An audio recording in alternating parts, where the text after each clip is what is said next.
Contents. 1. The ancient economy. 2. Agriculture. 3. The Asian market, 200, 1000 CE. 4. Europe revives, 1000 to 1500. 5. The quest for energy. 6. The Great Change, 1500 to 1820. 7. Manufacturing, worshipping our makers. 8. The first era of globalization, 1820 to 1914. 9. Immigration. 10. World Wars and Depression, 1914 to 1945. 11. Transport, the vital network. 12. From the Wonder Years to the Malaise, 1945 to 1979. 13. Central banks, money and technocrats. 14. The second era of globalization, the developed world, 1979 to 2007. 15. Government, an ever-present force. 16. A truly global economy, the developing world, 1979 to 2007. 17. Technology and innovation. 18. The crisis and after, 2007 to today. To Sandy. Always my inspiration. Preface. When we think about history, the temptation is to focus on revolutions, wars, and kings, what was once described as maps and chaps. And when we discuss economics, the focus is on the current measures of inflation and employment, and the complex equations and jargon that academics use to explain them. It is easy to miss the big picture. Within the past 300 years, there has been an enormous change in human history, a change that has allowed the population to grow rapidly, and for many people to live longer and be taller and healthier than ever before. While there is still too much poverty, prosperity has extended even further in the last few decades, thanks in particular to the flourishing of the Chinese economy. This story is insufficiently told, and understood. Hence the motivation for this book. Over 30 years ago, my first book, The Money Machine, was inspired by the need to learn about finance, and the discovery that there was no guide for the general reader. My idea was that I could do something similar for the world economy. Other, splendid, books on economic history exist, of course, but in general they exist to perpetuate the thesis that one factor or another was the crucial driver. This book is designed for those who want the full picture. Had I realized, back in 2016, what an insanely difficult task this would be, I might never have started. As an economist journalist, I have a full-time job to do, never mind the mountain of reading that was required for this task. Let me say, straight away, that this is a book written by a journalist, and not an academic. There is original reporting in this book in the thematic chapters. But the bulk of the book relies on the distinguished scholarship of academics who have come before me. They are fully acknowledged in the notes and bibliography, but let me add my thanks here. A word of caution is needed on the statistics. Historians like Angus Maddison labored mightily to estimate the size of the global economy at various stages, and others have combed the data for information on prices, incomes, and longevity. Inevitably, huge margins of error are involved, and even modern societies struggle to get the economic numbers right. So the figures in here are only a rough guess as to the level of economic progress. See the appendix for a full discussion.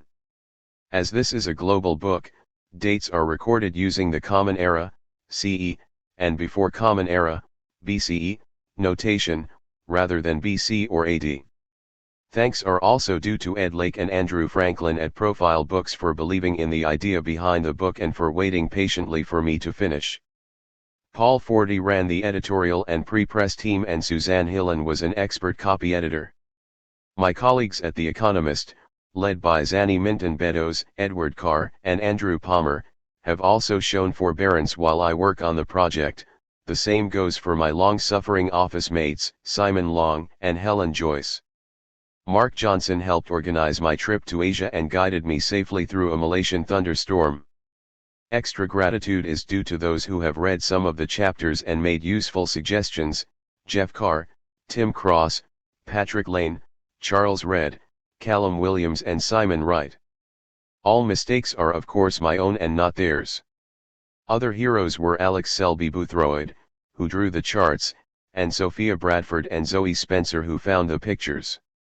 Many people were helpful on my travels round the world: Daniel Brucker at Grand Central Station, Frances Howell and her team at Berkeley, Caroline Katsarubas at Freight Farms in Boston, Cheryl Lim at Iskandar, Malaysia, Eugene Tay at the Port of Singapore, Ranger Doug Treem at Ellis Island, Shu Yang at the University of Pennsylvania, and John Yates at the AMRC in Sheffield. The biggest thanks are due to Sandy, and my children Helena and Catherine, for putting up with me through 30 months of research and writing. I am sorry for all the weekends that were not filled with country walks and cinema visits. Sandy made many helpful suggestions and corrected my foolish mistakes. As for Rosa, the cat, who sat on the keyboard at crucial moments, you should be ashamed of yourself. Phillip Coggan. April 2019. Introduction. The urge to trade. Think small, at first. Take the most mundane consumer item in your house, a tube of toothpaste. Its journey to your bathroom involves thousands of people and hundreds of processes. The titanium dioxide that whitens your teeth has to be mined, probably in Australia or Canada. The calcium carbonate that acts as an abrasive has been extracted from limestone, and the xanthan gum used as a binding agent comes from grinding up plants. The toothpaste in my bathroom lists 17 different ingredients, and that doesn't count the plastics that make the tube. All these materials must be brought to the factory where they are turned into the finished paste, and packaged into cardboard with a logo that experts have designed to catch your eye on the supermarket shelf. Then the product is sent by truck to distribution centers and eventually stacked on shelves by retail employees. And then think big. Travel to a container port, like Felixstowe in Suffolk, on England's east coast, and you are in a land of giants. When I visited, a Maersk container ship, around 400 meters long, was ready to depart the dock. Its deck was filled with metal containers piled 8 high, as many containers were below deck as above it. 3 cranes, 80 meters tall, sat idly alongside. Their loading job was done. Within a few weeks, thousands of consumers would be using stuff taken from one of those containers. The world economy involves this mixture of the big and the small on a daily basis. The monetary sums involved are so vast, trillions of dollars, that it is easy to forget that the items themselves are the ones we use every day: the food we eat, the clothes we wear, the devices we use. No man is an economic island. Around 90% of world trade is carried by ship. In Felixstowe, metal boxes are piled along the dockside as far as the eye can see. In the course of a working day, 2,000 lorries arrive to deposit goods for export and then trek out again with imported materials. The port also has 3 railway terminals, which carry about half of all the cargo. At the end of one line, I watch a feat of engineering magic as a traverser, the only one in the country, slides an engine sideways. This allows the train to reverse direction and pick up a new load at the end of a different line. These small triumphs of ingenuity are needed to bring the goods to your house, and they have deep historical roots. There are huge ports like Felixstowe dotted across the globe. Singapore's deep-water harbour is one reason why Sir Stamford Raffles chose it as a base for British trading in 1819, another reason is its strategic location at the southeastern end of the Strait of Malacca, between the Malay Peninsula and Sumatra. Any boat wanting to travel from the Indian Ocean to the South China Sea needs to go through the strait. Today the port is the second busiest in the world, and Singapore is one of the planet's most prosperous nations, thanks to its position at the heart of Asian trade and finance. Shipping containers are so uniform in appearance that it is difficult to tell what is inside them. But in Singapore, it was possible to catch a glimpse of what the ships were actually carrying. Lined up on the quay were Toyotas and Hondas made in Asia, and on the way to Europe, Mercedes and BMWs made in Europe, and on the way to China, and Mitsubishi pickup trucks en route to the Middle East. The biggest ships can carry up to 8,000 cars apiece, and 1.1 m vehicles pass through the port each year. The trade that passes through Felixstowe, Singapore, and dozens of other ports every day keeps the global economy humming. And it forms part of an extraordinarily complex network. It is not just finished goods that are imported and exported, but components and raw materials. An iPhone includes displays made in Japan and South Africa, and sensors made in Taiwan, as well as other components made in Germany, France, Italy, and the Netherlands. These parts are made from raw materials that come from Africa or South America, and the whole thing is assembled in China. And yet the iPhone is widely thought of as a quintessentially US product. Point 1. Humans have been trading for thousands of years. It is a different business from sharing, which, after all, wild animals do. A pride of lions will share a kill. It is also different from symbiosis. The pilot fish eats the shark's parasites and in return is left uneaten by the shark. Trade requires the conscious recognition of a mutually beneficial exchange. You have something I want, I have something you want. Perhaps my apple tree bears more fruit than I can eat before it rots, and your hens lay more eggs than you can manage for breakfast. It makes sense to swap. This kind of deal seems uniquely human. As the great economist Adam Smith remarked, nobody ever saw a dog make a fair and deliberate exchange of one bone for another with another dog. However, chimps will trade grooming for food, and, in one experiment, Capuchin monkeys were given silver discs as a currency and used it to buy sex, too. At the global level, trade occurs because resources are unevenly distributed.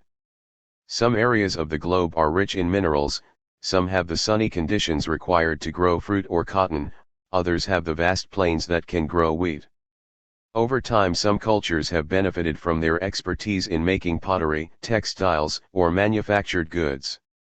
They make what they are good at, and then exchange the surplus with other places that are good at making or growing something else. Early trade may have started as mutual gift-giving, as still occurs in a modern society when we celebrate each other's birthdays, or bring wine when invited for dinner. Over time, this gift-giving might have become more systematic. Both parties would have realized that they gain from the process. In the case of the apple/eggs swap, each gets a more varied diet. Over time, this leads to specialization. For some goods, this happens very quickly. Every medieval village had a blacksmith and a cobbler. The same process leads to markets. These have existed at least since the time of the Phoenicians in the 2nd millennium BCE, and have been found all over the world, particularly in small towns. Much of the trade will come from farmers bringing their surplus goods or livestock for sale. For specialists, those who sell wine, for example, markets will be a vital way of selling their goods. And once you have a market, buyers will compare prices. The cheapest producer will win. Over time, that will create the pressure for traders to become more efficient, producing more goods for a lower cost. Buyers and sellers must agree not just on the price of a good, but its quality, the place and time of exchange, and the nature and timing of payment. Innovations like markets, exchanges and financial instruments make this process easier.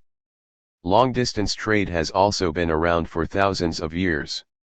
The Visigoths refer in their laws to negotiatores transmarini, overseas traders. But for much of history, long-distance trade was both very expensive and risky. So trade only covered a small part of the economy, largely in luxury goods like jewels, spices or silk. Most of the stuff that people consumed was produced locally. As ships grew larger and navigation became more reliable, it became possible to transport bulkier goods like timber, grain, or slaves.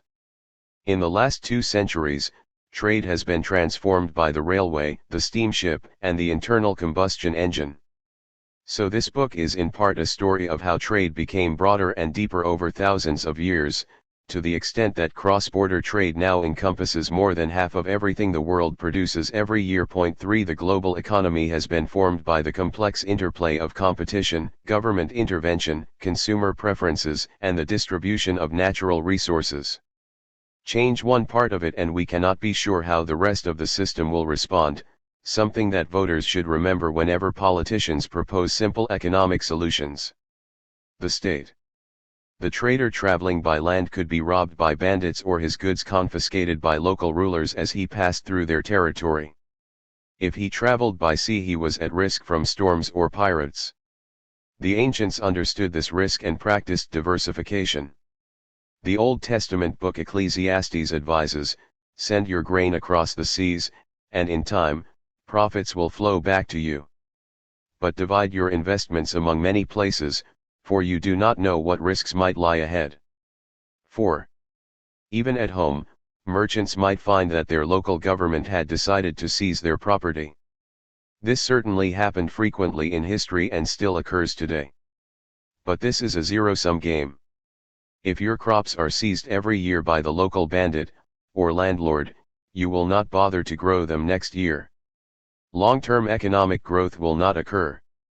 As Thomas Hobbes, the gloomy 17th century philosopher, wrote, "In such condition there is no place for industry, because the fruit thereof is uncertain." 5. The existence of modern states, which protect the rights of private property and the peaceful settlement of disputes, was needed before economic growth could take off. A modern state provides courts that ensure that contracts can be enforced, that goods must be delivered when paid for, and payment made when goods are delivered, and that wages are paid when work is done. Businesses need public roads to deliver goods, schools to educate their workers, hospitals to heal them when they are sick, and so on. Modern political debate all too often descends into a sterile debate along the lines of capitalism is evil and government interference is wrong. In fact, successful states have always benefited from a thriving private sector, and the private sector has always benefited from the infrastructure provided by the state. The debate is where to draw the line, how to divide responsibilities between private and public sectors, and how much of overall income should be claimed by the government. The dividing line moved more in the direction of the government during the 20th century, but the move was not unidirectional. There were retreats in Russia and China, and even in social democracies like Sweden. The First and Second World Wars showed that states need economic planning at moments of crisis. But it is unwise to rely on a few planners to foresee the future. Even a top industrialist can be caught out. Thomas Watson, the president of IBM for more than 40 years, thought that there would only be a market for 5 computers in the entire world. 6.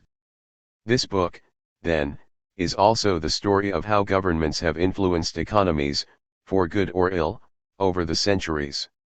Many autocratic rulers realized that prosperous merchants were a good source of tax revenues and thus encouraged trade within and beyond the borders. Over the course of the last 2 centuries, governments have taken on a much broader remit, providing welfare for the old, sick, and unemployed, and attempting to manage the economy so as to limit both inflation and unemployment. That shift has been good news for the population as a whole. Finance.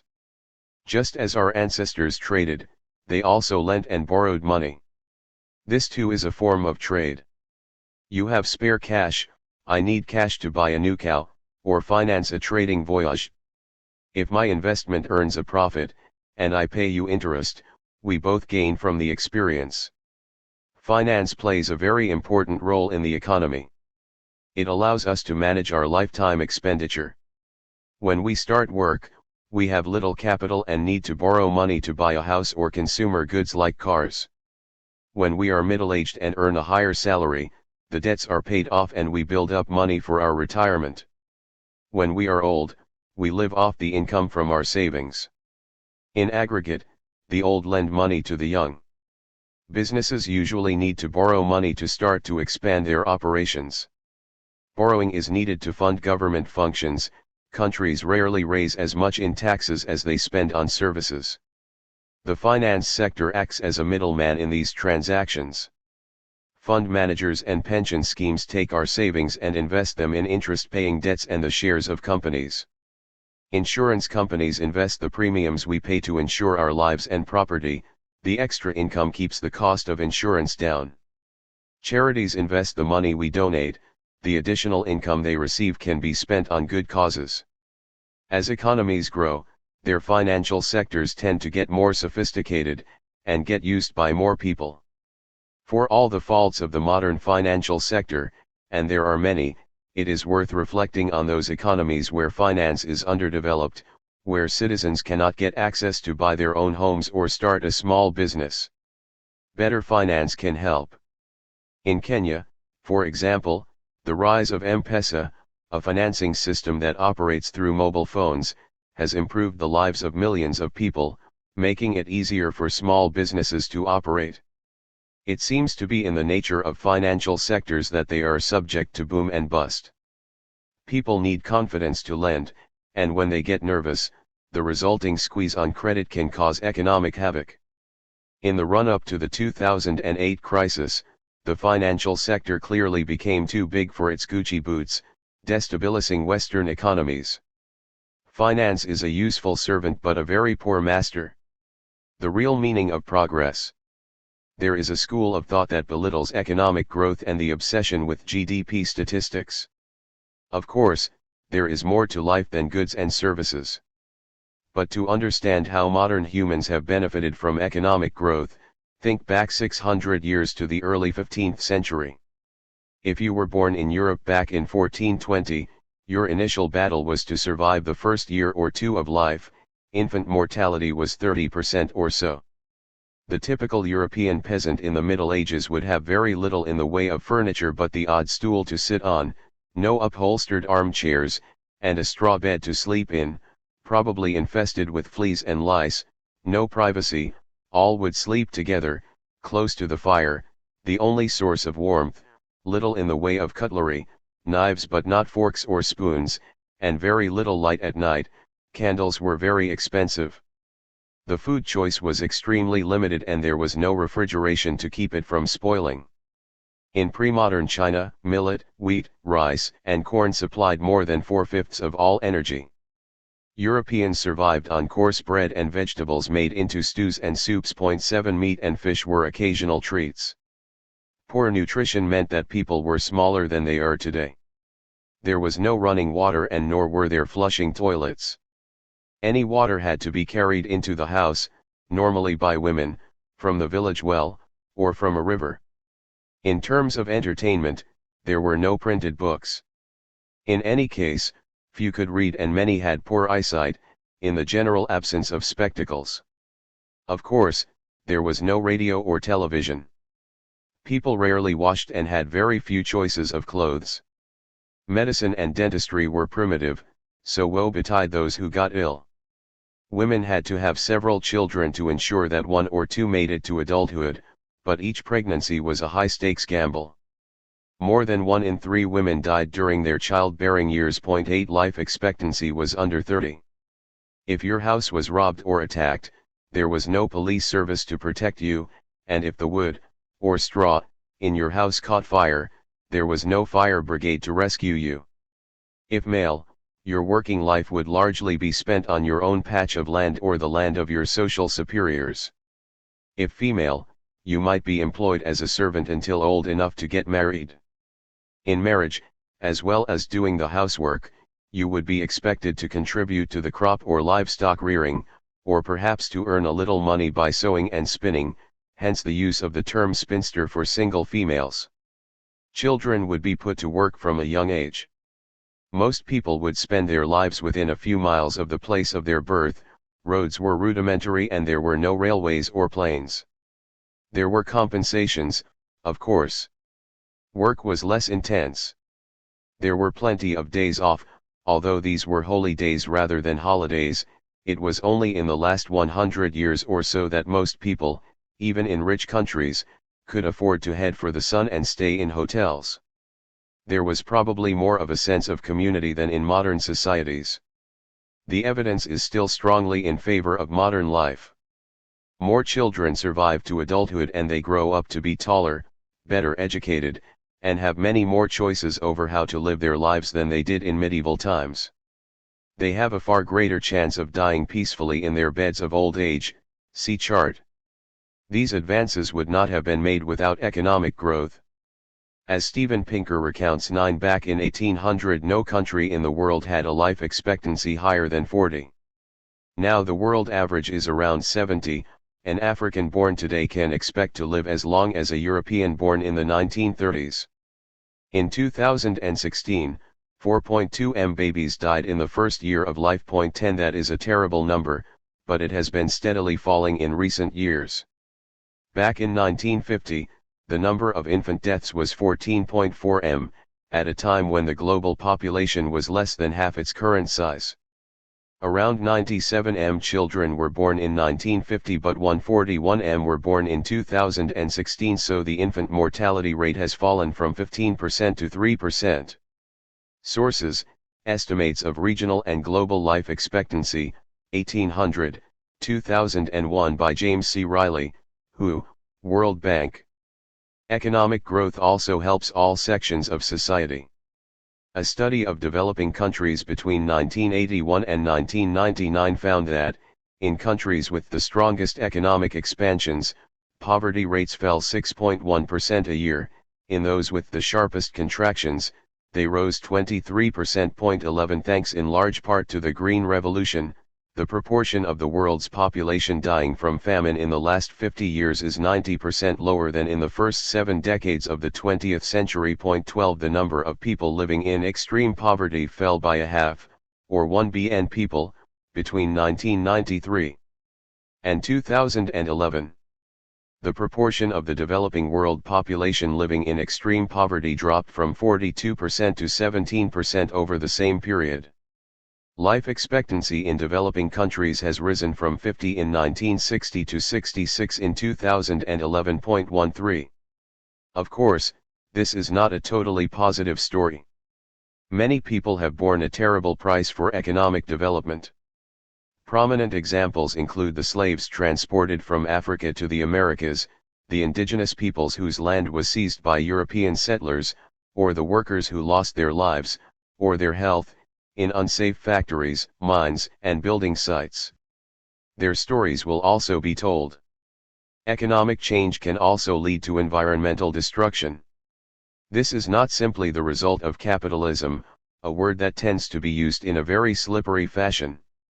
The deforestation of Easter Island in the middle of the last millennium was not the result of capitalism. 14 The megafauna of Australia, like the giant wombat, that were wiped out by early humans were not hunted to extinction in the pursuit of profit. Indeed, the same could be said of the North American passenger pigeon, which had flocks that could darken the skies but which proved no match for farmers with guns. One of the great environmental disasters of the 20th century occurred in the Aral Sea, which lost 3/4 of its volume thanks to mismanagement by the government of the Soviet Union in the name of communism. 15 Man is a voracious and destructive species. But humans are also inventive and can find solutions to the problems they create. In the Western world, the smoke-filled air that left dirt on buildings and created London's smogs has largely been eliminated. Rivers are no longer so polluted that they catch fire. Necessity's children. Innovation and technology are also two important themes in this book. It is easy to think, from a modern perspective, that technological advance is all about computers. But much simpler devices have proved vital: the plow, the watermill, the sextant. There have been inventions throughout the course of history. What marks out the modern era is the speed with which these innovations have spread around the world. Economic growth comes mainly from two sources: having more workers and making those workers more efficient, in the sense of producing more each hour. Productivity can be enhanced by relatively simple new gadgets, such as the cotton gin developed by Eli Whitney, which removed seeds and waste from the cotton buds, although, by boosting the cotton crop, this invention perpetuated the U.S. slavery system. But output can also be improved by new ways of organizing production, such as the moving assembly line that allowed Henry Ford to produce cars more cheaply. Financial innovation, such as letters of credit, or legal reforms like the creation of the limited liability company, made it easier for traders to take risks and expand their operations. Perhaps the most important area of innovation has been agriculture. Thomas Malthus, an 18th-century vicar, is famed for his gloomy forecasts about the dangers of population growth. he spotted the underlying problem of civilization until that time, the limits on the ability to produce more food. New gadgets such as the seed drill may have helped escape this Malthusian trap, as it became known, but just as important were new crops, and new systems of field rotation that boosted output. Specialization, dividing work into tasks, with individual workers focusing on each one, is often the key to productivity improvement. It was one of the main insights of Adam Smith's famous book The Wealth of Nations. And its advantages had been noticed in ancient times. In the Cyropaedia, written by Xenophon in around 370 BCE, it was noted that in Persia there are places even where one man earns a living just by mending shoes, another just by sewing the uppers together, while there is another who performs none of these operations but assembles the parts. Of necessity he who pursues a specialized task will do it best. 16. The Long Sweep of History. This book tells the tale of how humanity moved from trading foodstuffs and the odd axe to developing a modern economy that produces both the giant ships in the port of Singapore and the ability to access much of the world's knowledge in a handheld device. Many of the features that we think of as belonging to the modern capitalist economy, exchanging goods for money, lending and borrowing, enterprises that strive for profit, people who work for wages, have been around for thousands of years. What has changed over this long period is the scale of these operations and the number of people who are engaged in them. It is the cumulative effect of one change after another that counts. For example, 17th century Britain was short of wood. That encouraged the use of coal, which needed to be dug up from deep mines. Pumping water out of the mines was a priority, leading to the development of the steam engine. Steam engines, in turn, were put on rails as a form of locomotion. And the railway opened up the North American continent to trade, bringing cheap food to Europe and freeing European workers for industry. But one can start the process of economic change from a different point, 15th century Portuguese exploration of Africa, for example, and develop a different chain of causation. Source: Madison Project Database. We have moved from the Iron Age to the Information Age. It has not been a uniform progression. The sudden surge in growth that occurred first in Northwest Europe has been dubbed the Industrial Revolution, but it was neither sudden nor solely about industry. Deirdre McCloskey's term "the Great Enrichment" is a better description. See chart. Point 17. The conventional narrative that we learn at school teaches us that this process happened, in Britain, around 1760, and involved a series of gadgets like the spinning jenny and the steam engine. But, like a dog gnawing an old slipper, historians have worried away at this narrative. They have argued that signs of faster economic growth appear much earlier than 1760, while a decisive take-off to a more rapid growth rate was not really visible until the early 19th century. An even bigger debate concerns the causes of the Industrial Revolution, and why it appeared in a small corner of Europe and, in particular, Britain. Why not China, which had been the leading economy for much of recorded history? Explanations have ranged from exploitation of the colonies and the slave trade, the existence of better British institutions, such as constitutional monarchy and courts that enforce property rights, to arguments based on culture. Protestants favored business more than Catholics. Britain was more appreciative of the bourgeois activities of hard work and trade. Historians have striven as hard to knock down alternative explanations as to build up their own. This author inclines to the solution, spoiler alert, of Agatha Christie's mystery Murder on the Orient Express: they all did it. The failure of economies to achieve sustained growth before the period 1760 to 1820 was a sign of how difficult a task it was. It took a confluence of events to prompt Europe to take the lead. But we should really talk about two revolutions rather than one. In the period from 1820 to the 1960s, this enrichment had only taken place in what we think of as the Western world: North America, Europe, Australia, and Japan. In the last 50 years, more and more nations have made the breakthrough out of poverty, starting with Asian tigers like South Korea and Taiwan, and moving on to the giants of China and India. Economic power is shifting away from Europe and North America, where it resided for the last 3 centuries, and back to Asia. This is a return to normal in some ways, since the Middle East, the Indian Ocean and the South China Sea were for a long time the heart of the global trading system.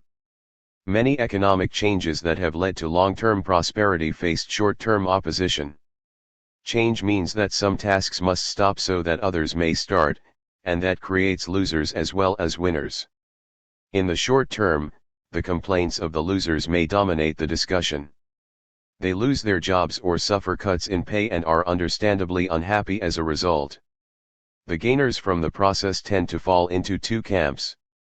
Either they are the future workers who will be employed in the new system, and so are not currently around to lobby for their cause, or they are consumers who get a small benefit from cheaper prices or better services. The world economy may face this issue all over again in the next few decades as more jobs become susceptible to replacement by robots or artificial intelligence. This will be a warts and all history of the world economy. But we need to remember how far we have come. In the first millennium CE, world population grew by only a sixth and per capita income fell. In the second millennium, world population rose nearly 24-fold, per capita income 14-fold and GDP 338-fold. 18 One way to trace human progress is via the sources of our light. As humans switched from campfires to animal fat, sesame oil, candles, whale oil, kerosene and, eventually, electric bulbs, our sources of light became 143,000 times more energy efficient. 19 Put another way, the cost of a given amount of light was around 12,000 times higher in the 14th century than it is today. 20. To explain the development of the modern economy is a complex task. One way of telling the story is in strict chronological order. In economic history, the selection of time periods is even more arbitrary than it is for political history, which is punctuated by wars and revolutions. But a chronological story would be in danger of missing the huge thematic changes that have shaped the global economy. The timeline is thus interspersed with chapters that look at the biggest developments in economic history, such as agriculture, energy, manufacturing, transport, immigration, and technology, as well as chapters that look at the influence of central banks and the calculation of economic statistics. My aim is for the reader to understand not just how the global economy developed, but how complex and interdependent it has become. Mankind started with simple tools like knives and axes, which many people could fashion. But even the most mundane modern items are beyond one person's wit to assemble. In 2008, Thomas Thwaites attempted to make a humble toaster from scratch. When he took one apart, he found 400 components made from 100 different materials. After 9 months, and enormous effort, he created a rudimentary device that melted down within 5 seconds of being switched on. Few other people would have got that far. 21. It is a salutary example. The everyday things around your house, the toothpaste, TV, and toaster, have been assembled with materials from around the globe and have been handled, in some way, by many thousands of people before they reached your front door.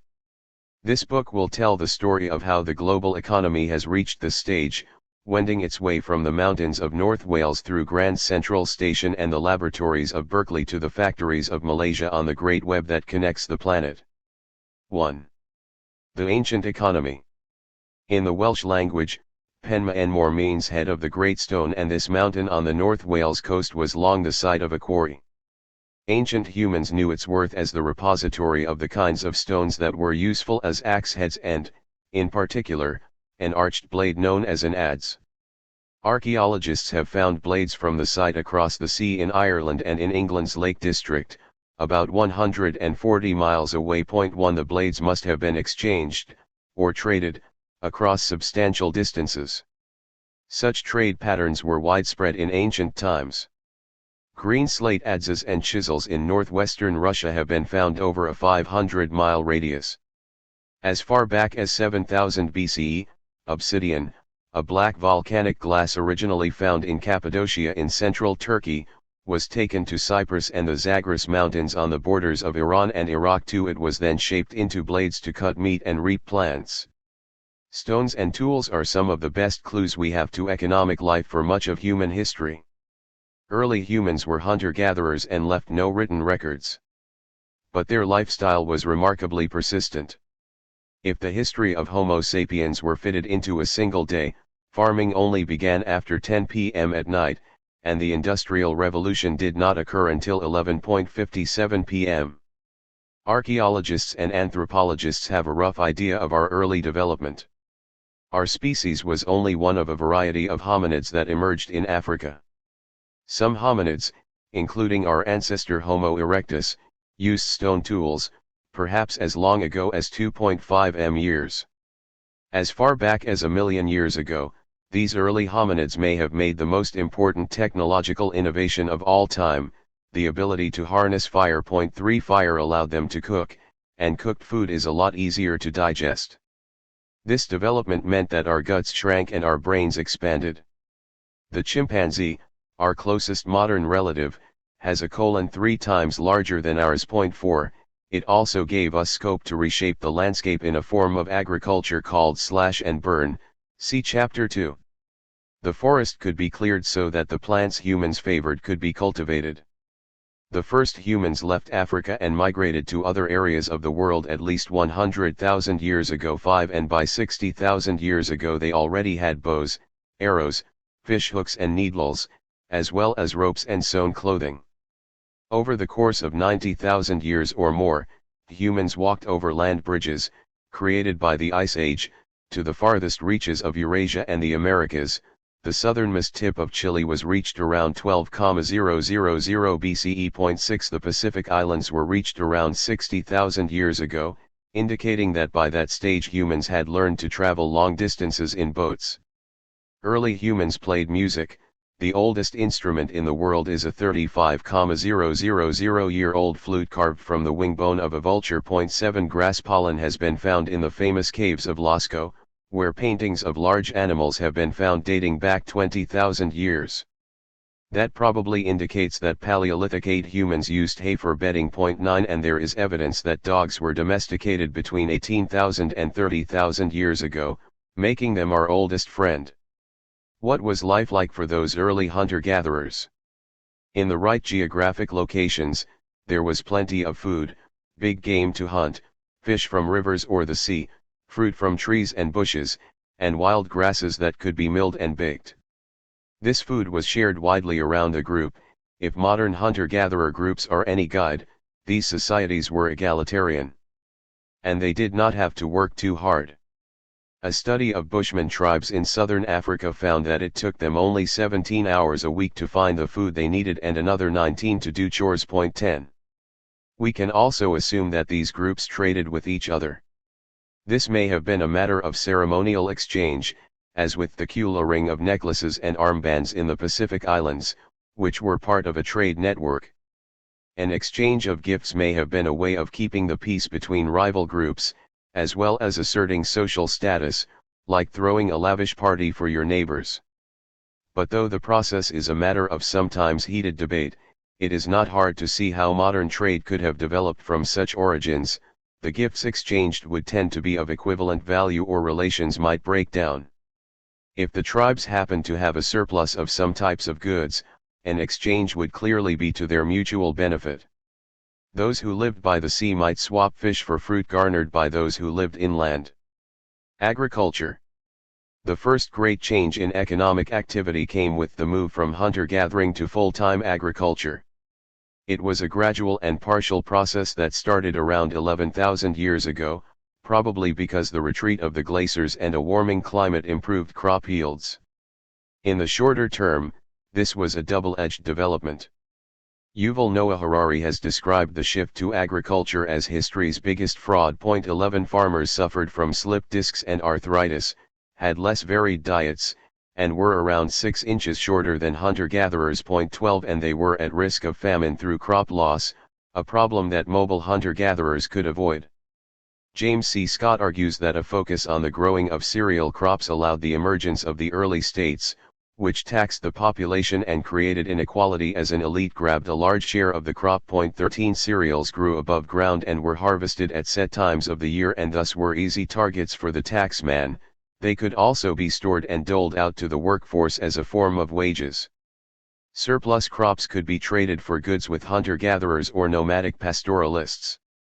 Agriculture was adopted independently in various places around the world, and it allowed the formation of the great civilizations in Mesopotamia, Egypt, the Indus Valley, China, and eventually Greece, Rome and the Mesoamerican and Andean societies. It brought us recorded history in the sense of the first written documents. Farmers may have started as a minority, but they eventually outbred the hunter-gatherers, who may have practiced infanticide to keep their numbers down. Estimates of the global population in 8000 BCE are around 5 m, and by the start of the Common Era, 1 CE, they range from 150 m to 300 m. The average density of foraging groups was 25 people for every 100 kilometers squared. 14 In contrast, China today has almost 15,000 people and the UK around 26,000 people per 100 kilometers squared. Without farming, the Earth would never support more than 7 billion humans. In other words, it is probable that without the shift to agriculture, neither you nor I would be alive. The great civilizations first emerged in river valleys where regular floods would deposit lots of fertile silt. Wheat was probably the first domesticated crop, around 10,000 to 11,000 years ago, although rice may have run it close. 15 It has changed immeasurably since humans first grew it, see Chapter 2. Wild wheat, when ripening, tends to shatter so that the seeds are blown away by the wind. Humans gradually selected the non-shattering types. But the wheat was initially grown as a sideline, a potential food reserve. There was plenty of fish, game and wild fruit to eat. Eventually, cultivated food sources became sufficiently reliable that people settled in one area for the first time, sedentism, as it is called. The Natufian culture, which was in modern Lebanon from 12,500 to 9500 BCE, established Jericho, perhaps the oldest city in the world. They also built stone houses. Settling down allowed a number of things to happen. Young children were less of a burden as they did not have to be carried from place to place, so the population could expand faster. In turn, this will have given farming populations an advantage in conflicts with hunter-gatherers. Animals could be domesticated rather than hunted. Sheep were tamed around 10,000 years ago, followed by pigs and cattle. This too was a very important moment in human history. As well as a ready source of food, domesticated animals were a potent genesis of infectious diseases. Another reason why farming may have proliferated is that the growing population hunted all the big game of the area to extinction, as happened with megafauna in other parts of the world. Man arrived in Australia around 48,000 years ago, and within the next 2 millennia, the megafauna seem to have died out. 16 A variant on the same argument is that a growing population gradually depleted the wild resources and made people more reliant on wheat and domesticated animals. The causation might have gone either way. Early farming may have allowed the population to increase, or an increase in population might have required a focus on farming to support it. Examination of a site at Jerf el Amr in northern Syria over the period 9500 to 8000 BCE suggests that over time cereals and pulses, like lentils, became used more regularly than other plants. 17 A hectare of farmland devoted to cereal crops like wheat, barley, or millet can support a great many more people than is possible with hunter-gathering. But the process appears to have taken place on a very slow and piecemeal basis. Archaeologists divide early history into a number of periods. The Epipaleolithic lasted from around 18,000 BCE, when the glaciers started to retreat, until 9600 BCE, the Natufian culture is dubbed the Late Epipaleolithic. After that comes the Aceramic Neolithic, under which some farming occurs but pottery has yet to be developed. Then in around 6900 BCE, the first pots emerge, a more sophisticated form of manufacturing than the creation of spears or axes. This era is dubbed the Neolithic and contains some remarkable feats of ingenuity, for example the erection of Stonehenge in around 3500 BCE. During this long period, as people moved from one area to the next, by land or sea, they took their seeds and livestock with them, spreading agriculture as they went. This movement may have been caused by climatic events, such as floods, by soil exhaustion, as areas were overcultivated, or simply when younger humans sought to establish their own independence away from the group. It is not until around the 4th millennium BCE that we have the kind of societies that we associate with the term civilization. They have a government, towns and, crucially for our understanding, writing. Why the delay? For the first few millennia after adopting sedentism or agriculture, those populations must have been faced with continuous problems. The first, given the sanitary conditions of the day, would have been the frequent outbreak of contagious diseases. Settled humans were much more likely to contaminate their water supplies with their own waste or that of their domesticated animals. Given what we know about the impact of the Black Death in the 14th century, or the devastating effect on the Americas of diseases brought by Europeans, many settlements must have been wiped out.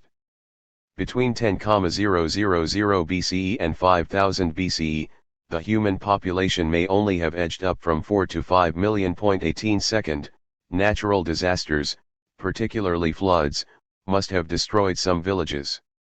Third, early settlements must have faced what economists call the free rider problem. It takes a lot of effort to grow the crops but less effort to steal them. Farmers were at risk of other groups taking their produce. The idea of the noble savage, of peace-loving tribes at home with nature, is quite persistent. But observations of modern hunter-gatherer tribes find that violent raids on their neighbors are quite common. Excavations in modern-day India uncovered the skeletons of one group of Stone Age hunter-gatherers. Most were around 20 years old and none were over 40.19. Steven Pinker tells the tale of Ötzi, a human found frozen in the Alps, who lived 5,000 years ago. He had an arrowhead embedded in his shoulder, unhealed cuts on his hands, wounds on his head and chest, traces of blood from 2 other people on one of his arrowheads, and blood from a third on his dagger and from a fourth on his cape. Estimates of war deaths from ancient sites, and from hunter-gatherers, are far higher than those from modern states. 20. The first civilizations evolved to deal with some of these problems. Settlements could be defended with walls and forts. You were safer from violence, if not from disease, inside the walls. After the harvest, grain could be stored in a well-defended place. Water could be diverted and harnessed with the right kind of irrigation. This requires organization. And the best organized settlements will be the ones most likely to survive and prosper. However, as James C. Scott points out, these advantages come with a big catch. If you store grain, someone has to be in charge of the store. If you dig ditches to channel water, someone has to be in charge of the construction work. That person, or people, may soon come to regard the communal goods as their grain and their water and act accordingly. Being in charge of the grain store gave the early bureaucrat enormous power, to grant or withhold food. Tombs from the era showed vast inequalities in wealth. Archaeologists found 990 gold objects in a grave in Bulgaria dating to the 5th millennium BCE, even the corpse's penis was sheathed in gold, indicating how long the metal has been seen as a symbol of wealth. 21 Graves in Mesopotamia dating to 5500 BCE and China in 4000 BCE also show huge differences in the value of goods buried with the dead. 22 One early form of civilization was centered on the temple. It makes sense that people would ascribe to the actions of a deity the arbitrary effects of the weather or the privations of disease. Appeasing the deity via worship or sacrifice was also logical if the result appeared to be a better crop. The source of power for temple priests was thus dual. They had the right to collect and distribute grain, but they were also the people with the knowledge of the rituals and practices needed to please the gods. In theory, the gods owned the lands but, conveniently, the priests acted as their agents. Perhaps this was the first example of George Bernard Shaw's dictum that all professions are a conspiracy against the laity. 23. The early civilizations may have had their faults, but, like the switch to agriculture, their creation boosted the prosperity of the human species in the long run. The great Mesopotamian civilization lasted in various forms from before 3000 BCE until conquest by Cyrus the Great of Persia in 539 BCE. As well as writing, the civilization developed numbers and uniform weights. It was based in an area dubbed the Fertile Crescent, which had long attracted settlers. Excavation of a site at Abu Sharain in modern Iraq, dated to the 21st century BCE, found another 17 layers of habitation, dating back to the beginning of the 5th millennium BCE. 24. The emergence of cities.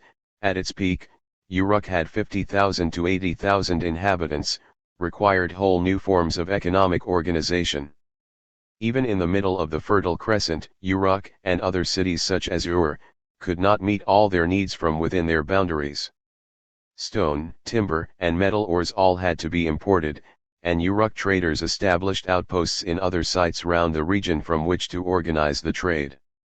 The goods were transported into the city down canals via punts and basic boats. This trade involved a wide area, including what is now known as the Persian Gulf, the peninsula of southeastern Arabia, the Caucasus in the north, and the Indus Valley Civilization, of which more later. 25 Decorative seashells were a common find in Mesopotamian sites from the 3rd millennium BCE, and their most likely provenance was the coast of India. Long-distance trade tended to focus on high-value items that were worth the risk. One example was lapis lazuli, a semi-precious stone found in modern Afghanistan. This trade was recorded and categorized. The first written name in history is Kushim, who inscribed his name, or perhaps it was his title, on Sumerian tablets. The Sumerians were an early civilization in Mesopotamia, that recorded transactions in commodities such as barley. 26 Those tablets have been dated to the period 3400, 3000 BCE. But they drew upon an earlier system in which different shapes and sizes of tokens represented different types and amounts of commodities. From this they made the crucial step of devising symbols to represent these commodities and etching them into wet clay tablets. 27 In the process, they invented numbers as well as writing. For the first few hundred years of its discovery, writing seems to have been used exclusively for record keeping. In a sense, writing was another technology with potentially vast consequences that humans were slow to develop fully. At some point in the 4th millennium BCE, the citizens of Uruk built a stone temple that was larger than the Parthenon of ancient Greece. Building temples required a workforce, as did digging and maintaining canals. A workforce had to be paid, usually in the form of barley. The early symbol for food looks like a bowl, and bowls may have been handed out as wages or rations, of around 1 to 2 liters a day. 28 Barley was also used to pay rents and tax. This was the era dubbed the Bronze Age, as humans discovered how to alloy copper with tin to form a metal that was easy to shape, and thus to form into tools. Such tools would have given their users an economic, as well as a military, advantage over other groups. Mesopotamia was lacking in metal ores, as well as in wood. This created an incentive to trade those goods with other areas such as modern-day Iran and Anatolia, in Turkey. The trading was undertaken, in some cases, by joint ventures of up to a dozen investors, funded by debt, a sign of increasing economic sophistication. 29. Copper seems to have been smelted as early as the 5th millennium BCE, an incredible achievement given the primitive technology of the time. It involved combining an ore with charcoal in some kind of kiln and heating the mixture to 1200 degrees Celsius. The trade was extensive. There is a record of a single shipment to Ur of 20 tons of copper. 30. Tools also helped another key economic development, specialization. Someone had to create bronze and mold it into shape. Someone had to make the bowls in which Uruk's workers were served their grain. Someone had to brew the beer the worker drank. Beer was consumed widely by 4000 BCE and was served in a thick, soup-like consistency. It was quite different from modern beer, did not contain hops, and seems to have had a low alcohol content. 31 Heating the water will have made it safer. Cities create both the need for, and the scope for specialization. By crowding people together in a small area, a city ensures that they cannot grow or raise all their own food. By the same token, a crowded city makes it easy for everyone to visit a market of tradesmen who can fulfill their needs, and also creates the pool of demand that allows market vendors and tradesmen to earn their living. It is no coincidence that the sophistication of our modern economy has developed in tandem with the urbanization of human life. As cities became more complex, they developed more rules. The Code of Hammurabi, a Babylonian king, dating from around 1754 BCE, was not the first such code in history, but it is one of the best known. The code contains 282 laws and a concept of judicial fairness, a presumption of innocence, the need for accused and accuser to provide evidence, that underpins modern legal systems. There are laws on trade. If a merchant give an agent corn, wool, oil, or any other goods to transport, the agent shall give a receipt for the amount, and compensate the merchant therefor. Then he shall obtain a receipt from the merchant for the money that he gives the merchant. There are laws on legal liability. If anyone be too lazy to keep his dam in proper condition, and does not so keep it, if then the dam break and all the fields be flooded, then shall he in whose dam the break occurred be sold for money, and the money shall replace the corn which he has caused to be ruined. While the code is hardly a feminist manifesto, women did have some property rights. If a husband divorced a childless wife, she got her dowry back. And if the wife had children, then he shall give that wife her dowry, and a part of the usufruct of field, garden, and property, so that she can rear her children. When she has brought up her children, a portion of all that is given to the children, equal as that of one son, shall be given to her. She may then marry the man of her heart. And there are provisions for a minimum wage for workers and for debt cancellation in certain circumstances, what modern lawyers would call a force majeure clause. If anyone owe a debt for a loan, and a storm prostrates the grain, or the harvest fail, or the grain does not grow for lack of water, in that year he need not give his creditor any grain, he washes his debt tablet in water and pays no rent for this year. 32. In modern terms, this law, the 48th, gives the farmer a financial contract dubbed an option, giving him the right to walk away from the deal in certain circumstances. Thus the code has been hailed as containing the first financial derivative in history. 33 In a later era, the Mesopotamians used specific futures contracts in which, for example, a seller agreed to deliver a certain amount of grain at a certain price by a set day in the future. The code also shows how the Mesopotamian economy had moved on over the space of 1,500 years. Sumerian and Akkadian empires had given way to the Babylonians. Monarchs had replaced priests as rulers. Land was held in private hands as well as by the temple, and could be bought and sold. The earliest evidence of land sales is from around 2700 BCE. 34 There were markets. In the Akkadian language the word for street, sikwu, may be the basis for the modern term for a market, a souk. There was money, in the form of silver, and it was borrowed and lent. The code sets a maximum interest rate. There was also wage labor. Michael Jurza argues that, by the late Babylonian era, the majority of the urban and rural workforce consisted, not of compelled laborers, but of free hirelings who were paid market wages in silver money. 35 A list of professions in Uruk cited 129 different types of job. 36 Governments dug canals and reclaimed land.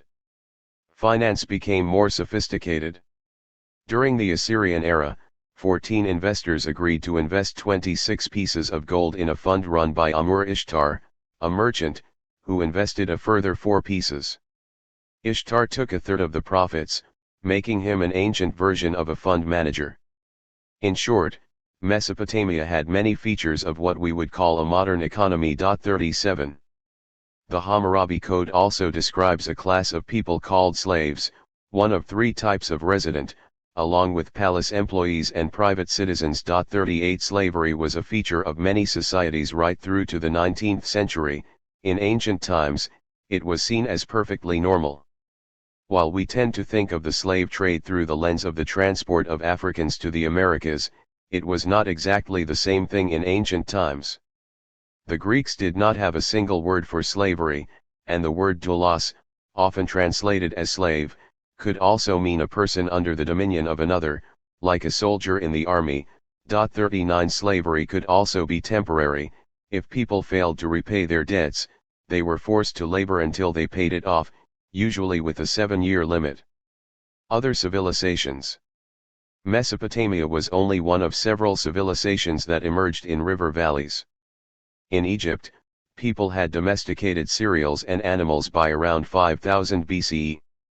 An ancient Egyptian kingdom has been dated to around 3100 BCE, based around the River Nile. The oldest legal document dates to around 2350 BCE. 40 The rich flood waters of the Nile created fertile ground for crops, mainly wheat and barley, and helped to create a prosperous society by the standards of the time, with a high level of taxation and control. The pharaohs conducted a census of all the land, cattle, and gold under their control, and recorded the results on papyrus. Citizens were required to provide labor under the forced labor system that was used to build the pyramids. The Pyramid of Cheops, or Great Pyramid of Giza, dates back to 2560 BCE. Leaders regarded their workers as disposable. Many workers will have died while building the pyramids, and sometimes the pharaoh's retainers were buried with the monarch. The pyramids were an early example of what might be called the monumental problem. Vast inequalities in wealth are generally needed for monuments to be created. Rich monarchs were needed to build the Taj Mahal or the Palace of Versailles. Extremes of wealth were needed to create the English country houses that tourists like to traipse around. Many modern skyscrapers, built for Middle Eastern potentates and investment bankers, fall into the same category. Egyptian farmers rented their land rather than owned it and paid a proportion of the crop to landlords. Records from 1950 BCE show that rent was paid in barley, wheat, and oil. 41 The Egyptians caught fish from the Nile and also kept cattle, goats, pigs and poultry. For textiles, they grew flax, which was spun into linen.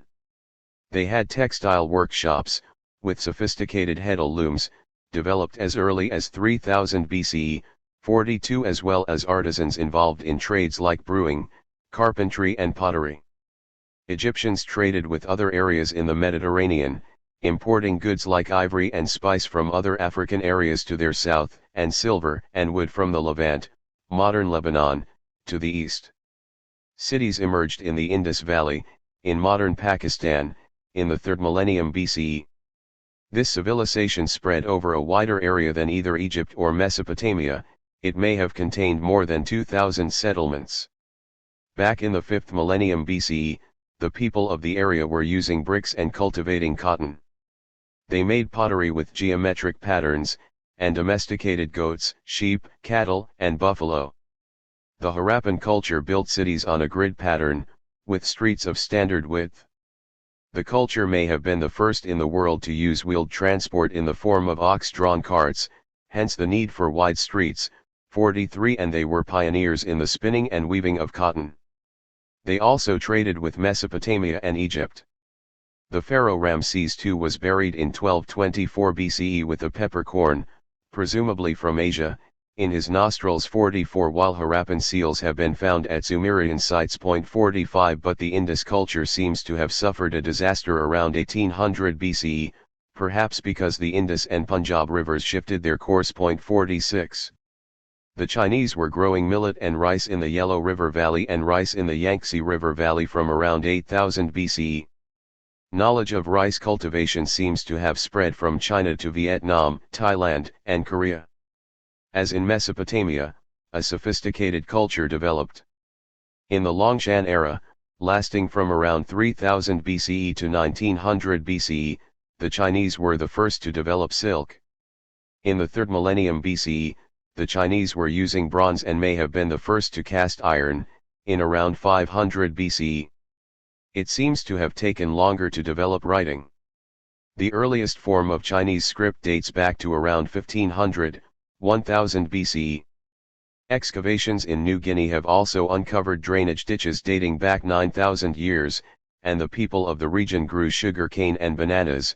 Chickens and pigs arrived from the rest of Asia in around 1600 BCE. 47 Over in the Americas, a wide range of plants, including maize, corn, and the potato, were domesticated around 3500 BCE, along with a few animals such as turkeys and llamas. In short, agriculture and complex civilizations were widespread around 5,000 years ago, indicating that humans in many areas had independently devised similar structures. The Classical Era. The focus of ancient history starts to shift to the west in the 2nd millennium BCE with the development of the Mycenaean civilization in Greece, along with the Minoans in Crete. Tales of these two civilizations still resonate today. It was from Mycenae that Agamemnon led an expedition to recover Helen from Troy, while the Minoans gave us the story of the labyrinth and the Minotaur. The Minoan civilization faced several setbacks in the face of what were probably earthquakes or volcanic eruptions, but its influence spread from mainland Greece to Egypt and Israel. Excavations indicate that Mycenae became prosperous from around 1600 BCE, with a great palace built around 200 years later. The city suffered a sharp decline after around 1200 BCE, probably in the face of invasion. During this period, civilizations around the Mediterranean were being attacked by mysterious sea peoples. This seems to be one of the first instances of a recurring pattern in which a wave of peoples, usually stemming from Asia, caused huge upheaval as they moved west. The end of the Western Roman Empire, the Great Arab expansion of the 7th century CE, and the Mongol invasions of the 13th century CE are other examples. In this case, the period from around 1100 BCE to 750 BCE is known as the Dark Age of ancient Greece. The written records sputter out. There were interesting developments elsewhere. The Phoenicians were the first people to establish a trading network across the Mediterranean in the 1st millennium BCE, from an original base in modern Lebanon. Although we call them Phoenicians, that wouldn't have been the name they used.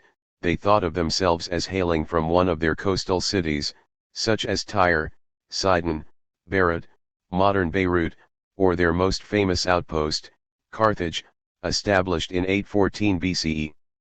The word Phoenician comes from the Greek and is related to the color purple, or dark red. One of the culture's best-known products was a valuable dye made from sea snails.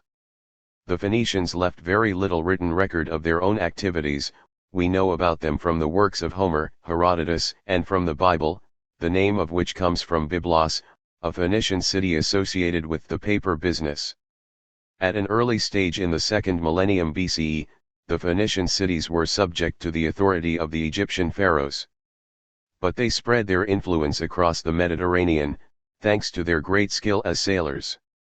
They set up bases in the Aegean, North Africa, southern France, and southern Spain, where they mined silver near Cadiz.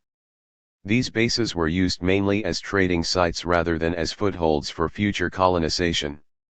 Herodotus reported, with skepticism, that the Phoenicians might have circumnavigated Africa. As well as their dyes, the Phoenicians were known for their olive oil, wine, cedar wood, metalwork, ivory, and wood carving, and for glass blowing, which they may have invented. They also acted as middlemen, trading in spices, linen, and slaves that originated elsewhere.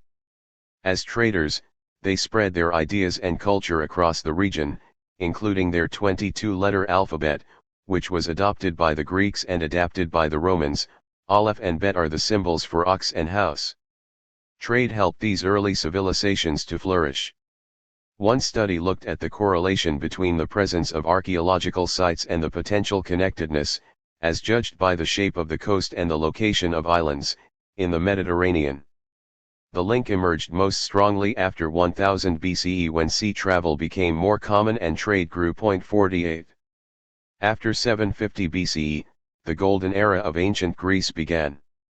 Its hold on the modern imagination remains strong, not least in the language we use: democracy, rule by the people, phobia, fear, and prefixes such as homo-, hetero-, mono and pan dash. As well as the word oikonomikos, or economikos, for economics, the Greek word for an open market, agora, gives us the term agoraphobia, a fear of open spaces. Just as Babylon needed to import wood and metal, Greece had to bring in wheat from outside in order to feed its population, which grew around fourfold between 750 BCE and 300 BCE. 49 It did produce its own foodstuffs, of course, in the form of wine and olives. But it also had something very precious to export as well, silver from the mines of Laurion, near Athens. The use of precious metals for money in the form of coins was another significant economic development. The first coins with a human image were struck by Aleuts of Lydia, in the western part of modern Turkey, around 650 BCE, but the Greeks took up the idea quickly. By 480 BCE, they had opened nearly 100 mints. 50 The Athenian aral was perhaps the first coin used across a wider region.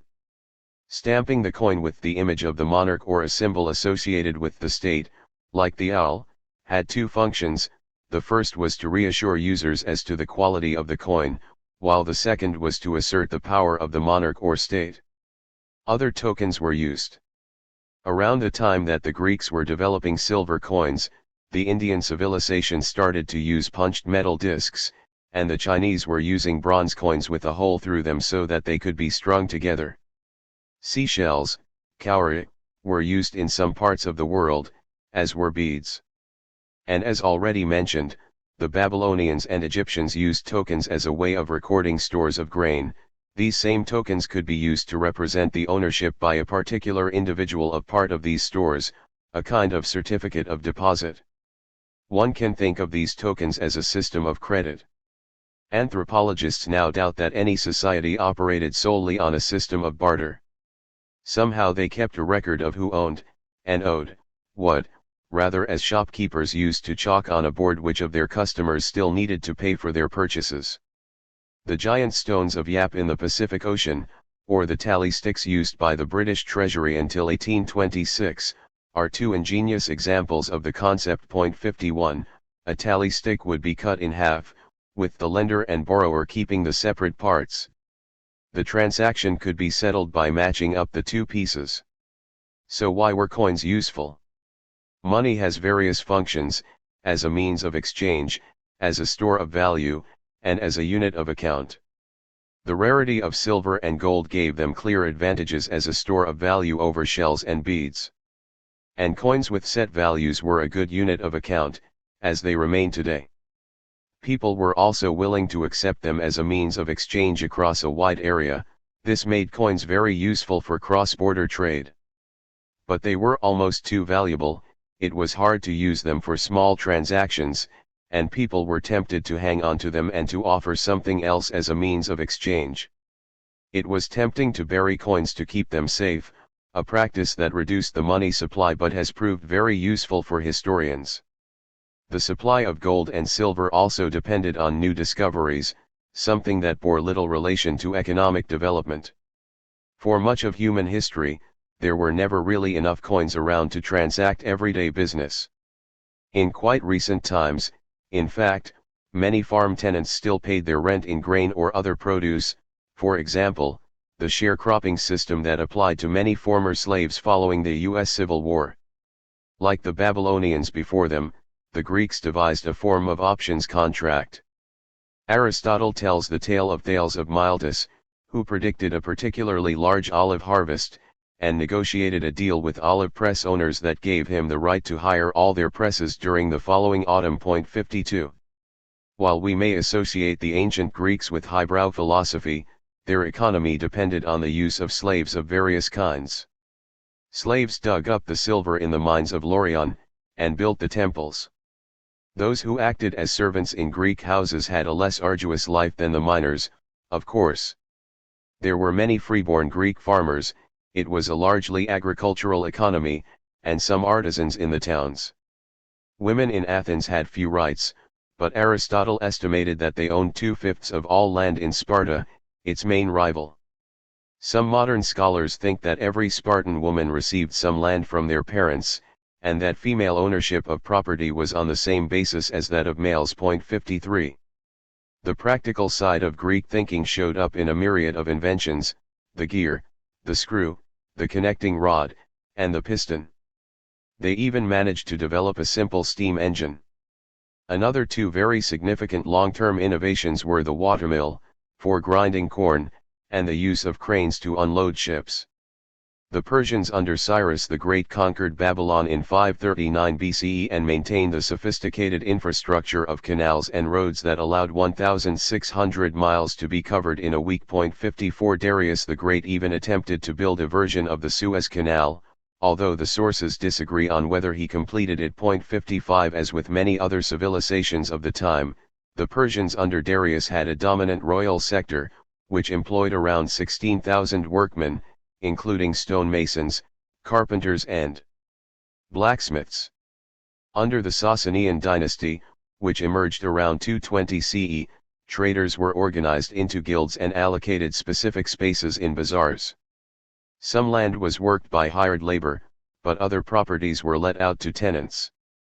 Barley was the main cereal crop. Two great empires.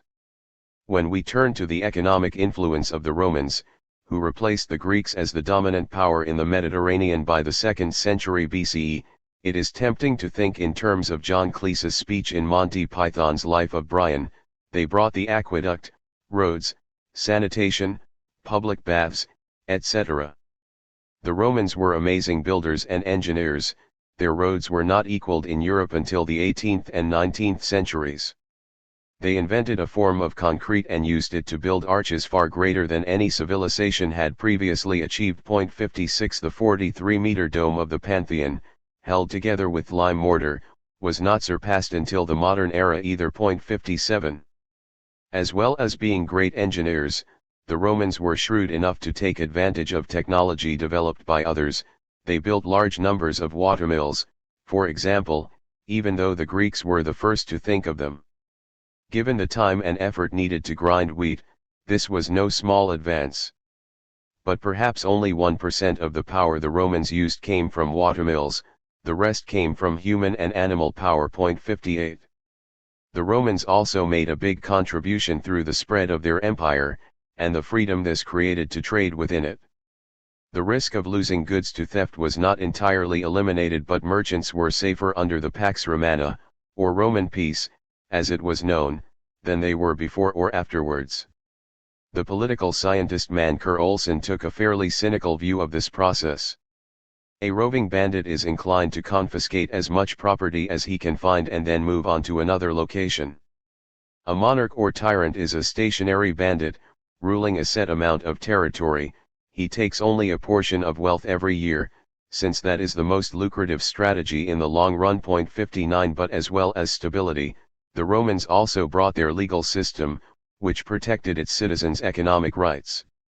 The law guaranteed private property, discouraged dishonesty in business, and made it relatively easy to enforce contracts. 60 There was also an early version of a universal basic income, in the form of a corn distribution that began in 58 BCE. It was granted to every citizen rather than being focused on the poor.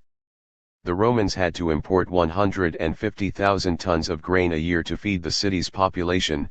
Some of this came from the rest of Italy, but a lot of it was from Egypt. 61 The annual tribute from Egypt in the reign of Augustus may have covered 70% of the city's grain consumption. 62 The Emperor Claudius built an artificial harbor near the port of Ostia to cater for the larger ships needed to import the grain, a useful example of strategic planning. Waterborne trade was just as vital then as it is today in the era of the giant ports of Singapore and Felixstowe. To transport goods by land was slow and required a huge amount of costly animal power. Edicts issued by the Emperor Diocletian suggest that the price of a wagon load of wheat would double over 300 miles. It cost less to take grain from one end of the Mediterranean to another than it did to transport it 75 miles by road. 63 That explains why ancient cities were built by rivers or the sea. They simply could not have conducted their trade any other way.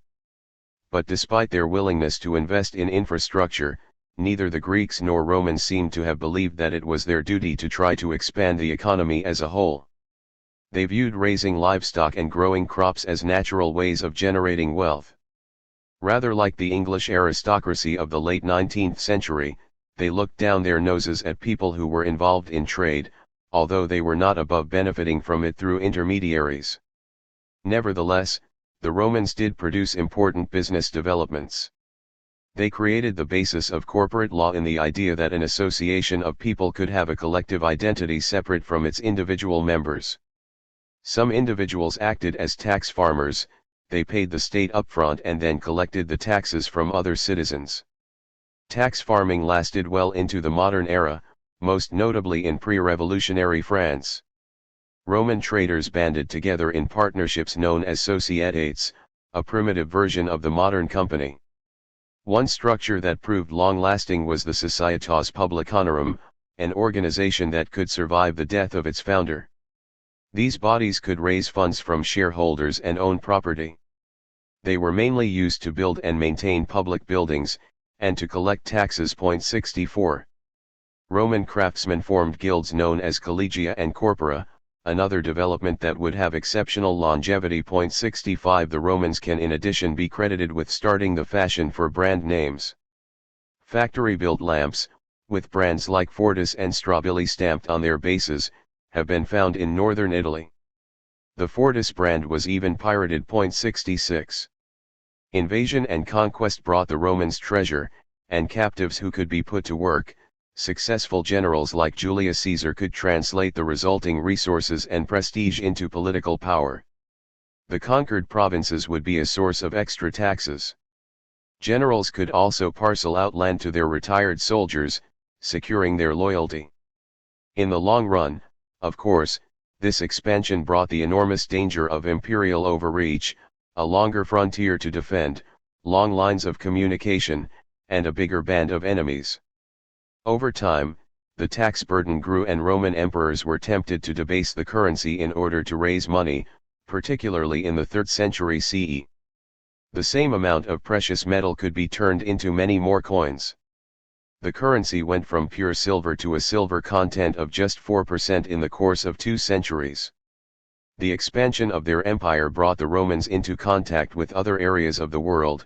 Here were the first inklings of a global economy. Trade with India was possible in part because the Romans were able to subdue the pirates that operated in the Red Sea, and wealthy Romans were eager for the luxuries produced in the rest of the world, such as Indian spices and Chinese silks. Pliny the Elder complained of the fortunes that were lost from the empire annually to purchase Asian products. So dearly do we pay for our luxury and our women. 67. The Romans were not the only ones to appreciate Asian spices. The Visigoths demanded pepper as part of the ransom for relieving the siege of Rome in 408 CE. Roman coins bearing the heads of Augustus and Nero have been found in the south of India, along with amphorae, jugs, mirrors and statues.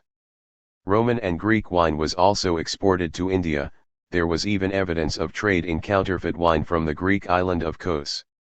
A Roman gold medallion with the head of the Emperor Antonius Pius from 152 CE, along with other goods, has been found in modern Vietnam. 68. Conversely, a statue of a Tamil heroine was found in the ashes of Pompeii. 69. In the 1st century CE, a Greek merchant wrote a book called The Periplus of the Erythraean C70, which was a sailing guide for merchants hoping to make the trip to India. The trick was to take advantage of the monsoon winds. Between April and August, the Himalayas drew winds from the south, bringing monsoon rain with them, but allowing sailors to head north. Between December and March, the winds blew south again. Time it right and it was possible to get from the Red Sea to South India in around 6 weeks. 71. While Rome was starting to dominate the Mediterranean area, China was consolidating under various emperors. The first, short-lived Qin dynasty had a single emperor, but his rule was highly significant. He standardized weights and measures and the written language, set up a tax register, and decreed which crops should be sown in a given area. When he died, he was buried with his terracotta army of more than 8,000 soldiers and 130 chariots. A farmer discovered the site in 1974 and now the terracotta soldiers are a popular tourist destination. Qin's rule was followed by the Han Empire. At first it struggled to maintain control, but by the 1st century BCE, it was in charge of a territory equaling that of the Roman Empire, around 5.2 m square kilometer 72. This was a Pax Sinica equivalent to the Pax Romana. The population of Han China, at almost 60 m, was around that of the Greco-Roman world. Each may have made up around a fifth of the global total. Rice production was a vital part of Chinese agriculture, and even today it generates almost 3 times as many calories per acre as wheat. 73 Well before the Han Dynasty, in around 500 BCE, the Chinese were using draft animals for plowing and their faces as fertilizer. The adoption of the paddy field system, in which the rice was flooded, may have doubled or trebled rice yields. 74. This was a sophisticated society with a structure of hamlets, communes, districts, and prefectures or commanderies. The Qin emperor set up 36 commanderies in total, although this was expanded to 42 by his successors. 75 Adult males were conscripted into the armed forces and required to do a month's hard labor each year. State monopolies on iron, salt, and alcohol were vital sources of revenue for the Han Dynasty, which may have employed as many as 130,000 officials across the whole empire. 76. Chinese emperors came and went rapidly, rather like their Roman equivalents. Under Wen, the 5th emperor of the dynasty, peasants facing high rates of interest who lost their land were forced into extreme measures. A slave market existed well before the Han Dynasty and may have developed in part from the use by the state of convicts as forced labor. Some of those convicts were sold to private owners. One study found plenty of evidence that, in times of economic distress, people sold their children, their wives, and even themselves into slavery, and that these slaves were known as nupai. 77. There were 11 attempts to redistribute land to the peasantry between 140 BCE and 9 CE. 78. The last of these, by Wang Meng, also involved the reformation of the coinage and reintroduced cowrie shells. But bad harvests and floods undermined his rule, as they were to undermine many of his successors. There does not seem to have been any significant direct contact between Rome and China, though Roman delegations may have reached China on a couple of occasions. Chinese sources mention a delegation from the Emperor Marcus Aurelius Antoninus in 166 CE, and a later delegation may have arrived in the 3rd century, after the fall of the Han Dynasty. 79. But most documents from the Han era mention no place any further west than the Kushan Empire, in modern-day Afghanistan and Pakistan. 80. Knowledge of the Chinese Empire did circulate in Europe. A Greek merchant living in Egypt in the 1st century CE wrote of the Na, a land that produced silk. The silk that clothed Roman aristocrats came through India or the Parthian Empire, which then ruled the Mesopotamian region. The combination of Roman and Han rule created the most prosperous global economy the world had yet seen. People of the time did not measure economic output, but historians have a number of indicators that show this era to have been highly active. The first is the production of lead. It is possible to measure the lead content of ice layers in Greenland and Antarctica, and of sediments in Swedish lakes. 81. This allows us to estimate the lead concentration in the atmosphere in past eras and thus to assess the level of economic activity. Lead was used in the production of coins. 400 parts of lead were needed to extract 1 part of silver. It was also used to make baths and pipes. The Latin word for lead, plumbum, is reflected in both the chemical symbol for lead, Pb, and the English word plumber. Up until around 1000 BCE, almost all lead in the atmosphere came from natural sources. Lead traces then started to increase and reached a peak in the last 2 or 3 centuries BCE and the first 2 centuries CE. Traces of copper have also been found in the ice sections, with a peak at around the same point. A third measure relates to the discovery of shipwrecks in the Mediterranean. These can be dated from their cargoes. The peak in activity occurred between 200 BCE and 200 CE and tailed off pretty quickly after that point. Angus Maddison, the economist, reckoned that the zenith for Roman income, urbanization, and population occurred around 164 CE, After that a smallpox plague killed around a sixth of the citizens. 82 The empire's power briefly revived under Diocletian and Constantine in the late 3rd and early 4th centuries, but the focus of the empire, including the wheat tribute, shifted to the city of Constantinople or Byzantium. Rome was sacked in 410 CE and the last Western emperor gave up in 476 CE. Europe's significance as an economic power declined with it, although, as we shall see, the Asian market still thrived. From stone axes to silk clothes. Mankind's move from hunter-gathering eventually delivered the sophisticated societies of the Mesopotamians, Greeks, Romans, and Han Chinese. Writing may have initially only been used for recording the details of transactions and the records of grain stores, but it gave rise to the stories of Homer and the histories of Herodotus. Some of the great thinkers in human history emerged in the first millennium BCE, the Buddha, Confucius, Lao Tzu, as well as the Old Testament prophets and the Greek philosophers. These societies were not primarily market economies. Most people, for most of the time, met most of their needs from their own resources. To the extent that they used the market, they may have brought some surplus food to exchange for things they could not make themselves, such as tools or pots. Some people did work for wages, although these could be in the form of food rather than money. Such work was often seasonal, harvesting, occasional, construction, or forced, the system imposed by the state. But what was innovative about these civilizations was the creation of cities, which required a different kind of economic organization. Rome may have had 1 million citizens at its peak. The result was the development of artisan trades, shops and markets. There were no factories in the modern sense, but there were workshops.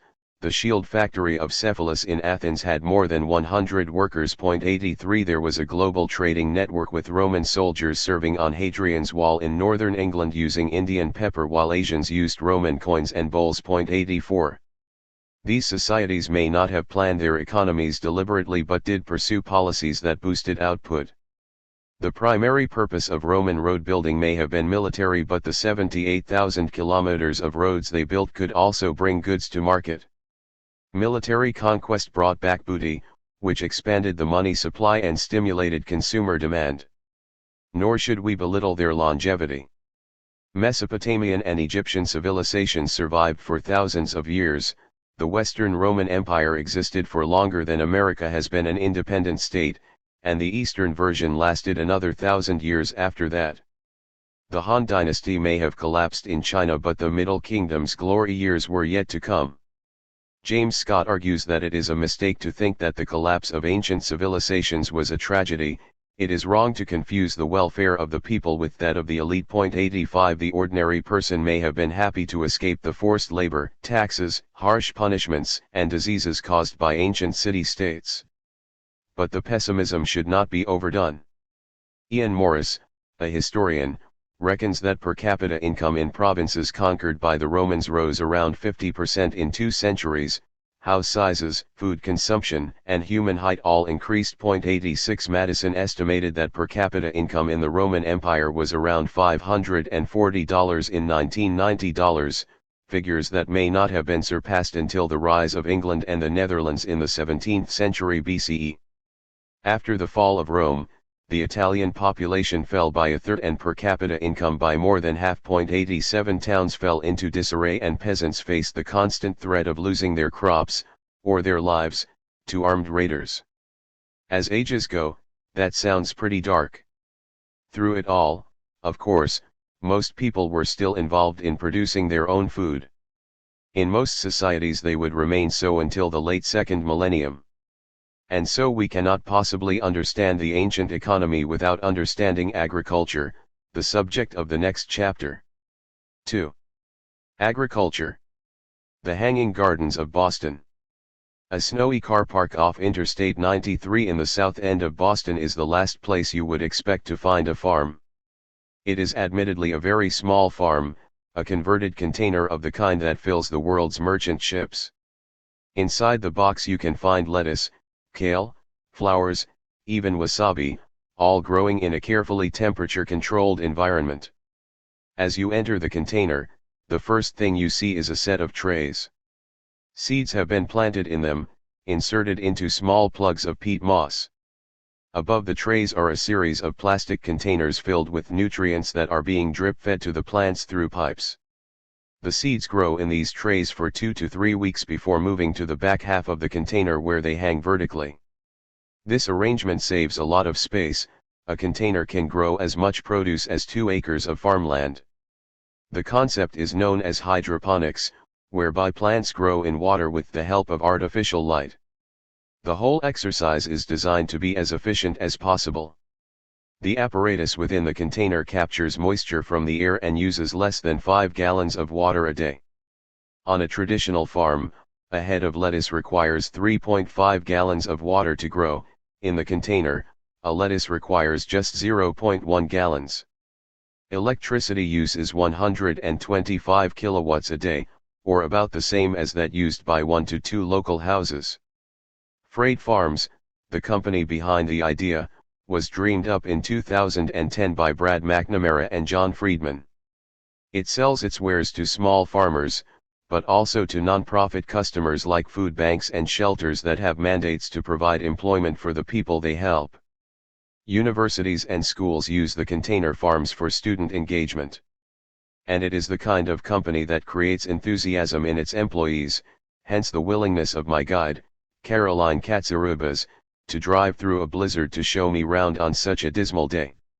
Hydroponic farms are a mini wonder of the world.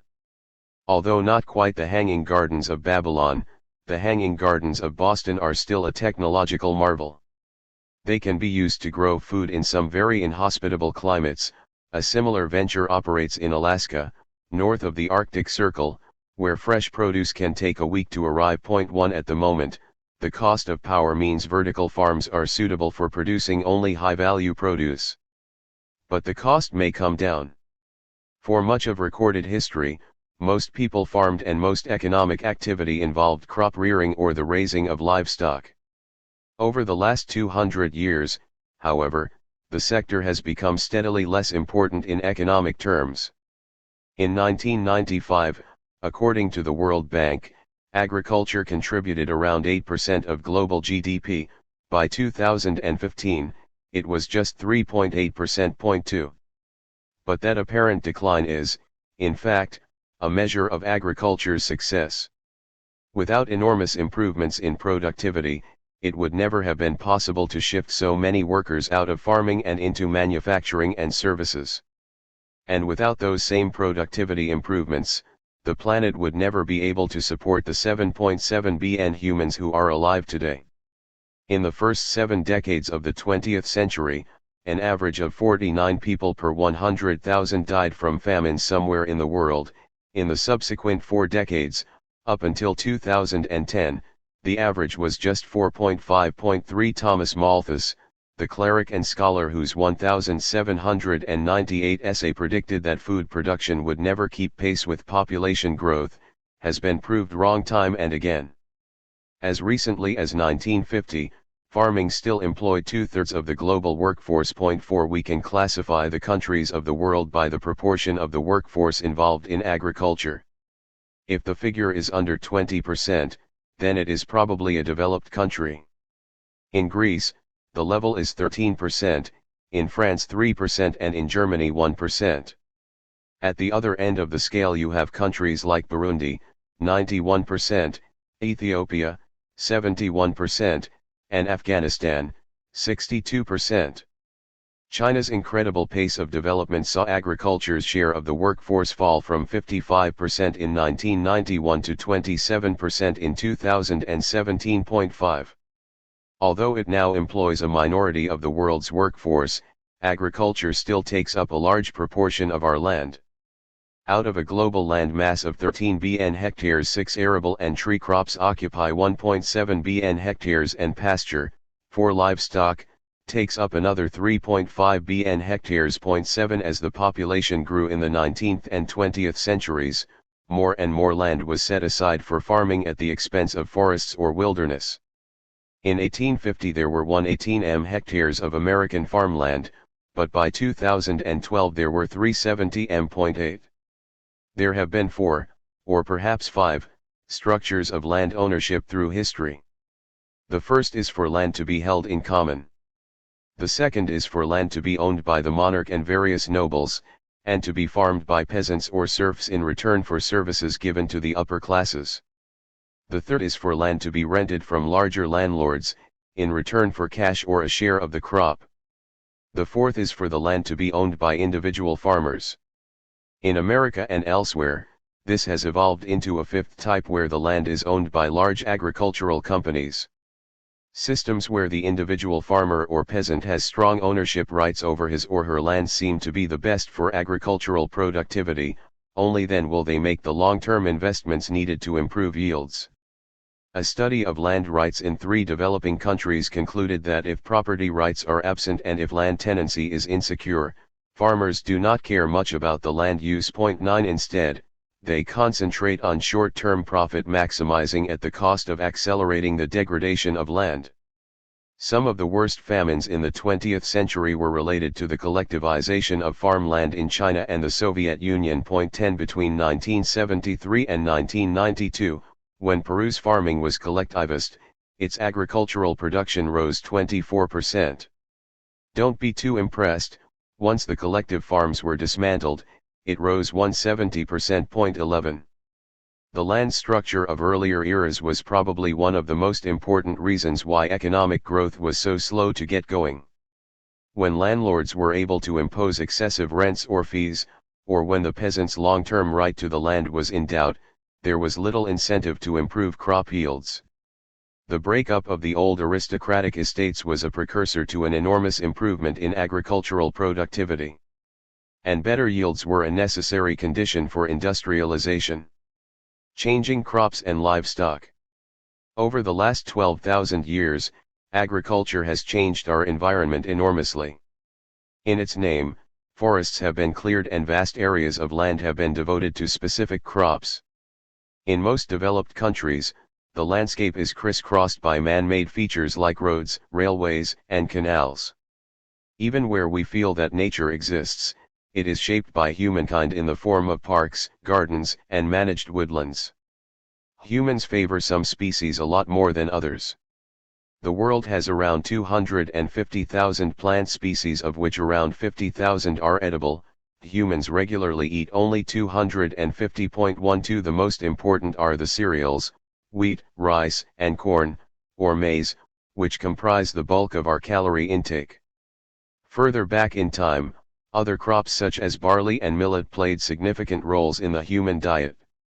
These crops have been altered by thousands of years of human cultivation and selection. As Tom Standage writes, they are deliberately cultivated technologies that only exist as a result of human intervention. 13 Take corn or maize, for example. Its ancient ancestor was Teos Inte, a Mexican wild grass. Back then, the yellow kernels that we enjoy eating were encased in a tough shell called a glum. That glum was hard to break down in an animal's stomach. It thus emerged in the droppings, giving the kernels a nutrient-rich environment in which to grow. In some cases, a genetic mutation meant that some kernels lacked their casing. Before humans came along, that would have been an evolutionary disadvantage. As it was, the mutation was a boon. The Aztecs, Mayans, and Incas who cultivated the plant preferred unprotected kernels and sowed them as seeds. They also preferred larger ears on the plant, so selected for that characteristic. The modern plant is a giant compared with its ancient predecessor. The oldest remains of a maize cob date back to 5400 BCE. 14 It could not exist in its current form without human cultivation. Wheat too was selected so that its seeds did not scatter in the wind and its crop ripened at the same time. The pattern has been repeated at many times, in many places and with many crops. Rice has been such a key dietary component in Asia that rulers were determined to improve their supply. Zhenzong, a Chinese emperor from the Song dynasty, learned of a rice variety, grown in what is now Vietnam, that was drought-resistant and quick to mature. Seeds were brought back to China, helping to spur a near doubling of the population between 1000 and 1200 CE. 15. A similar process has happened with livestock. Herbivores like sheep and goats were the first grazing animals to be domesticated because they could feed themselves. All that was needed was a large enough patch of ground. A domesticated animal makes, unknowingly, of course, a Faustian bargain. Its needs are well provided for, and humans offer protection against other animal predators. It is encouraged to reproduce and pass its genes on to other generations. But the price is a loss of freedom and a foreshortened life. Over time, these animals grow more placid, less wary of humans, and they develop smaller brains. A domestic pig has a brain 33% smaller than that of a wild boar. Sheep have brains 24% smaller than that of their wild ancestors. 16. The process of domestication may have been remarkably swift. A Soviet scientist Dmitry Belyaev began an experiment with silver foxes in the 1950s. He selected the foxes that were the least aggressive towards humans and bred them. The cubs were hand-fed by humans and also petted. Within 4 generations, some fox cubs were wagging their tails in response to humans, just like a domesticated dog. By the 6th generation, some cubs were whining, whimpering, and licking in dog-like fashion. The study was continued after Belyaev's death by Ludmila Trud, who found that by the 30th generation, and after only 50 years, around half the fox cubs had domesticated traits. 17. The success in taming foxes gives us a clue as to how mankind turned the wolf into the domesticated dog. 18. The dogs would have been highly useful as guards as well as hunting companions, doubtless some were eaten as well. But there turned out to be only a limited number of animals that were suitable for domestication. The Food and Agriculture Organization of the UN lists just 39 kinds of livestock. Only 14 types of mammals weighing over 100 pounds were domesticated, and Jared Diamond points out that these were unevenly distributed. South America had just the llama and its close relative, the alpaca.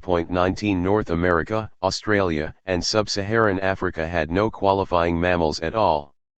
This must, Diamond argues, have held back economic development in those continents. As humans moved around the world, they took their plants and animals with them, with devastating effects on the indigenous flora and fauna. The clearest example of this was the Columbian Exchange, which followed the European discovery of the Americas in the late 15th century. Corn was being grown in Spain and Portugal by the 1520s, and reached China by the 1550s. It produced 100 to 200 times as much grain for every seed that was sown, compared with a multiple of 4 to 6 for wheat. Corn was accompanied by the potato, which produced 2 to 4 times as many calories per acre as wheat, rye, and oats, and was suitable for growing in many different types of soil. 21. Plenty of crops went the other way, including wheat, rice, and olives. Europeans also brought their livestock, including horses, sheep, cattle, pigs, and chickens, to the Americas, and remade the landscape to suit their style of agriculture, destroying the lives of the native inhabitants in the process. Disease was by far the biggest killer, followed by warfare, reducing the pre-Columbian population by around 50% within a short period. 22. Terrible though this was, the exchange of crops made it possible for the world to support a much larger population in the long run. In China, for example, the arrival of maize and sweet potatoes gave people a crop to grow in areas that were too dry for rice. That helped the population rise from 160 m in 1600 to 380 m by 1820. 23. The chili pepper, now seen as a staple of Asian cuisine, also came from the Americas. Another way in which crops were spread round the world was when they came under the same political, or religious, authority. The spread of Islam meant that 16 food crops, like rice, bananas, and spinach, as well as cotton fiber, were diffused from India all the way to Spain. Growing many water-hungry crops required the creation of extensive irrigation systems. What has been dubbed an Arab agricultural revolution brought more marginal land into cultivation. 24. The Mongols were also keen diffusers of new crops and even had a cotton promotion bureau to encourage the use of the plant in their possessions. 25. Much later, the British, whose empires spanned the globe, were eager to get their hands on sources of rubber. In 1876, Henry Alexander Wickham smuggled 70,000 seeds out of Brazil.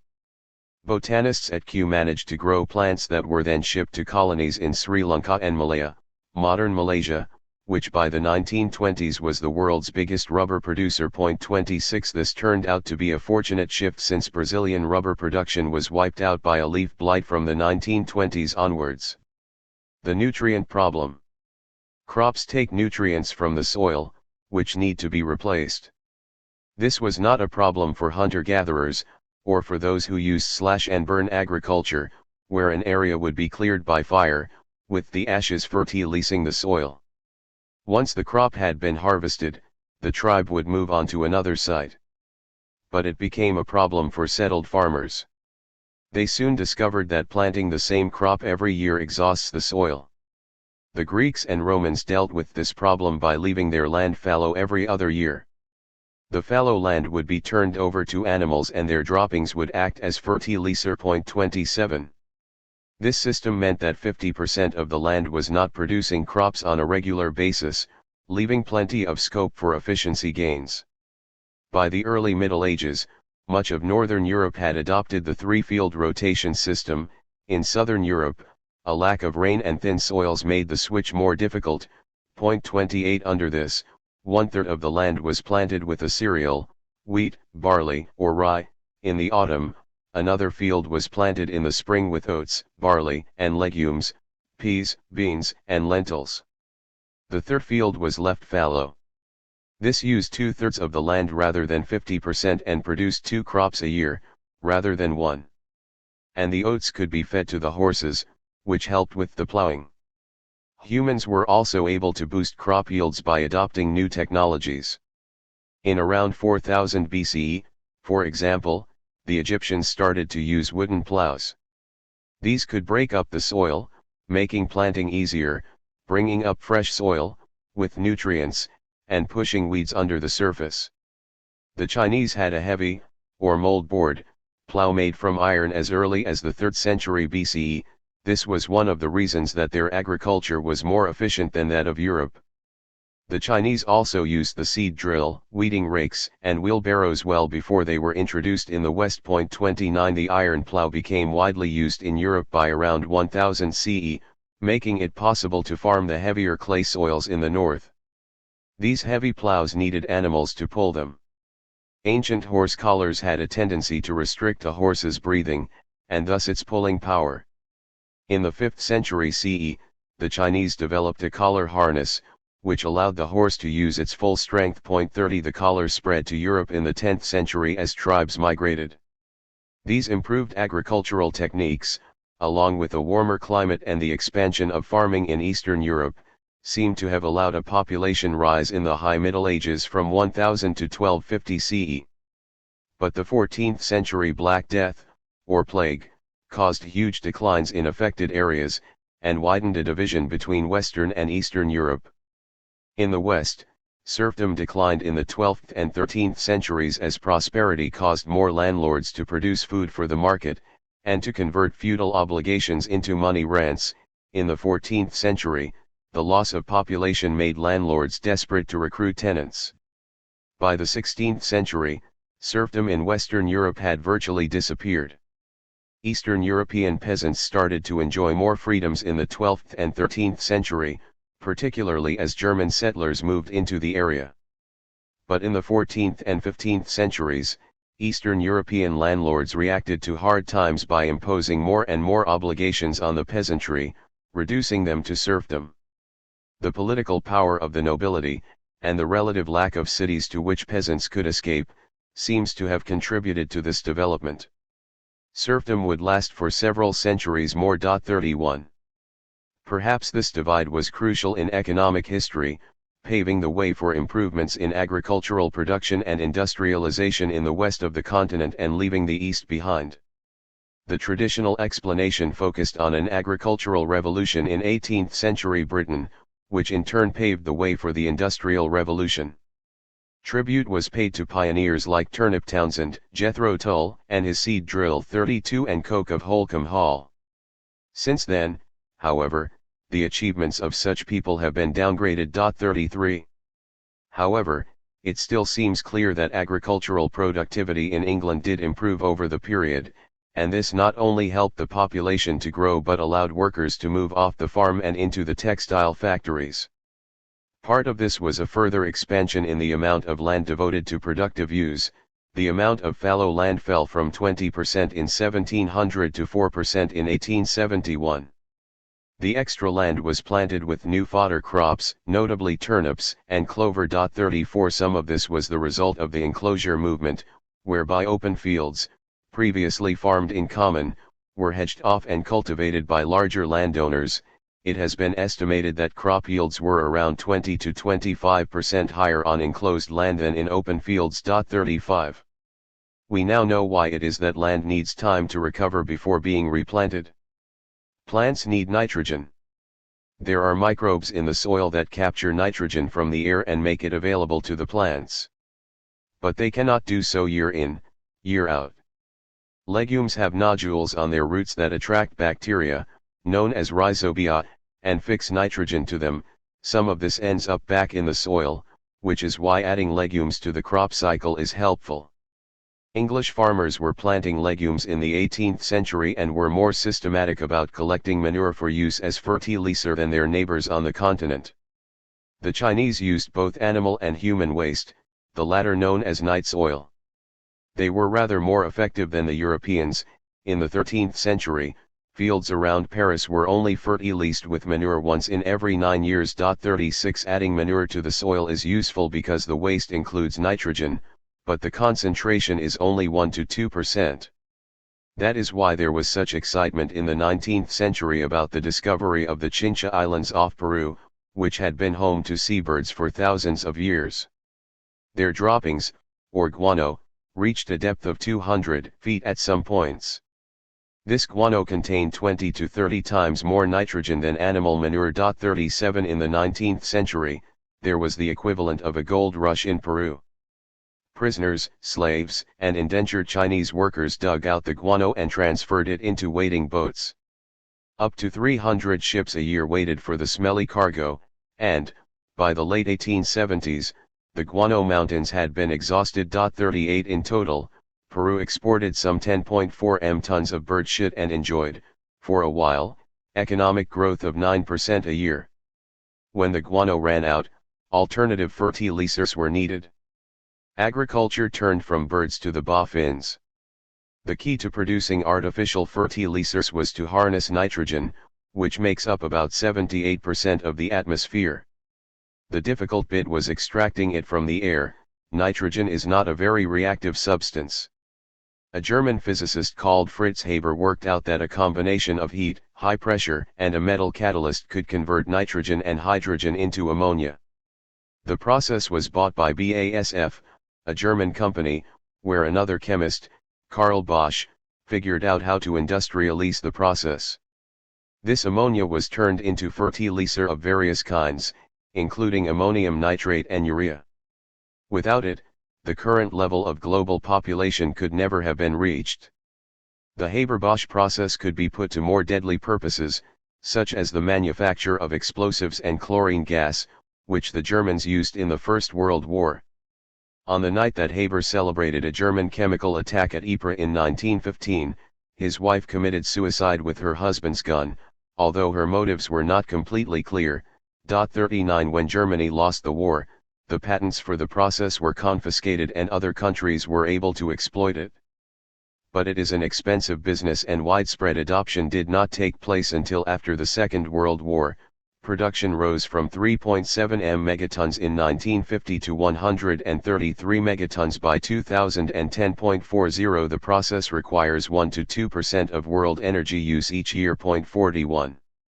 Another huge boost to agricultural output came from the opening up of the Americas. The plains of North America and the pampas of Argentina were rapidly exploited in the late 19th century. And thanks to the railway, the steamship, and refrigeration, these goods could be shipped back to Europe. The result was an agricultural depression in some parts of the continent because Old World farmers could not compete with the produce of the New. In turn, this may have spurred the emigration of many European farm workers to North and South America. The seeds of success. New fertilizers and the addition of more cultivated land were two of the four big factors in agriculture's 20th century success. A third was the use of mechanization, tractors, combine harvesters, and the like. This was more efficient than horsepower, and freed the quarter of arable land that was needed to feed the horses. The effect was to boost the amount of food that was available to feed the human population. The fourth development was the creation of new seed varieties. This was driven by the need to tackle a big problem. Covering the Earth's surface with vast quantities of a single crop creates the risk that disease will devastate production, as with potato blight in the 19th century. Wheat, for example, is attacked by a fungus dubbed wheat leaf rust. 42 In 1942, at a research station in Sonora, Mexico, a scientist called Norman Borlaug began painstakingly to test various strains of wheat in an attempt to create a higher-yielding version that was resistant to rust. This involved a dwarf version with a shorter, stronger stem to support a larger seed head. It took time for farmers to accept the new seeds, and there were setbacks along the way, including the emergence of a new form of rust. But by 1959 Mexico was raising 14 times more wheat than before Borlaug's arrival. By 1964, it had become a net wheat exporter. 43. Mr. Borlaug then headed to Asia and tried to convince the governments of India and Pakistan to adopt the new strains. Both countries' governments were very suspicious of the motives of foreign suppliers, but some disastrous harvests and a reduction of American aid tipped the balance. Planting the new seeds was not enough. In 1968, Borlaug also persuaded Ashok Mehta, India's deputy prime minister, to increase fertilizer production so that the seeds could flourish. In Pakistan, wheat production rose from 4.6 m tons in 1965 to 7.3 m tons in 1970. By 2000, the country was producing more than 21 m tons. By 1974, India was self-sufficient in cereal production. By 2000, new seed varieties contributed 86% of wheat output in Asia, 90% in Latin America and 66% in the Middle East and Africa, showing the importance of Borlaug's work. Separately, the International Rice Research Institute improved yields by crossbreeding dwarf varieties. One variety known as IR8, or miracle rice, could produce 5 tons per hectare or 10 tons with fertilizer, where only 1 ton was produced before. It also had a shorter growing season and was more resistant to pests.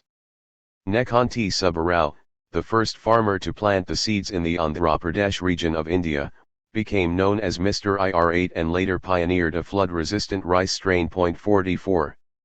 This green revolution transformed a region that had been repeatedly blighted by famines. The new wheat plants could be grown twice a year or alternated with rice. It became possible to get 2 tons of wheat and 3 tons of rice from an acre that had previously produced only half a ton of either.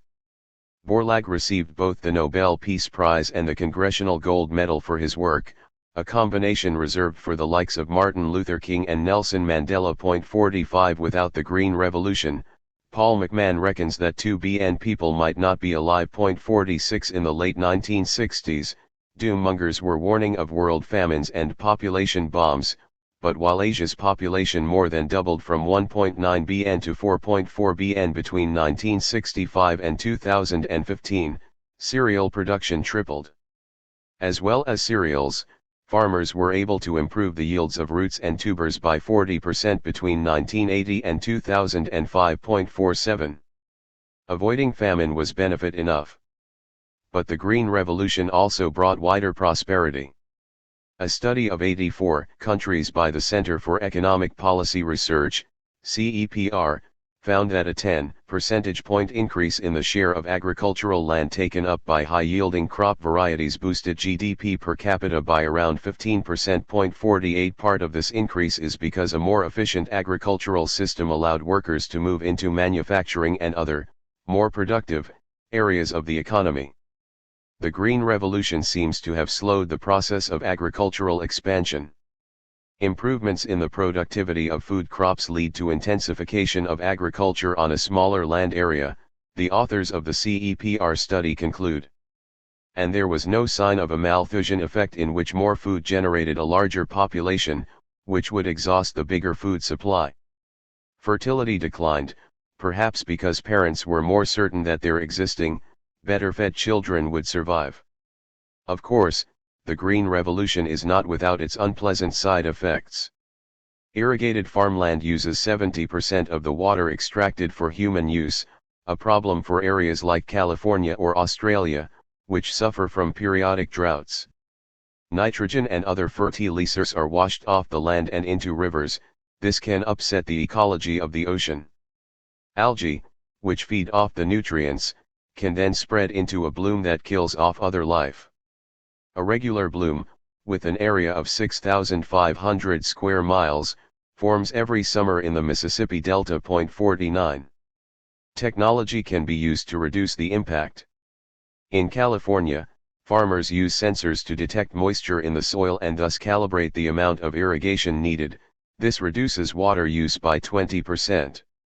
Farm equipment like tractors are now fitted with global positioning systems, which means that they are much more efficient at covering a given area of ground.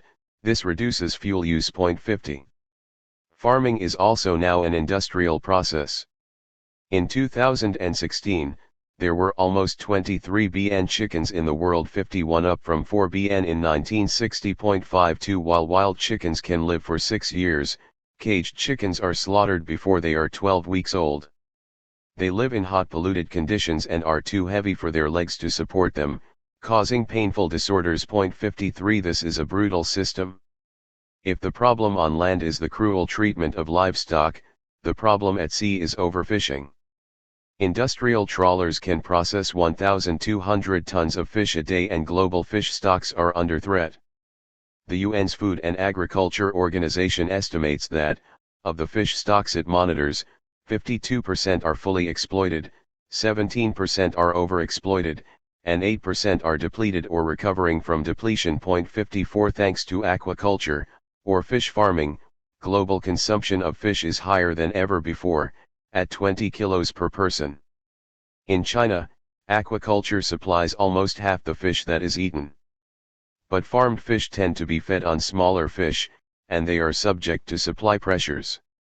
Global warming is causing oceans to become hotter and more acidic, making life more difficult for species like crabs and oysters, which build their shells from carbonates.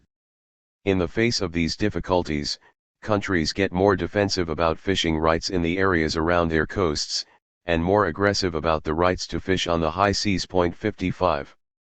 Agriculture cannot afford to stand still. There may be an extra billion people on the planet by 2035, and another 100 m tons of rice will be needed to feed them, or around 30% more than current production levels. That would require an increase in rice yields of 1.2 to 1.5% a year, but yields are only rising at half that pace. 56. Many scientists pin their hopes on genetically modified crops, although the idea is politically controversial and is banned in some countries.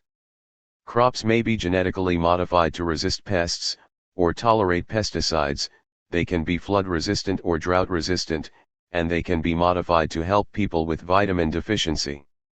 A report from the National Academies of Science, published in 2016, found that genetically modified crops had caused no harm to human or animal health. 57. A different meta-study of GM crops between 1995 and 2014 found that both yields and profits for farmers were enhanced. 58. The ghost of Malthus could still come back to haunt us. Global warming may reduce crop yields by 3.1 to 7.4% for each degree rise in temperature, according to a 2017 study published in Proceedings of the National Academy of Sciences. Some areas may get too much rain. Other areas may get too little. Warmer weather may increase the number of pests. 59. History should teach us to be cautious about making apocalyptic forecasts about food supplies. The container farm that began this chapter shows that human ingenuity can find new, and more efficient, ways of producing food. But the more people that crowd this planet, the greater the danger that might come from an unexpected direction, a decline in pollinating insects, the pollution of water supplies, or the emergence of a new fungus, virus, or bacterium that attacks the plants on which our ecosystem depends. The best hope is that humanity muddles through, as it has in the last 300 years. But as the next chapter shows, we haven't always been so lucky. 3.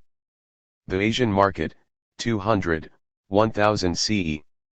Economies can be disrupted by climatic disasters, volcanic eruptions or cooling temperatures.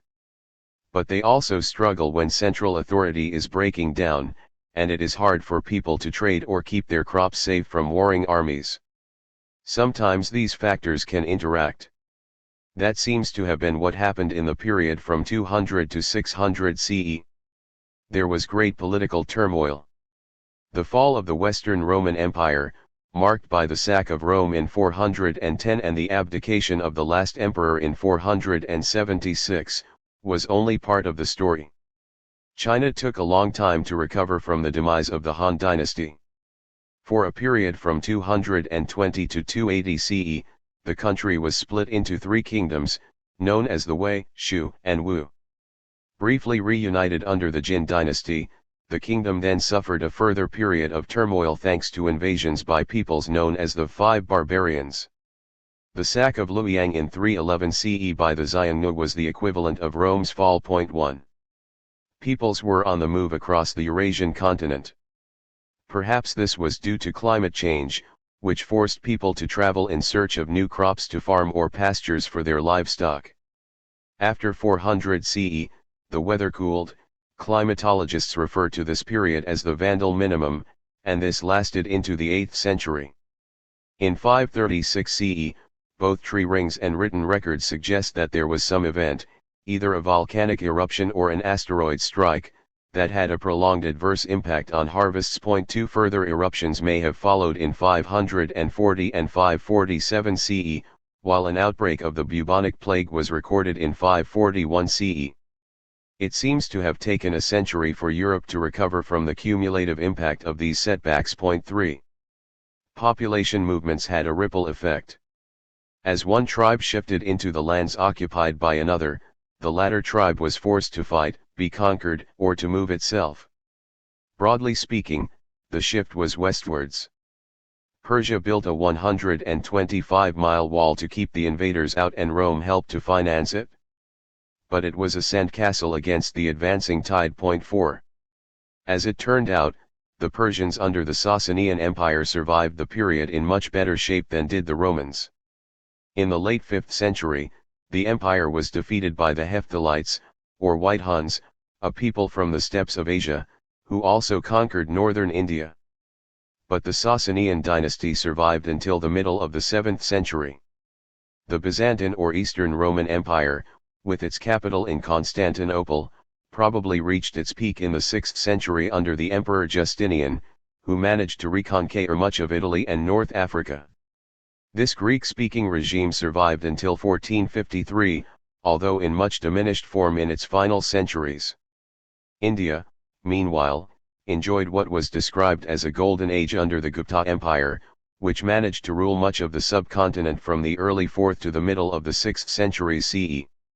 The Gupta regime had the equivalent of both guilds and chambers of commerce, which attempted to control quality, prices, and training regimes for certain occupations. It was during this period that Indian mathematicians developed the concept of zero as well as our modern system of numbers. 5 Arab traders later picked up the system, and when their knowledge was passed to Europe, the symbols were called Arabic numerals.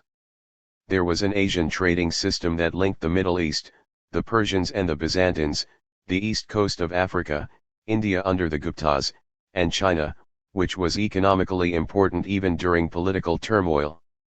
No Roman coins have yet been found in China, but Byzantine coins, dating from the 6th century, have been discovered, along with Sasanian coins from the 3rd to the 7th centuries. 6 Chinese coins from the 8th and 9th centuries have been found on the East African coast. 7 One of the key conduits of trade in this period was the Sogdian Empire, an Iranian civilization that lived in what is now Uzbekistan and Tajikistan. The Sogdians created the great trading center of Samarkand, and dealt in goods like musk, silk, silverware, and slaves with the Byzantine Empire, the Indians and the Chinese. Their activities seem to reach their height in the 5th and 6th centuries CE.8. The Sogdians were early traders on what has become known as the Silk Road, although the term was not coined until 1877 by Baron Ferdinand von Richthofen.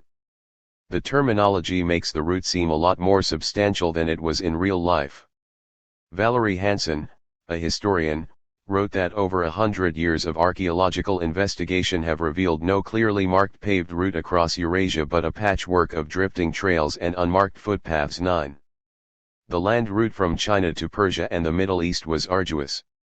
It needed to pass through the Gansu corridor between the Qinghai Mountains to the south and the Gobi Desert to the north, then round, or through the Taklamakan Desert, in modern Xinjiang, and past the Pamir Knot, where several mountainous ranges meet, a spot known as the Roof of the World. Most merchants' business was probably local in scale, passing on goods to someone else along the route. An analysis of 7th century trading caravans found that most contained fewer than 10 men. 10. Silk was a significant part of the trade. The textile was highly valued and used as a currency. Chinese soldiers were paid in rolls of silk, which proved very useful on their travels.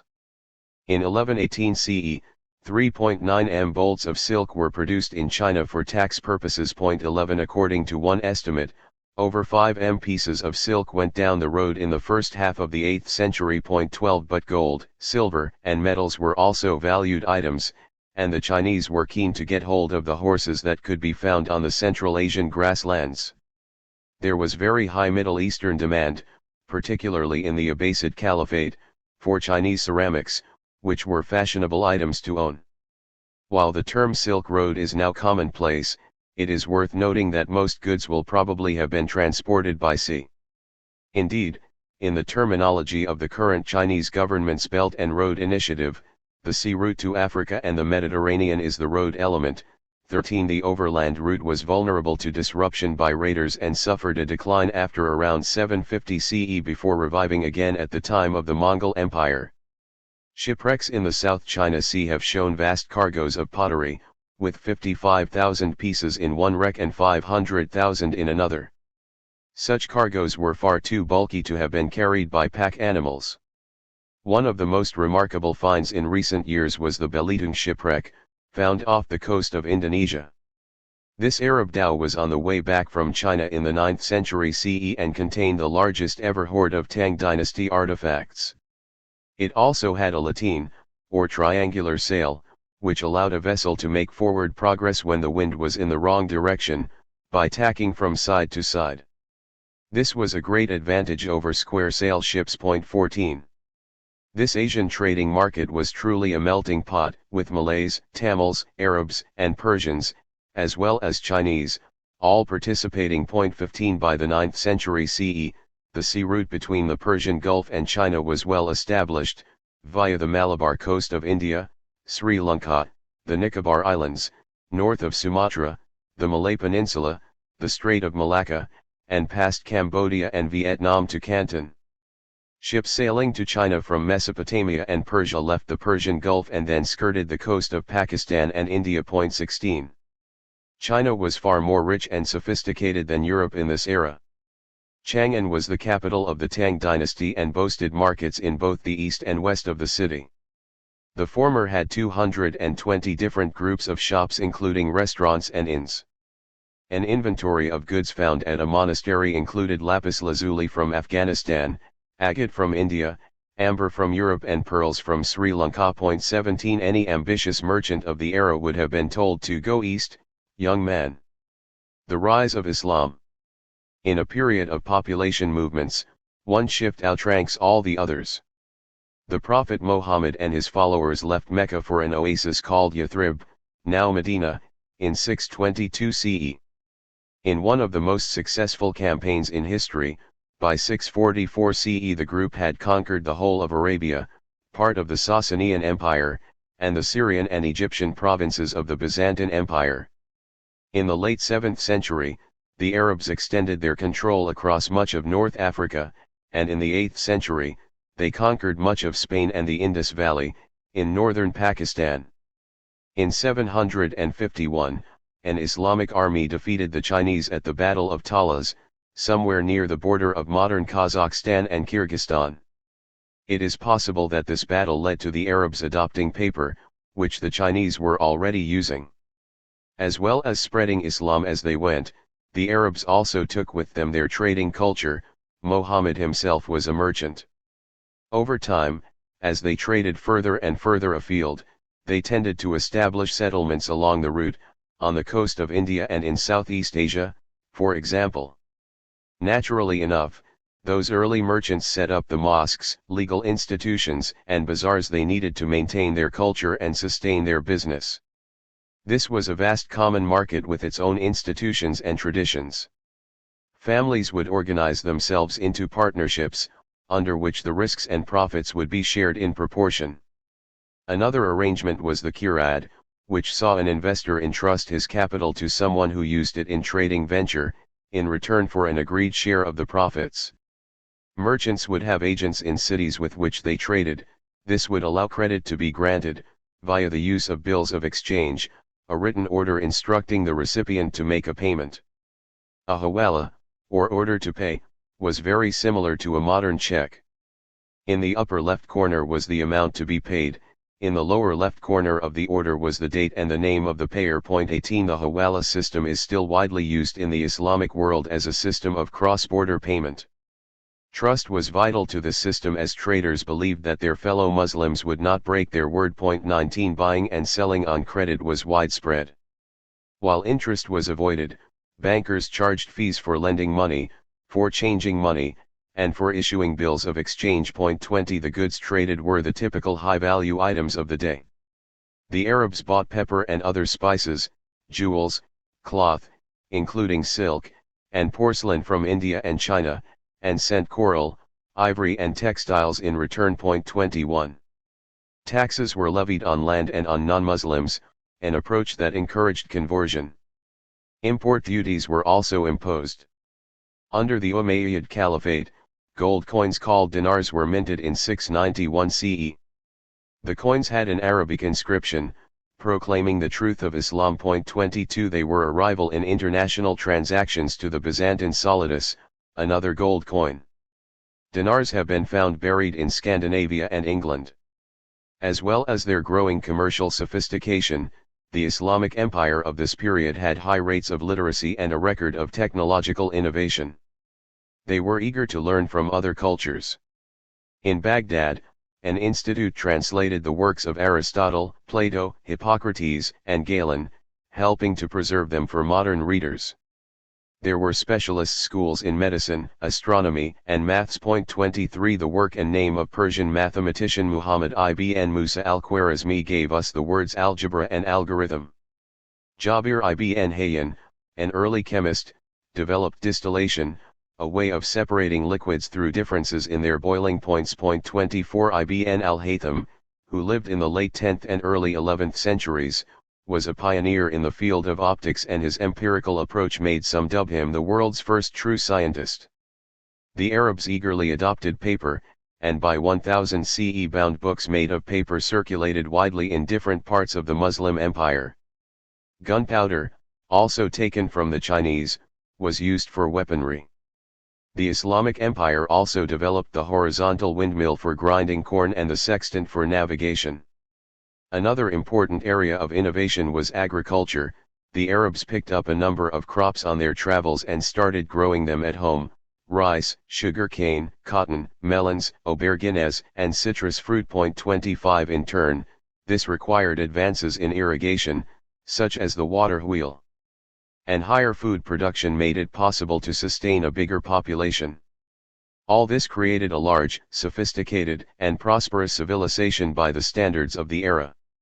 Baghdad was only founded in 762 CE, but by the 9th century, its caliph was boasting to the Byzantine emperor that the least of the territories ruled by the least of my subjects provides a revenue larger than your whole dominion. 26 By 900 CE, the city had a population of around 500,000. One 10th century book described Baghdad as the most prosperous city in the world. Whether that was true may be a matter of timing. In the 8th century that claim would have been reserved for Chang'an, which was the Chinese capital and had a population that has been estimated at anywhere between 600,000 and 2 million. But the city was ransacked by the Tibetans in 763. By the 10th century, China was suffering another period of turbulence, being split into 10 kingdoms. 27 Under the Song dynasty, 960 to 1279, Kaifeng became the leading city with an estimated population of 1 million. 28. Despite the turbulence, China continued to be the center of much technological advance. Under the brief Sui dynasty, the Chinese joined a series of canals, along with arms of the Yangtze River, into a grand canal that connected the south, a key rice and grain producing region, with the north of the country. It built on an earlier Hongo Canal that dated back to the 5th century BCE. The canal system could be used to transport grain to famine-hit areas and to supply military garrisons. In the late 10th century, Chinese use of locks allowed the Grand Canal to reach 40 meters above sea level. As Chinese traders fanned out across Asia by land and sea, they improved their navigation skills, inventing the magnetic compass, the sternpost rudder, fore steering, and watertight bulkheads. On land, the Chinese had developed the stirrup and the wheelbarrow in the early centuries CE.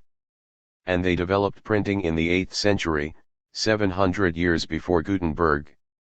As already noted, their invention of the collar harness allowed horses to pull a greater load without choking themselves.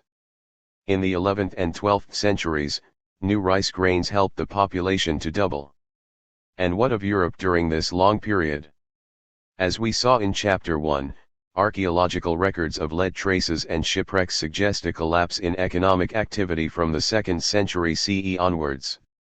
Manufactured goods like pottery and roof tiles were also much less common. 29 For many people, this may not have made that much of a difference to their lives. They did not rely on coins and could not afford many of the items that were then the focus of international trade. But there were other signs of decline. Forest areas grew, which implied that the area of cultivated land declined. Rome's population fell to 5% of its 2nd century peak of 1 million or so under the emperors. 30 And the resettlement of Europe by new peoples meant violence and misery for the original inhabitants. In 14 CE, Italy had an average income of 2.2 times the subsistence level, almost twice as high as Britain's. By the year 700 CE, average income in Italy was only 20% above subsistence. 31.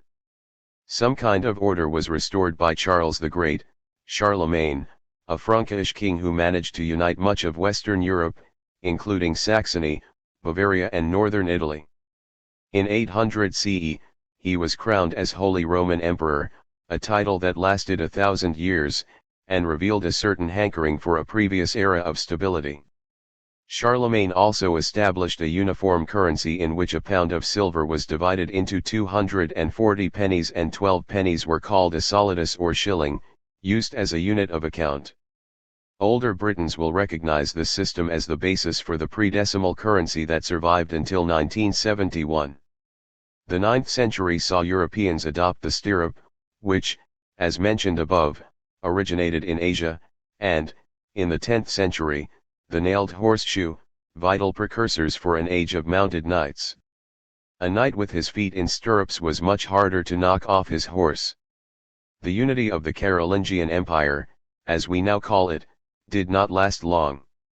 It was divided into three in 843, into, broadly speaking, Western France, Western Germany, and a middle kingdom of the Low Countries, Eastern France, Switzerland, and Northern Italy. 32 Europe was still dogged by raiders and bandits, most notably the Vikings who attacked by sea and river, and the Magyars, who invaded from the east, before settling in modern Hungary. In this insecure world, it made sense for peasants to settle near a monastery, which had weapons and walls behind which to shelter, or to accept the protection of a local military leader or lord. The manorial system, or domain, hence the modern word, domain, developed from this root, under which peasants offered services and part of their crop and received security in return. For the peasants, the exact ions of the lords were probably lower than the potential losses to bandits. But agricultural improvements were achieved in this era and the amount of cultivated land expanded again, especially as German settlers moved into Eastern Europe. The center of power shifted east when Otto the Great of Saxony defeated the Magyars in 955, conquered Italy, and was crowned Holy Roman Emperor in 962. Towards the end of the period, European merchants began to re-establish trading contact with Egypt and the Middle East. But the continent was still something of a backwater. Slow progress. Asia was very much the center of the world, both economically and politically, during this period. But the prosperity gap between Asia and the rest of the world was not on the scale of the gap between Europe, America, and the rest of the world in 1900 CE. Humanity made some technological advantages in the first millennium CE, especially in agriculture, but progress was slow. Indeed, Angus Maddison estimated that world population rose by a sixth in the millennium to somewhere between 250 m and 345 m. Per capita income rose by around 10% in Asia but fell in the area covered by the Western Roman Empire. Life expectancy in 1000 CE was just 24, and a third of babies died in the first year of life. 33. Life for most people carried on much as it had for several thousand years, back-breaking toil to produce a subsistence crop on their land, a crop that was vulnerable to seizure by bandits or some form of taxation by local magnates. Few people could read or write, so knowledge was very slow to diffuse. Those who were born poor were likely to die poor. When the population is barely able to feed itself, there is neither the spare labor force to make other types of goods nor the demand to buy them. The Malthusian trap was still in place.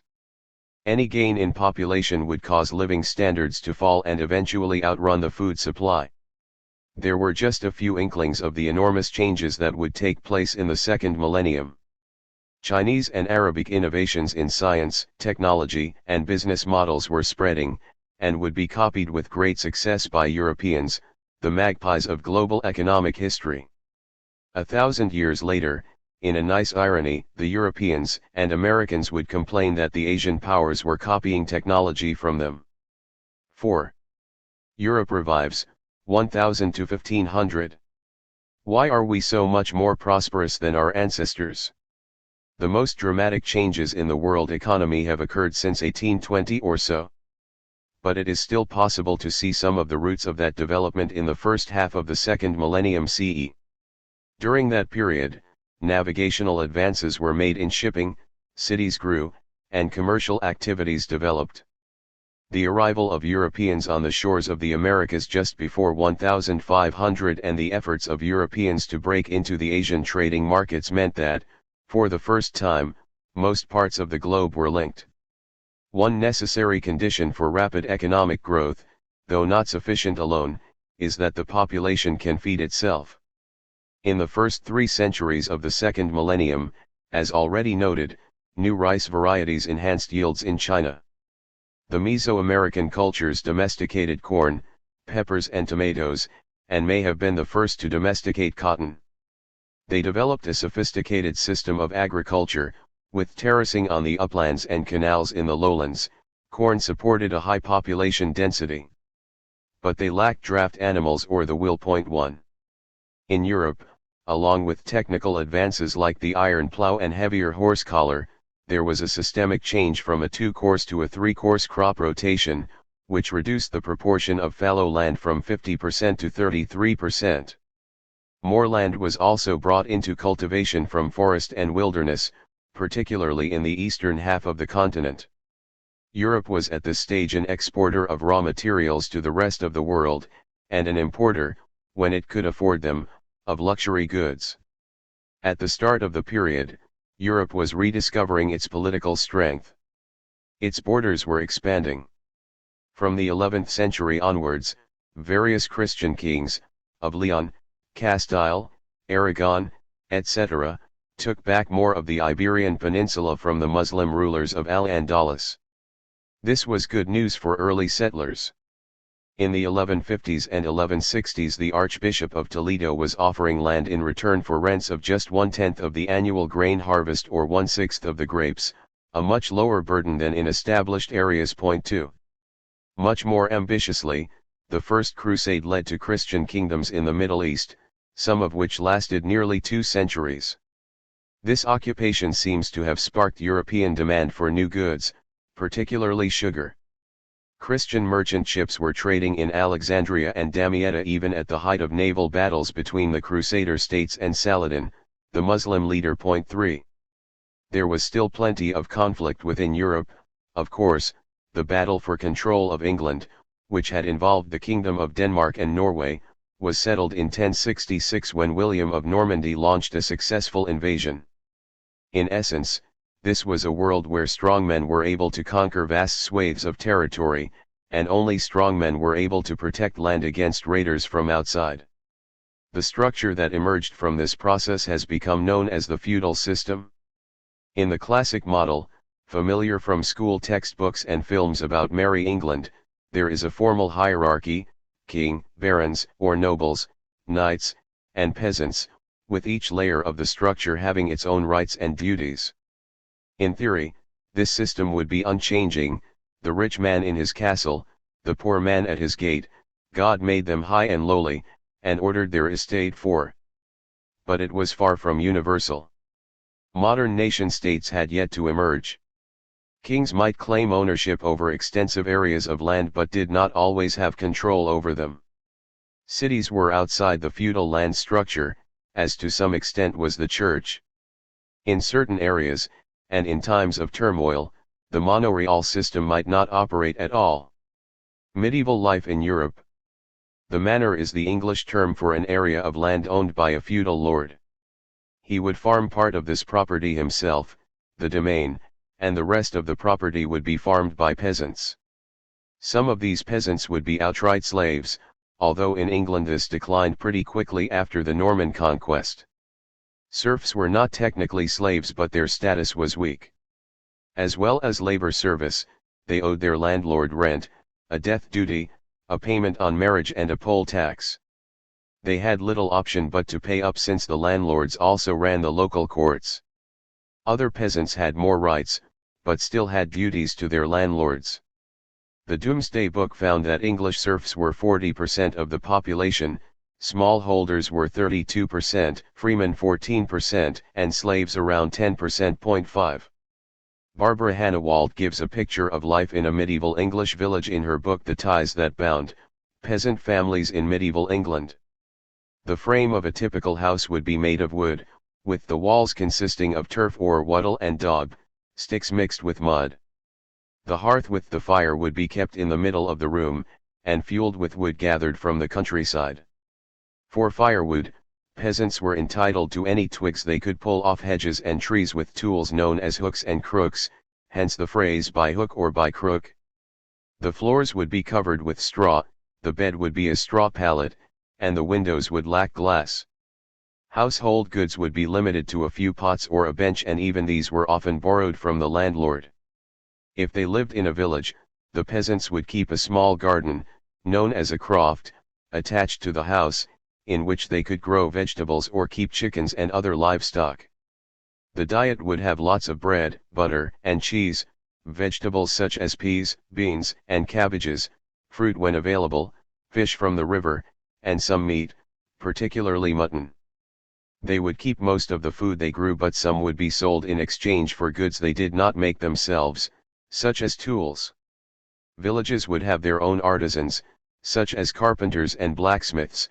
Households would earn extra income by spinning, or brewing, or by working as servants in the Lord's house. Women bore a heavy burden, fetching the water and the wood for the fire, looking after the poultry, doing the spinning of textiles, and the mending of clothes, picking the wild fruits and nuts, and overseeing the garden, making butter, cheese, and beer, as well as all the cooking and cleaning. The crop details changed from country to country, but similar lifestyles were lived across Europe. Most people spent their lives just getting by. They had very little income left after their food, rent, and taxes were paid. Famine or disease could carry them, or their children, off at any time. At the start of this period, medieval Europe was still poor, relative to Asia.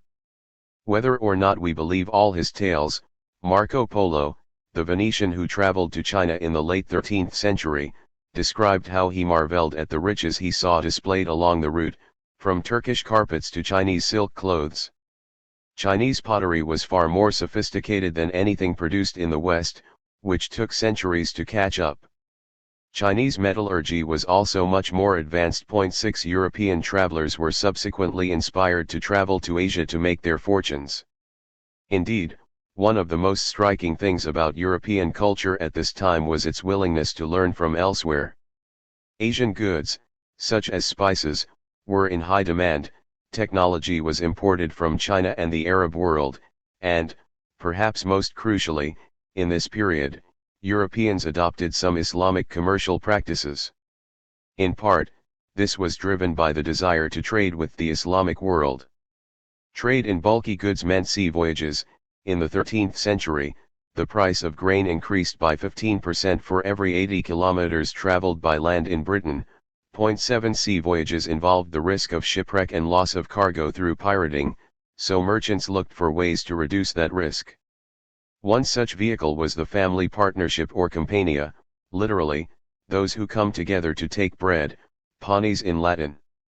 Where non-family members were involved, the structure would be a collegantia or commendia. 8 One partner would lend money to the traveling merchant and would take the bulk of the profits if the voyage was successful but suffer all the losses if it were not. Modern companies and corporations stem from these roots. The key concept was the division of risk. A merchant might have the idea, and the gumption, to undertake a risky trading voyage, but lack the capital. Another person might not have the time for such a trip, or the inclination to endanger his person, but have the capital to put at risk. By bringing the two people together, these structures allowed more voyages to occur than would otherwise be the case. The result was that European citizens were able to buy a wider range of goods than before, and that Byzantine, Islamic, and Asian merchants earned higher prices because of this new source of demand. Trade between regions enhanced general prosperity. Italian cities. The Italian root of words like commendia shows where the commercial revolution developed. A group of Italian cities led the way: Venice, Genoa, Amalfi, and Bologna. Venice benefited from its ability to trade with both the Byzantine Empire of Constantinople and the Islamic Caliphate in Egypt. The city gave naval aid to Byzantium in 1080 and was rewarded with a special charter called the Golden Bull, which gave the city trading privileges and exemptions from tolls. 9 Venice also seized control of Constantinople in 1204 under the Fourth Crusade, and its Latin Empire lasted until 1261. Constantinople was a great prize because of its wealth and its trading links with the Middle East and Asian markets. Genoa on the northwest coast of Italy was able to trade with the Muslim rulers of southern Spain and North Africa. The Venetians tended to exchange bulky goods like iron and timber, plus human slaves, for the spices and textiles desired from the East. It was also able to sell its glass products, whose manufacture was shifted to Murano in the lagoon area from 1291 onwards because of the fire risk. The first eyeglasses appeared in the late 13th century, an unsung advance in human well-being. Murano was the leading European center for glassmaking for the next 3 centuries. Trading trips were famously risky operations. A failed voyage is the centerpiece of the plot of Shakespeare's The Merchant of Venice, while the phase "when my ship comes in" stems from the idea that the safe arrival of a cargo was a welcome bonus. For the investor, the answer, where possible, was to split one's capital among as many voyages as possible. In Venice, ownership of the ships and cargoes were divided into shares called loca. A wide range of citizens could invest. Individuals could hold 1/24 of a locum. 10 Ownership of a locum could be pledged as security for loans. Another Italian financial innovation was public debt. Venice set up a loan office called the Monte Vecchio in the 13th century. Rich citizens were compelled to make loans to the city, but they received an annual interest rate of 5% in return. The debt was tradable and citizens bought the loans as a home for their savings. A 5% yield at a time of zero long-term inflation was a pretty good deal. The bonds were traded, along with commodities, at an exchange in the central area called the Rialto. The Venetian state paid interest regularly even during the Black Death. But, in a telling sign of Venetian decline, interest payments were suspended for the first time in 1379 and the yield was reduced to 4% in 1383. The state was never able to catch up on interest payments and by the late 1470s was 20 years behind schedule. 11. Monarchs had borrowed money before, of course. But for the lender, this was far from a risk-free investment. If the monarch decided not to repay, the lender had no recourse, as the monarch had effective control of the legal system. Venice paid its debts regularly for more than a century precisely because many of the people governing the city were also investors in the loan. They had no desire to default. The same idea was adopted by Britain and the Netherlands in the 18th century, giving them the financial firepower to take on the European absolute monarchies of France and Austria. Another aspect of the commercial revolution was the development of the credit market, and in particular the bill of exchange. The idea had been common in the Islamic world and depended on the existence of merchants who had links or agents in other cities and empires. Say a merchant in Florence wished to buy goods from another in Constantinople. Sending gold or silver coins by boat was risky. Even if the money got there, the Florentine might not feel confident that the goods would arrive by return. So he would give an international merchant a promissory note, the bill of exchange, which would be sent to the seller. The seller would hand over the goods and get payment from the agent of the international merchant in Constantinople. The buyer would then make his payment in Florence and the international merchant would get a healthy cut by being the middleman. The greater availability of credit meant that interest rates fell from the high rates typically charged in ancient times. In the early 14th century, annual rates in Italy were around 8–12%. 12. It is a good rule of thumb that a higher risk demands a higher reward. Poor people struggle to get cheap credit because they lack the collateral, such as a house, that can back the loan, and lenders worry that they will fail to repay. They need a higher interest rate to compensate for those who default. By the same token, when societies are stable and the rule of law is trusted, interest rates tend to be lower than in times of war or anarchy. The Great Fairs. A further area of development for credit markets occurred at the international trade fairs that developed in Champagne in the 12th century. The fairs came under the protection of the Counts of Champagne and Brie, who benefited from tolls and fees when merchants traveled to their areas and who offered protection in return. There were 6 fairs a year, each lasting around 2 months. Cloth was the most important commodity, but spices were also popular. These were sophisticated events, with a set timetable for trading and officials called guards of the fair who intervened to hear complaints and enforce contracts. 13. Each trader could have arrived with bags of gold and silver from their hometowns, but that was a risky strategy in 12th and 13th century Europe. Indeed, many traders would be both buying and selling, so they would probably have to lug their coins back on the return journey. So bankers operated at the fairs, acting as clearing houses for all the trades. A merchant would end up with a credit or debit that could be settled later, or simply rolled over to the next fair. In this way, credit allowed more trade to occur. As one author wrote, credit enabled a small investment of hard cash to go to work simultaneously at more than one place. 14 Financial innovation thus lowered transaction costs, allowed cash that would otherwise be hoarded to be put to work, and allowed merchants to take more risk. Without it, trade would not have flourished as it did.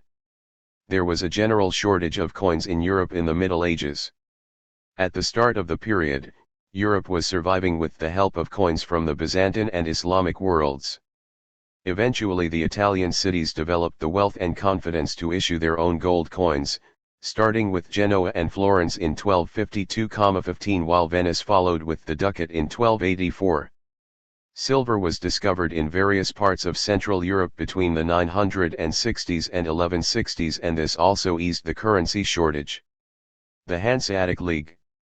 Italy was not the only center of commercial activity in medieval Europe. Towns on the coast of the Baltic and North Seas banded together in commercial organizations called Hansa, from an old German word for a convoy.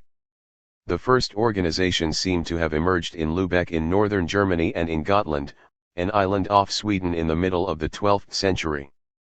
Over the course of the next 3 centuries, 200 towns and cities joined the club. 16 The cities acted as a cartel, using their economic and military power to demand trading privileges and lower taxes from other rulers. They had a firm grip on trade in herring and cod in the seas where they operated. The fish was salted on board and could thus be kept for future consumption. They used sturdy boats called Cog, or Cog 17 and flat-bottomed boats called hookers for heavy cargoes. 18 News traveled over the trade network. The first inkling the British had of the Mongol invasion of Europe was when the price of fish at Harwich rose sharply because the sailors in the Baltic fishing fleets had been diverted to fight the invaders. 19 Discipline in this trade was ruthlessly enforced. Any captain who lost his cargo would have his ears cut and would spend time in jail. 20 Another center of urban development was Flanders, where a textile trade had developed as early as the 9th century. The area was good for raising sheep, although wool was also imported from England and Scotland. At some point in the 11th century, Flemish weavers switched from a horizontal to a vertical loom, a shift that improved productivity 3 to 5-fold. Spinning also became more productive with the adoption of the spinning wheel. By the 13th century, Flemish textiles were traded as far away as Syria. 21 In 1277, the first Genoese ships arrived in Bruges, and Venetian galleys followed in 1314. The Italians swapped spices for textiles. 22 Between a third and a half of the labor force of Ghent worked in textiles in the late 13th and early 14th centuries. 23 The importance of towns and cities. Towns and cities are usually in the forefront of economic development. The sophistication of China under the Song dynasty was in part due to its city network. Around 6 million Chinese people lived in cities during that era, representing around half the global urban population. 24 The major city of the time was Kaifeng, but under the Ming dynasty, 1368-1644 CE, Beijing gained primacy. 25 Cairo had a population of 600,000 in the 14th century, and the cities of Oman, Bahrain, Aden, and Jeddah were all important trading points in the Islamic world. 26 Cities do not produce all their own food, they need to earn enough income to buy food from elsewhere, and that in turn encourages the development of new trades and industries. Markets can be held in towns, where large numbers of consumers and merchants can gather together. And cities were places where people could escape from their fixed roles under the feudal system. Cities could also provide some food security. Venice kept stocks of millet, which fed its citizens when besieged by Genoa in 1372.27. At this stage, however, cities did not have the critical mass to transform the economy completely. In 1500, only around 15% to 20% of Europeans lived in them. 28 Many trades were organized into guilds, a tradition that stemmed back to Roman times. Historians are divided about whether guilds helped or hindered economic development. On the one hand, they provided a route for craftsmen to be trained, first as apprentices and then as journeymen, before becoming masters. Guilds also acted to maintain quality standards. By the same token, they could act as cartels and keep out people who had new ideas. The more narrowly defined the guild, the greater the power it had to act as a cartel. There were 101 guilds in Paris in the 1260s, including 3 separate groups that made buckles. 29 So it would be a mistake to think of medieval Europe as a free market paradise. In Toulouse, for example, the city set limits on the profits made by millers and bakers. Sumptuary laws were passed to restrict the type of clothes and jewelry worn by certain social classes. The poor were not allowed to get ideas above their station. The main focus of the ruling classes was maintaining their position, not growing the economy. 30. Asian developments. This chapter has focused on Europe so far, but much was happening in Asia in the first half of the second millennium. At the start of the period, China under the Song dynasty was the most sophisticated civilization on the planet. Their technology was streets ahead of Europe. Chinese astronomers calculated the world's circumference to within a few meters, and emperors kept their own academies of scholars and artists. 31. The most dramatic political shift was the emergence of the Mongol Empire in the 13th century, a development that may have been due to mild and wet conditions on the steppes, which increased the number of horses and other livestock on which the tribes depended. The military strength of the Mongols, including archers mounted on horseback, powerful siege engines, and rapid movement, prevailed over almost any enemy they met. Inhabitants of captured cities were slaughtered, and tales of barbarian savagery prompted many targets to surrender rather than resist. In the course of the 13th century, the Mongols conquered the whole of China. Their empire stretched the width of Asia, it covered a sixth of the world's land mass and contained a quarter of its people. 32. History has awarded the Mongols a reputation for slaughter. But like many empires before and after them, they recognized the importance of trade. They encouraged arts and crafts in the cities they conquered, kept taxes low, and were relaxed in matters of religion. 33. They also had a highly efficient postal service, with messengers able to travel 250 to 300 miles a day with the help of fresh horses. Thanks to their fearsome reputation, banditry was much reduced, and a series of posting houses monitored the arrival and departure of trade caravans. A chronicler of the day boasted that a maiden bearing a nugget of gold on her head could wander safely throughout the realm. 34. The trading routes of the era may have helped to spread the Black Death from Asia to Europe in remarkably quick time. The first signs of the disease are now thought to have occurred in Astrakhan on the Caspian Sea in 1346. By the following year, it had hit Constantinople, and the rest of Europe was ravaged in 1348 and 1349.35. The root of the disease may have been via a Mongol siege of Kaffa in the Crimea, a base for Italian merchants. The merchants fled back home, taking it with them. And the speed of its spread suggests that it was shipborne rather than traveling overland. Most people think the disease was the bubonic plague, caused by the bacterium Yersinia pestis, which has been found in mass graves from the Middle Ages. 36. However, scientists have moved away from the theory that the disease was carried by rats. Regular human fleas and body lice were to blame. 37. The effect of the plague was catastrophic. In some cities, such as Florence and Siena, as much as 60% of the population may have died within a few months. The total death rate could have been a third to a half of Europe's population. The Middle East was also affected badly, with Alexandria, Baghdad and Damascus all succumbing to outbreaks. Perhaps 40% of Egypt's population died. Between 1330 and 1420 the population of China fell from 72 m to 51 m. All told, at least 75 m people died, and the total may have been more than twice as high. An epidemic that had the same impact today would kill between 1 and 2 billion people. The world population took 2 centuries to recover, not least because the disease kept returning. England suffered another 14 outbreaks before 1500. For anyone who has seen a post-apocalyptic drama like The Walking Dead or The Stand, it may seem remarkable that medieval society functioned at all in the face of such a death toll.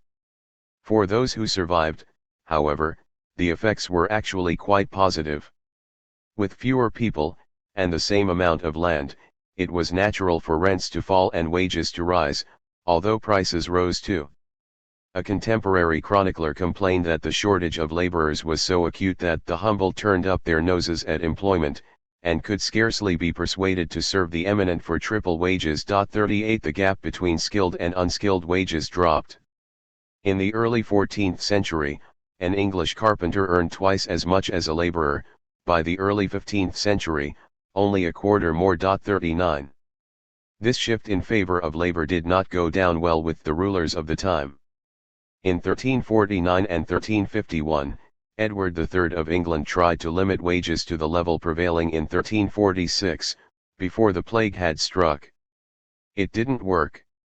In France, King John II allowed for a more realistic one-third increase in wages in 1351.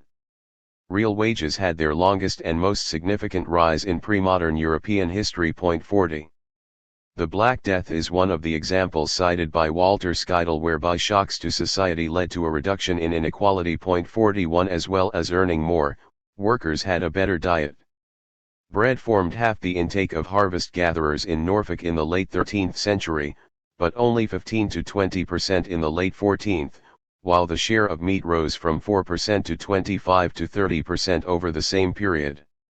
Serfdom was already in decline in Western Europe, with feudal duties being converted into money rents. The Black Death helped to finish it off. In Eastern Europe, by contrast, serfdom remained in some places until the 19th century, a division that may still have significant effects today. 42 Landlords in Eastern Europe seemed unable to earn a profit unless they could compel peasants to work. Strong states were happy to collaborate with the landlords in enforcing their power, and Eastern European peasants did not have the option of escaping to cities as their counterparts in the West did. 43 In Western Europe, by contrast, power was more diffused between a number of states, and there was always the option to move off the land and find work in industries such as textiles. China's retreat. In the early 15th century, China was still by far the world's most powerful state. That was demonstrated by Zheng He, a Chinese admiral, who commanded 7 great voyages, with 100 to 300 ships and up to 27,000 men, which reached Vietnam, Indonesia, Sri Lanka, India, and even Africa. The ships were huge by the standards of the day, 20 times larger than Columbus's Santa Maria. History might have been very different had the ships sailed across the Pacific to the Americas. But the aim of the journeys was not conquest, or even trade, but a show of prestige. The trips were expensive, and the Chinese were also at that time facing a renewed threat on their northern borders from the Mongols. The capital was moved from Nanking to Beijing, much nearer the northern border, in 1421.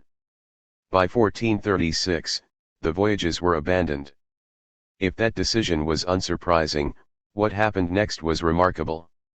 The Chinese turned in on themselves. By 1500, the death penalty applied to anyone who built a ship with more than 2 masts.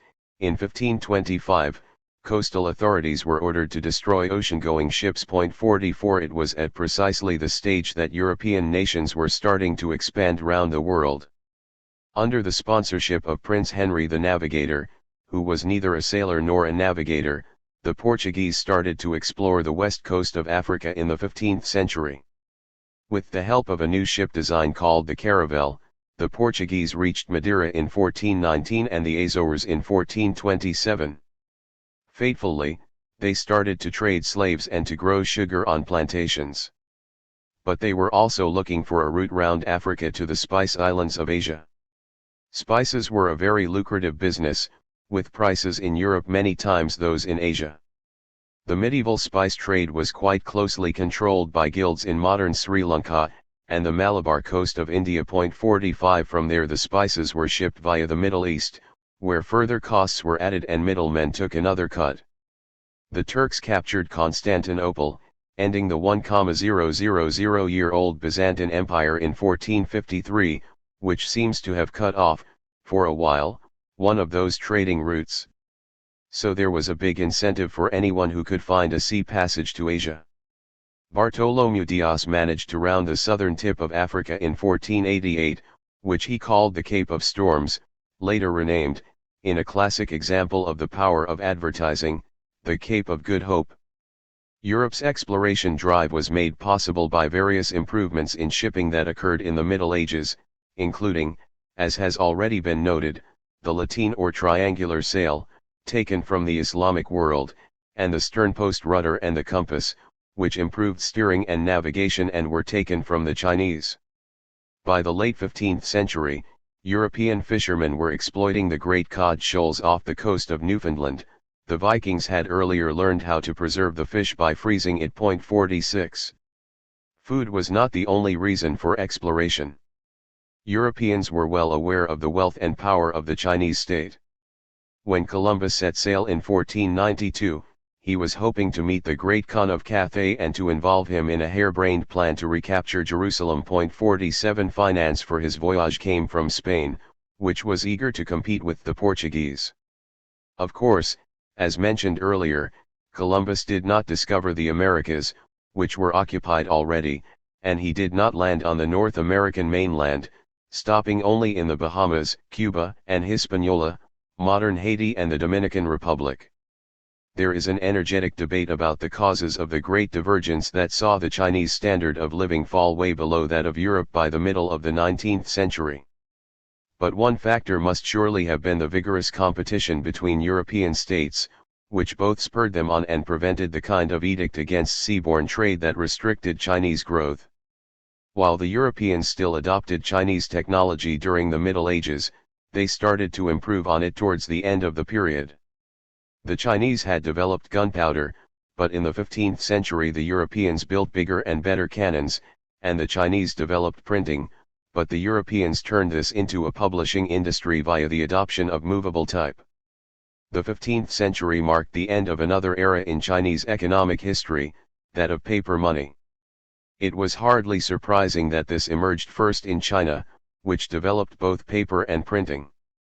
Relying on paper money required a fair degree of trust. Marco Polo thought it testament to the authority of Kublai Khan that his mere promise on paper carried the same value as gold or silver. Certainly, Chinese paper money was in part a government initiative. Merchants were encouraged to exchange their coins with the treasury in return for compensation notes, called faithshan, or flying money. By the Yuan dynasty, 1279 to 1367, paper money was the only legal tender. 48. Given the general shortage of metal, paper money certainly made sense as a currency, and its existence may have stimulated the Chinese economy.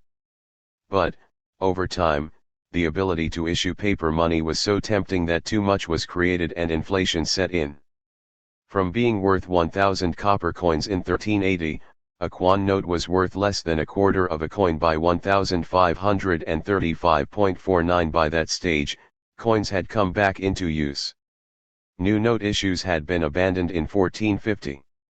Back in Europe, there was a great bullion famine in the mid-15th century, which probably resulted from the leakage of coins to Asia, to buy luxury goods, and from a decline in production in the continent's silver mines.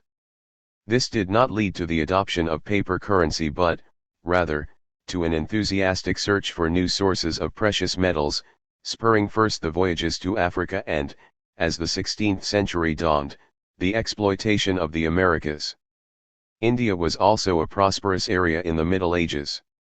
Marco Polo visited the Coromandel coast in the southeast of India, and Tanjore, now Tanjavur, which he described as the richest province on earth, thanks to its high production of pearls and gems, although he was surprised that the king sat on the ground. At the time it was part of the Cholan Empire, which dominated southern India from the 10th to the 13th centuries. 50. A turning point. Apart from the roundness of the number, there is nothing magical about the year 1500, this chapter's chosen endpoint. But by the end of the millennium's first half, European sailors had reached the Americas and Asia, with devastating consequences for both. China was no longer dominant. Western European incomes rose around 80% in the first half of the millennium, incomes in Asia and Eastern Europe just 20%. 51 Precise comparisons are dogged by the lack of accurate statistics. Angus Maddison argued that Western Europe had already caught up with China in the 14th century 52, while Kenneth Pomeranz 53 contends that the real gap did not emerge until the middle of the 18th century. But the tide of history had turned. Timur the Lame, or Tamerlane, 1336 to 1405, was the last of the great conquerors from the Eurasian steppes.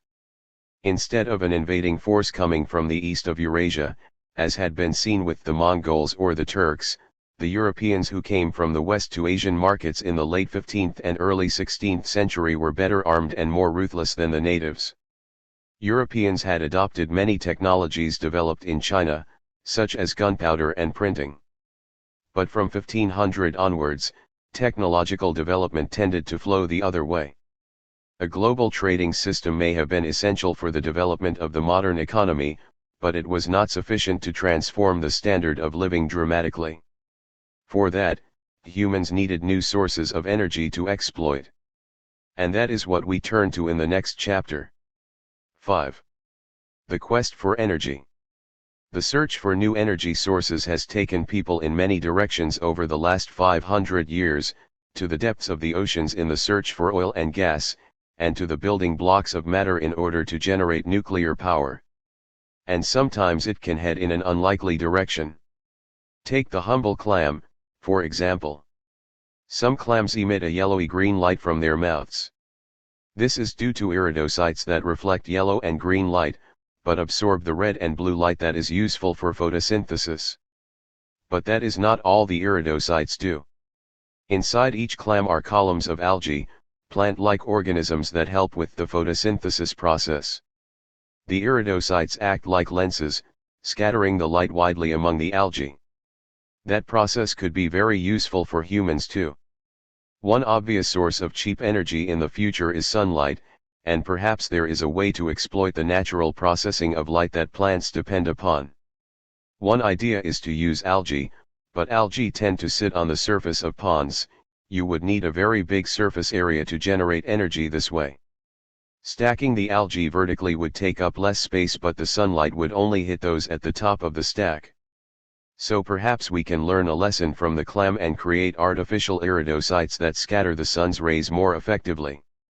Or at least that is the idea of Xu Yang, professor of materials science, and her team at the University of Pennsylvania. Like many pioneers before her, she is trying to take energy use in a new direction. Together with student Hyena Kim, she has developed a way of synthesizing nanoparticles to form microbeads that could mimic the actions of the iridocytes. 1. On the other side of America, in a hillside campus overlooking the Golden Gate Bridge, Francis Howell, Deputy Director of the Joint Center for Artificial Photosynthesis at the University of California, Berkeley, is working on a different approach. Her team is trying to find the most efficient way to use sunlight to separate water into oxygen and hydrogen, so that the latter can be captured and used for fuel. It is a painstaking process, first, trying to find the right chemicals to act as a catalyst, then combining the catalyst with a transparent coating so that the sunlight can get through, and finally scaling the process up to a sufficient, and efficient, size. An atomic force microscope looks at the nanoscale of the material to see how every grain is performing. It can go down to 10 nanometers, or 100 millionth of a meter. The microscope shows that the current flows along the edges of the material, so you want a substance with lots of edges. In a lab, wearing safety glasses, I am shown a lamp shining on a small chip from which bubbles of hydrogen emerge. These bubbles are only a start. The trick will be to scale up the process and make the chips last 10 years or so. Maybe this research will prove successful, maybe it won't. But the prize is so great that people will keep trying. Fossil fuels, such as coal, oil, and gas, formed from dead organisms, provide an enormous amount of energy, but they are the largest single emitters of the greenhouse gases that contribute to global warming. And digging up these fuels is an expensive and invasive task. So scientists are searching for ways to get energy from renewable sources like the sun, the wind, and the tides. It is hard to overstate the importance of energy to the economic transformation of the planet. Between the years 1500 and 2000, the real cost of energy use fell dramatically, 90% for domestic heating, 92% for industrial power, 95% for freight transport on land, and 98% for sea freight transport. 2 Without this energy, we could not power the machines that perform our household chores, nor enjoy the many types of goods brought to us from all over the world. Our lives would be literally and figuratively less rich. The fuel of life. Humans need energy for 4 main tasks: to provide heat, to generate light, to power machines, from the humble plow to the computer, and for transport. Until quite recently, we used wood for heat, candles and reeds for light, and animals to power machines and for transport. Before 1700, water and wind power were widely used to power machinery, particularly for grinding corn. But neither watermills nor windmills could produce power on a sufficiently large scale to transform the economy. Coal made all the difference. As Britain exploited its reserves, its energy usage and output rose 15-fold between the 1650s and 1850s. The increased output represented a direct expansion of the economy by itself and allowed other industries, like iron and railways, to flourish. Improved energy sources not only make our homes warmer and lighter, they enable speedier travel and vastly expand the range of devices we can use. More efficient energy sources enhance economic growth. Humans and animals need to be fed in order to expend energy.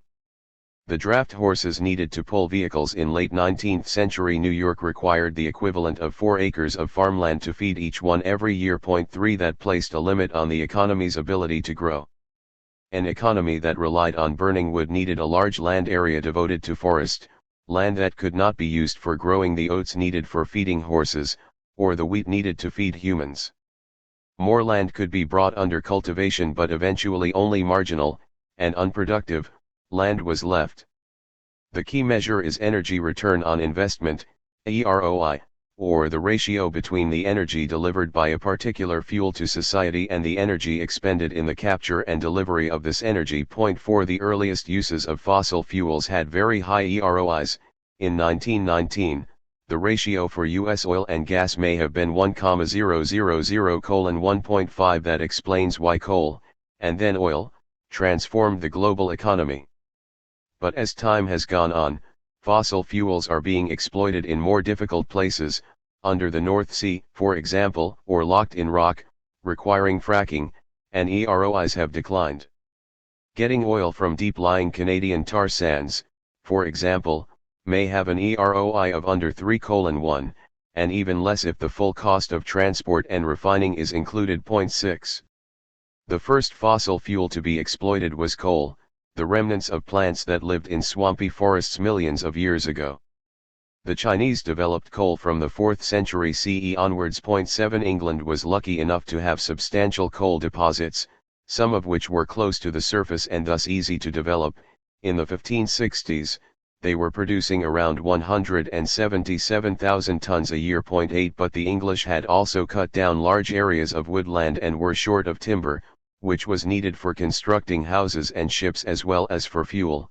The cost of firewood in London more than doubled between 1500 and 1592. Londoners turned to coal instead, increasing their consumption from 35,000 tons a year in 1591 to 467,000 tons by 1700. By that stage, total English production was 2.2 m tons a year. The biggest deposits of coal were buried far beneath the surface, requiring pits and tunnels to be dug, and men, women and children to undertake dirty, dangerous, and back-breaking work to bring it to the surface.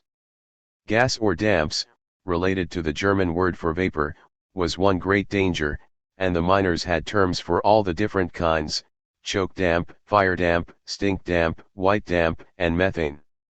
To deal with pockets of methane, or fire damp, one unlucky soul, called the fireman, would be sent ahead of the others with a bunch of lit candles at the end of a long pole. The candles would ignite the gas and the fireman would dive to the floor, allowing the flames to pass over his head. Water-soaked clothes were his only protection. 10 Carbon monoxide, or white damp, is both odorless and colorless but toxic. The miners would carry a caged bird with them, as birds are more quickly affected by the gas than humans. So the birds would act as an early warning system, hence the phrase "canary in a coal mine." Water was perhaps an even greater threat to miners. Underground passages can quickly flood. So there was a need to pump water out of the mine, using human or horsepower. But that was only effective at raising water from a maximum depth of 45 to 60 meters. A French engineer called Denis Papin created an engine in the late 17th century that used the energy released when water turned to steam. The design was improved by Thomas Newcomen, who created a steam engine pump for mine use. His machines were used for the next 200 years. 11. The engine was barely efficient, but that made little difference as it was powered by coal, a material in plentiful supply at the mine. Indeed, because deeper mines could be dug, coal was even more abundant. In economic terms, Newcomen's engine reduced the cost of pumping, relative to horses, by 5/6. By the time Newcomen built his engine in 1712, many English industries had switched from wood to coal, from brewing and brick making through glass making to soap production. 12 So the exploitation of additional coal supplies made it easier for such industries to expand in the 18th century. Furthermore, the need to transport coal over long distance spurred the development of canals, railways, and shipping routes.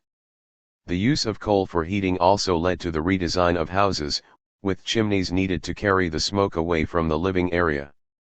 The other areas of Europe that industrialized early, such as Belgium, northern France, and the Ruhr district in Germany, were also close to coal deposits. One study has found that cities located close to coal fields grew faster after the Industrial Revolution, but not before it, and that the introduction of coal-using technologies can account for up to 60% of European urban growth between 1750 and 1900.13. Not all historians agree on the importance of coal to the Industrial Revolution, but it is hard to see how sufficient energy could have been generated any other way. E. A. Wrigley estimates that a third of England would have had to be covered in trees to supply the energy created by coal in 1800.14. The ability to exploit coal, a present from the primeval past, was like one of those fortunate bequests that restored the wealth of the heroes and heroines of Victorian novels. James Watt developed a more efficient form of steam engine that used a separate condenser, allowing the cylinder to be kept hot, thereby saving energy. Watt's engines made rotary motion possible and thus allowed for more sophisticated uses than simply pumping water. But Watt's fierce defense of his patent rights, along with his partner, Matthew Boulton, limited the widespread adoption of engines before 1800.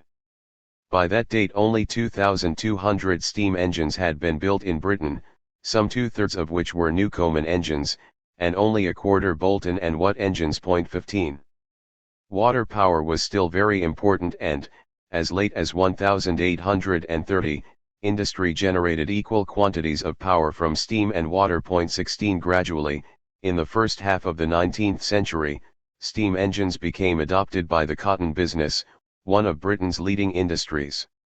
Railways powered by coal, and transporting it as well, transformed the nature of distance and time, see Chapter 11. Coal, or rather its purified form, coke, replaced charcoal as the source of heat for iron production in the 18th century, and advances in iron manufacturing allowed better machines, including steam engines, to be built from the 1780s onwards. 17 A virtuous circle was at work, improvements in one industry led to developments in another. Trains on their iron rails brought coal to the cities to power the cotton mills. And cotton, rail, and iron were the three leading industries of the 19th century. Coal also played its part in the rising power of the trade union movement. It was natural for coal miners, working as they did in dangerous and arduous conditions, to develop camaraderie. The mine owners showed little compassion for their workers and, quite often, a ruthless determination to crush union action. But the concentration of coal production at a small number of sites, compared with farming or woodcutting, gave the miners the power to disrupt production. Between 1881 and 1905, American coal miners were involved in strikes 3 times more often than other workers. 18 Miners, along with railway workers, who also had the power to disrupt coal supply, formed some of the most powerful unions in Europe and America in the late 19th and 20th centuries. This led to faster wage gains for the workers concerned. There was a dark side to the new energy source. The coal that powered the dark satanic mills of northern England, and heated the workers' homes, polluted the city air, covering buildings in grime and shortening lives through the effect on residents' lungs. It was not until the 1950s that Britain passed a Clean Air Act, after the deadly London smog of 1952 had killed thousands of people. In modern times, the air quality in Chinese cities has been blighted by the country's heavy coal use, prompting substantial anti-pollution measures in 2013. Light of the world. As a solid fuel, coal was a very useful source of heat but not of light. Until 1800 or so, the world was a pretty dark one when the sun went down. Humans were still dependent on ancient technologies like wax candles and rushes for illumination. Only 1/10,000th of the energy of candles is turned into light. 19. Oils were a more promising option. The shipping fleet of Nantucket, Massachusetts, roamed the ocean in search of the sperm whale, the best source of whale oil. In 1774, Nantucket's 150 ships killed 3,000 whales. 20 Turpentine, derived from pine trees, was also used as a light source, although it had a pungent smell. Neither of these fuels was ever going to be sufficient for mass usage. Once again, the coal industry provided an answer, in the form of coal gas. The flammability of coal gas was understood in the 18th century and the first practical uses were developed in its later stages. Alessandro Volta, the inventor of the battery, developed a lighter powered by coal gas, and William Murdoch, who worked for Boulton and Watt, managed to light his own home with gas in 1792, and the Soho foundry, which manufactured steam engines, in 1798. Others were quick to see the potential and Pall Mall in central London became the first street to be lit by gas in 1807. Gas lighting was adopted in Paris and Rhode Island, in America, at around the same time. Factory owners also appreciated the advantages of gas lighting.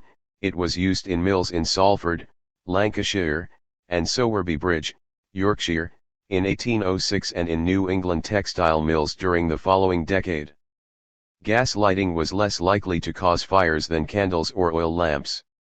And the owners, but not the workers, were delighted that the lights made much longer working hours possible. Gas light, with its distinctive smell, was used well into the 20th century. Oil was formed when tiny animals such as algae and zooplankton died and fell to the bottom of the sea.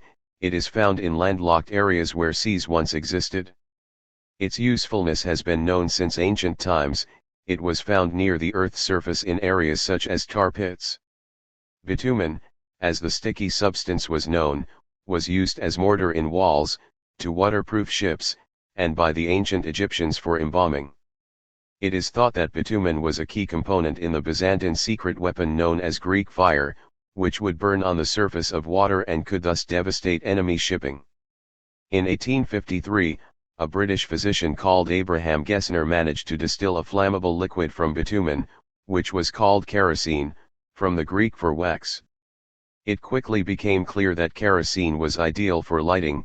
It burned 6 times more brightly than sperm whale oil and 4 times more brightly than gas light. That sparked a search for sources of kerosene. The modern oil era began in 1859, when an engineer called William Smith, using a method for extracting salt, found oil under the ground in Titusville, Pennsylvania. Under the American rule of capture, landowners were entitled to all the oil they could drill from their land, even if this drained a reservoir that sat under someone else's property. This caused a race to produce oil as quickly as possible. 22 A boom and bust process followed. Titusville once had more millionaires per capita than any other city. Now it is a town with fewer than 6,000 people.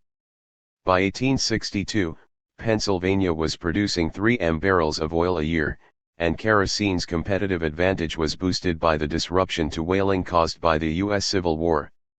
Eager fortune hunters swarmed into the state, creating the tradition of wildcatting, whereby a lone prospector hoped to strike it rich. Between 1880 and 1920, the amount of oil refined in the U.S. grew from 26 M barrels a year to 442 M.23. There was successful oil exploration elsewhere. The Baku oil fields were developed in modern Azerbaijan, then part of Tsarist Russia, while oil was also produced in Peru, Poland, Romania, and Sumatra. Kerosene was dangerous and prone to fires and explosions. A safer source of light was needed. In the first half of the 19th century, scientists were beginning to understand the properties of electricity and electromagnetism. Humphrey Davy had demonstrated an arc lamp in the early 1800s, but it wasn't until the 1870s that they came into commercial use in public areas such as the Gare du Nord, a Paris railway station, in 1875, and the Wanamaker department store in Philadelphia in 1878. 24. but the arc light was too bright and powerful for domestic use. Something much smaller was needed. Thomas Edison filed his first patent for an incandescent light bulb in 1878, but it was only later that he discovered a carboniced bamboo filament that could last for 1,200 hours. The product was first marketed in 1880.25. Light bulbs were all very well, of course, but they were of no use unless homes had a source of electric power. Edison opened a generating station in Pearl Street in Manhattan in 1882. His plans relied on direct current, which is only effective over short distances. That meant that each neighborhood would require its own generating station. The other option was to use a rotating magnet turning within a set of conductors wound in coils. This produced alternating current, AC. AC could be used to send high voltage, and thus a low amp current, on small wires over long distances without losing energy. Transformers could then turn the high voltage back down to the low voltage, and higher current, needed for home use. Edison warned of the dangers of AC, even creating the first electric chair for the state of New York to demonstrate the risks. But the battle was won by the rival AC system of Westinghouse. The founder George Westinghouse had developed the railway brake. By the summer of 1888, the company was powering electric light in cities across America's eastern seaboard. 26. Those generating stations were mostly powered by coal, although the great waterfalls of Niagara were also harnessed, and, by 1905, the Niagara plant was producing 10% of all America's power. 27. In time, electric power would change the economy. Between 1902 and 1929, the amount of electricity used in the U.S. rose 16-fold while the nominal price fell 60%. 28. Factories were redesigned because of electricity. Each machine could have its own power supply rather than rely on an elaborate system of belts and pulleys from a central power unit. Streets became much more brightly lit. Electricity was a general-purpose technology in that it made many new devices and activities possible. Our houses became full of gadgets, both labor-saving, washing machines and irons, and entertaining, record players and TVs. Skyscrapers became possible as electric-powered lifts allowed people to get to the highest floors. One of the great stories of the first half of the 20th century was the electrification of large parts of the developed world. In the first volume of his great biography of Lyndon Johnson 29, Robert Caro recounts how LBJ cajoled and wheedled the government to lend enough money to bring power to farmers in the dirt-poor Texas area he represented. When it finally happened, in 1939, families started to name their kids Lyndon. An opera called The Electrification of the Soviet Union was inspired by the sheer scale of the massive communist-era project, Lenin having declared that communism is Soviet power plus the electrification of the whole country, since industry cannot be developed without electrification. The plan, launched in 1920, involved the construction of 30 power plants across the country, with the aim of more than quadrupling the power capacity inherited in the Tsarist era. The targets were achieved by the early 1930s. Churchill's Gambit. Another great 20th century story was the shift from coal to oil.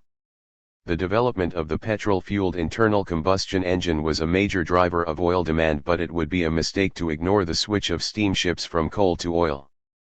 Before the First World War, Winston Churchill and Admiral Fisher decided to convert the British Navy to oil.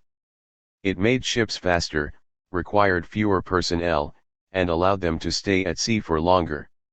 In turn, however, dependence on oil made the British determined to secure a reliable supply, so they made arrangements for a British company, Burma 30, to take over a concession in Persia. A new company called Anglo-Persian was formed in which the British took a stake.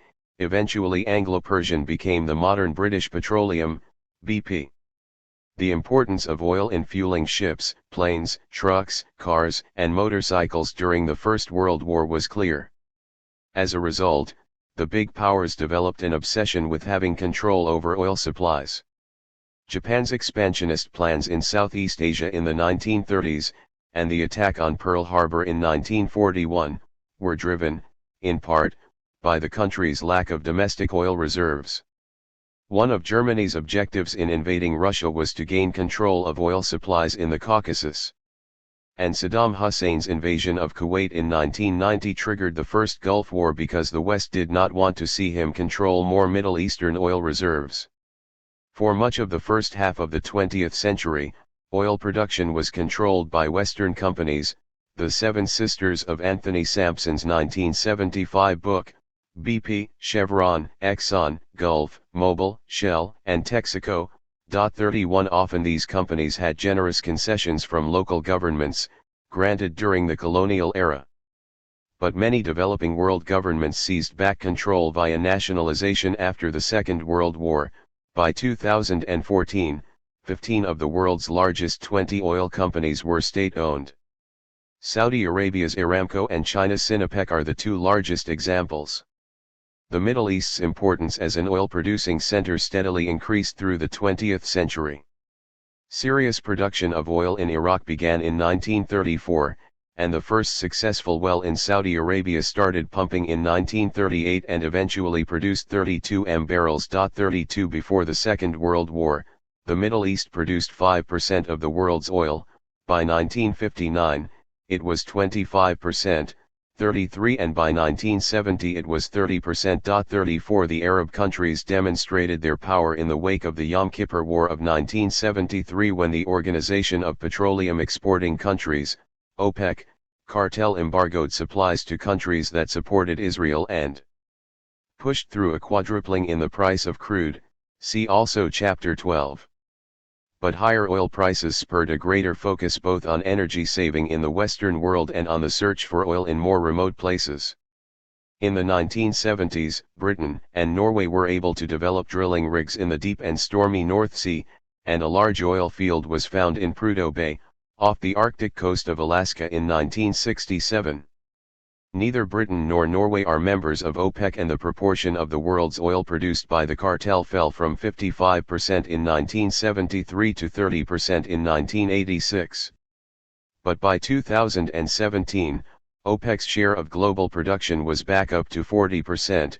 Even more significantly, member countries had more than 80% of proven reserves. More than a third of those reserves were in Venezuela and Iran, two countries with which the developed world has problematic relations. 35. America remained an important producer throughout the century, with California, Indiana, Ohio, and Texas all enjoying booms at one stage or another.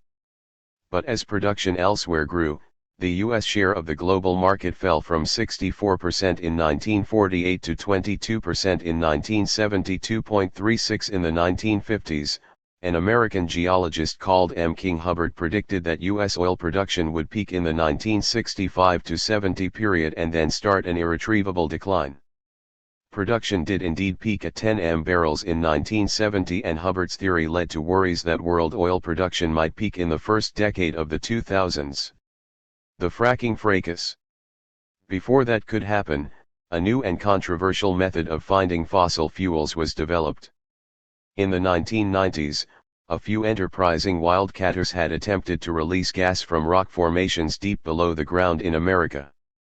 Vertical drilling did not work on these formations, so the wildcatters worked out a method of horizontal drilling, with the drill entering the ground at an angle and then gradually curving round.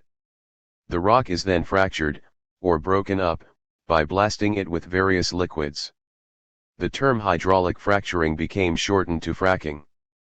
One of the pioneering groups was Mitchell Energy, which found vast gas reserves in the Barnett Field in Texas. 37 other fields, like the Marcellus Shale in the Northeast region and the Connie Field in Oklahoma, were developed in the 2000s. Fracking made an enormous difference to the U.S. energy market, after a long period when the country was dependent on imported fuels. America became the world's largest producer of natural gas. In 2005, it produced 19 m cubic feet. In 2017, nearly 29 m. 38 That production boom caused natural gas prices to fall, from a peak of $12.70 per million BTU, British thermal unit, in June 2008, and $8 at the start of the year. they dropped to $2.80 by April 2018.39. That reduced the cost of energy for businesses and consumers. The technique worked for oil as well as gas. Thanks to fracking, U.S. oil production rose from 5 million barrels a day, MBD, in 2005 and 7.5 MBD in 2013 to 10 MBD by 2018.40. That was more than was produced in the Hubbard peak of 1970. Shale oil is more expensive to get out of the ground than conventional oil supplies and has a lower ROI. Still, it is highly valued in America as a way of avoiding energy dependence on overseas producers in the Middle East and Venezuela. Fracking is far less popular elsewhere, with France, Germany and Ireland all imposing moratoriums.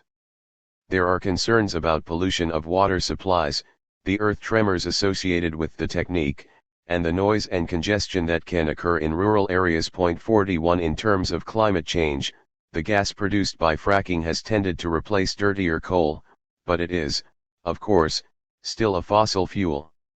The world remains heavily dependent on fossil fuels. As of 2015, 32% of the world's energy needs came from oil, 28% from coal, and 22% from gas.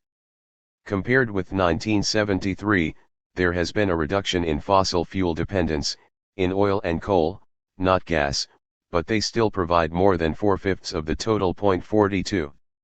For people in the rich world, access to electricity is taken for granted, and anything more than a temporary supply cut is a massive inconvenience. But that is not true for everyone. The proportion of the global population with access to electricity rose from less than 72% in 1990 to almost 88% in 2016, which still leaves around a billion people without power. 43 And many people who do have an electricity supply face problems with reliability. Fewer than 20% of citizens of Lagos report that their electricity works all or most of the time. 44 In March 2019, Venezuela suffered a blackout that lasted a week and left hospitals without power. A fortnight later, the power failed again. 45. Wider usage is not positive for those worried about carbon emissions. The world generated almost 25 terawatt-hours of electricity in 2016, more than double the 1990 level. A terawatt-hour is a billion kilowatt-hours, or a trillion watt-hours. Much of that increase is down to Asia. China generates around a quarter of global electricity, with America producing around a sixth. 46. Nuclear power produces around 5% of global energy, a far lower proportion than many would have hoped in the 1950s when the technology was first introduced. The accidents at 3 Mile Island in America and Chernobyl in Ukraine raised fears among the public, and just when those concerns were subsiding, an earthquake and tsunami caused a nuclear release at the Fukushima Daiichi plant in Japan in 2011. Germany accelerated plans to close its nuclear reactors in response. Nuclear power has very low carbon emissions, once built, but the costs of construction are substantial, delays have been common, and few places want to house the resulting nuclear waste. A switch to renewable energy sources would cut carbon emissions substantially. Governments have, accordingly, subsidized the development of the two most promising green technologies, wind turbines and photovoltaic cells, PV. Around $800 billion was pumped into these industries between 2008 and 2016.47. Once these energy sources are installed, they cost very little to run. For a while in June 2018, more than 70% of Britain's electricity was being generated by renewables. The problem is that both wind and sun are intermittent. That means traditional energy sources, coal, oil, gas, will still be needed as a backup. A move to renewable energy may require a similar transformation of the global economy to the one that accompanied the rise of coal and oil. It may need special taxes that focus on the carbon footprint of traditional energy sources. Renewables will only be able to capture a large share of the energy market if a way is found to store energy on sunny and windy days, so it can used in cloudy, calm periods. That will require better, cheaper batteries than we have now. Or perhaps the scientists studying clams and artificial photosynthesis will crack the problem. The trick is to find energy sources that are both cheap and reliable enough to keep the economy functioning without damaging the environment. In late 2018, the amount of renewable energy capacity in Britain exceeded that of fossil fuels for the first time. 48 Such an outcome looked very unlikely just 10 years previously and shows what is possible. The energy pessimists have been proved wrong before. 6. The Great Change, 1500 to 1820. Everyone can agree that the global economy changed enormously in the latter half of the second millennium. What is not universally agreed upon is exactly when it did so, or why. Arnold Toynbee, a historian, popularized the term Industrial Revolution in a series of lectures, and a subsequent book, in the 1880s. When this author was at school, the revolution was dated to around 1760, largely based in England, and was linked to a series of inventions including textile machinery like the spinning jenny and the steam engine developed by James Watt. But the picture is a lot more complex and uncertain than the school textbooks suggested.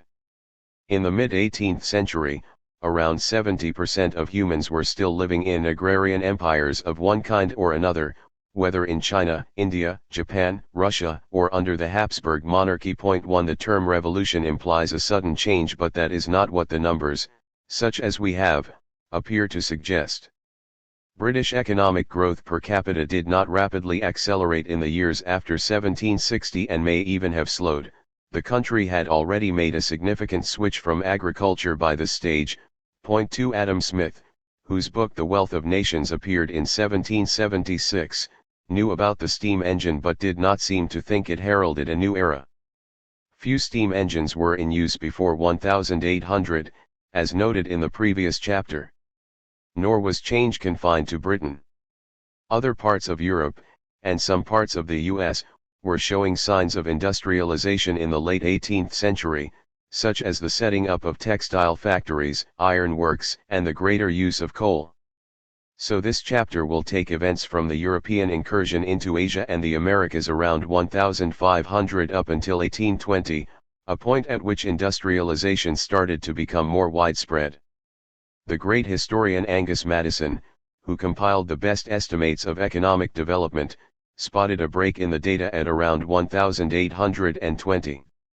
The increase in global per capita income between 1000 and 1820 was just 50%.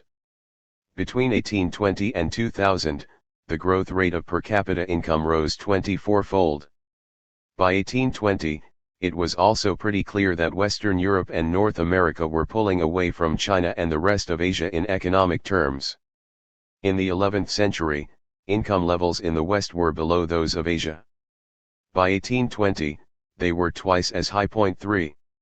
The earliest phases of industrialization were a mixed blessing as far as mankind was concerned. The process that Deirdre McCloskey dubbed the Great Enrichment had not really started. 4 Most people did not see the full benefits, in the form of higher living standards, until the second half of the 19th century, see chart. What was unprecedented about the period, however, was that countries were able to support a much higher population than before without a collapse in living standards. Malthus had written that the eventual result of rising populations would be that sickly seasons, epidemics, pestilence, and plague, advance in terrific array, and sweep off their thousands and 10,000s. Should success be still incomplete, gigantic inevitable famine stalks in the rear, and with one mighty blow levels the population with the food of the world. 5 It didn't happen. In the course of the 3 centuries covered by this chapter, there was a significant population increase. In England, the population rose from 5.7 m in 1750 to 10.4 m by 1821, the end of our period. Many lived in misery, but they were alive. European famines became less and less frequent, while the plague, or Black Death, seemed to lose its impact. Global population in 1820 was more than double its level in 1500, according to Madison. 6 Global per capita income rose 18% in that period, although the gain in Western Europe was more impressive at 56%. By this stage, European incomes were 80% above the global average. Life expectancy in Western Europe was around 36, compared with 26 for the global average. And Europe was also more urbanized. The share of the European population that lived in cities doubled during this period. 7. Sources: S. Broadberry, B. Campbell, A. Klein, M. Overton and B. Van Leeuwen, Bank of England. Something remarkable was happening and, by 1820, people realized it. In a sense, understanding the beginnings of the great economic change is like the plot of a mystery novel. There are a number of potential suspects and a good detective needs to assemble them all in the library, before revealing whodunit. European expansion. In global terms, the most startling development post-1500 was the emergence of Europe as the dominant power. This was true of trade as well as of politics. Between 1470 and 1820, Europe's merchant shipping fleet rose 17-fold in size. 8 After 1500, the transport of heavy goods, such as Baltic timber, made larger ships economical. The Dutch developed the fluit, or fluit, which had more cargo space and needed smaller crews. 9. The arrival of European settlers and expropriators in the Americas linked the world together for the first time. It resulted in the Columbian Exchange, whereby American crops were brought to Europe and Asia, and European crops and livestock headed the other way, see Chapter 2. But Europeans headed east as well as west. The Portuguese were the first to break into the Asian markets and quickly established a protection racket over shipping in the Indian Ocean. What attracted the Europeans to Asia were spices. These were largely produced on very small islands, part of modern Indonesia, which the Europeans found it easy to dominate. The profits made from the spice trade attracted competitors, first the Dutch and then the English and the French. The Portuguese bully found itself outmuscled by even bigger bullies. In the Bunda Islands, the source of nutmeg, the Dutch killed or deported the vast majority of the population and turned the islands into slave plantations. They centered clove production on the islands of Ambon and Ceram by cutting down trees elsewhere. 10 If a trader could get a ship back to Europe, avoiding the dangers of shipwreck and piracy, the rewards were huge. A kilo of pepper cost 1 to 2 grams of silver in the Indies but fetched a price of 20 to 30 grams in Europe. 11. In Latin America, the Spanish found the gold and silver they were looking for. The most developed site in South America was Potosi, a city built 13,000 feet above sea level in the Andes. At its peak, in the first half of the 17th century, the city had 160,000 inhabitants.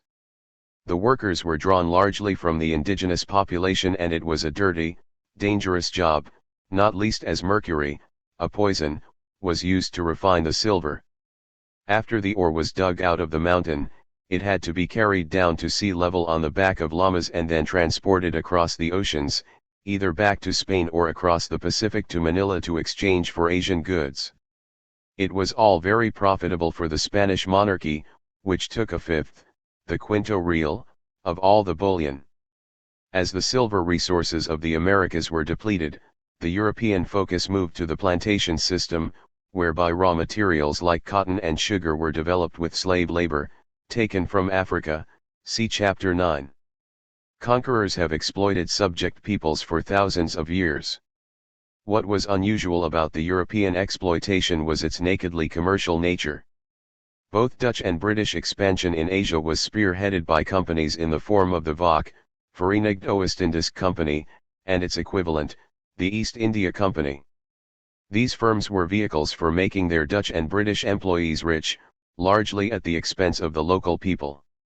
In Bengal, for example, the British East India Company took over the tax system, and their demands pushed many peasants into becoming forced laborers. In the long run, Europe's expansion created a global system in which silver from the Americas was used to buy spices from the Indian Ocean, with the silver eventually finding its way into the Chinese economy, which was desperately short of coins. The San Francisco Javier, a ship that sank near Manila in 1733, had a staggering 1.2 M pesos, silver coins, On board. Point 12. The flow of silver into the European economy is often fingered as the culprit for 16th century inflation, but it may well have acted as a monetary stimulus to the global economy by boosting demand for all kinds of goods. There was a bullion famine in the 15th century, which may have restricted trade. The American inflow solved that problem. In his monumental work The Great Divergence, Kenneth Pomeranz argued that Europe's global expansion was the key to its ability to overtake China in the modern era. Point 13. The colonies eased ecological constraints on Europe, in the form of extra timber and new crops, and relieved population pressures, and thus avoided the Malthusian trap, by allowing settlers to move overseas. By 1790, the population of the US was around 3.9 million, of whom almost two-thirds had come from the British Isles and almost a fifth were African slaves. Some argue that Europe's growth was largely dependent on the exploitation of those in other continents. In his book Empire of Cotton, A New History of Global Capitalism, Sven Beckert argued that the 16th century saw the emergence of war capitalism marked by slavery, the expropriation of indigenous peoples, imperial expansion, armed trade, and the assertion of sovereignty over people and land by entrepreneurs. In Capitalism and Slavery, Eric Williams said that profits from slavery were recycled into the textile industry. The British cities of Bristol and Liverpool owed much to the slave trade. Point 14. In Asia, Shashi Tharoor states, Britain's industrial revolution was built on the destruction of India's thriving manufacturing industries, in particular the wholesale transfer of textile production. Point 15. There can be no doubt that the arrival of Europeans in the Americas had a catastrophic impact on the indigenous population. In Mexico, the population fell by an estimated 90% and in Peru by 40%. Some of this was the result of military action or brutal treatment in places like Potosi. But most damage was caused by disease. The American population had never experienced the viruses that cause smallpox, influenza, or measles, or bacteria that lead to tuberculosis and cholera. Point 16. This was the stark downside of the Columbian Exchange. It is important not to romanticize the pre-European societies of Latin America. Several civilizations had come and gone, with ecological decline probably playing a part in the collapse of the Classic era in the first millennium CE. In 1500, both the Aztec and Inca societies were relatively recent developments and were technologically unsophisticated. They had not developed the wheel, ships, or discursive writing. Point 17. They practiced human sacrifice and depended heavily on the labor of subject peoples. As a consequence, the Spanish found plenty of allies willing to rebel against their overlords. In a bitter irony, of course, the local tribes simply exchanged one set of masters for another, with the Spanish also demanding forced labor under the encomienda system. By and large, Spanish and Portuguese colonists did not settle as small farmers as they did in North America, but as plantation owners. This had long-term effects on South American economic development. Point 18. In economic terms, the European expansion was extremely significant. The connections that formed between the Americas, Europe, and Asia meant that world trade grew 20-fold between 1500 and 1820, 3 times faster than GDP, laying the foundations for today's global trading system. Point 19. Just as European cities like Bristol and Liverpool flourished from international trade, so did Asian ports like Singapore and Manila. Cultural change. The period around 1500 was marked not just by European exploration, but also by the Renaissance, a great flowering of art, architecture, and philosophy. In part, this represented a break from the narrowly Christian focus of much medieval culture. The 16th century also saw the Protestant Reformation, in which the ideas of Martin Luther and others were spread more easily thanks to the European adoption of the printing press. These developments had a significant psychological impact. Medieval Europeans tended to assume that the ancient philosophers in Greece and Rome had discovered pretty much all there was to know. But the ancients knew nothing of the Americas, including the many strange plants that grew there, some of which would change European agriculture.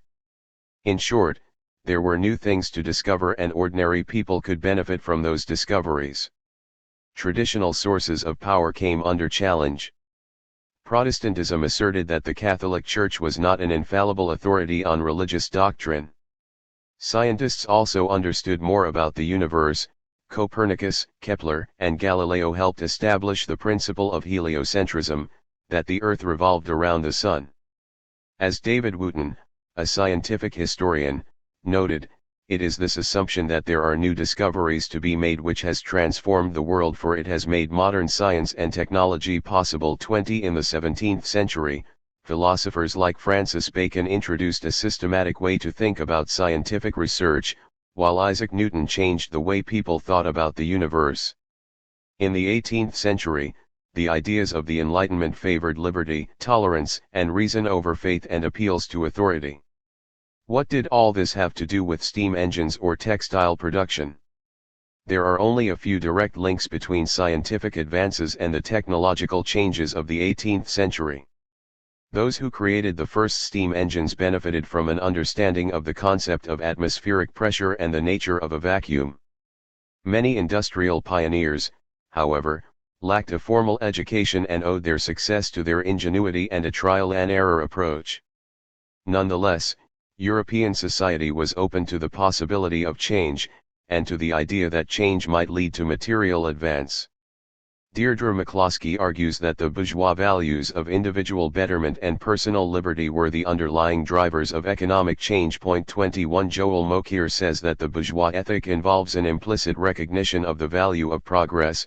Hard work and education can make one better off. 22 The crucial difference from the Middle Ages was that people thought they could rise up the social structure, and that their route to success was via business or trade. Institutions. One school of economists, led by Douglas North, argues that sound institutional arrangements were necessary for the Industrial Revolution to take place. 23 Economic growth requires both risk-taking and long-term capital investment. Such things are unlikely if entrepreneurs fear that their gains will be confiscated.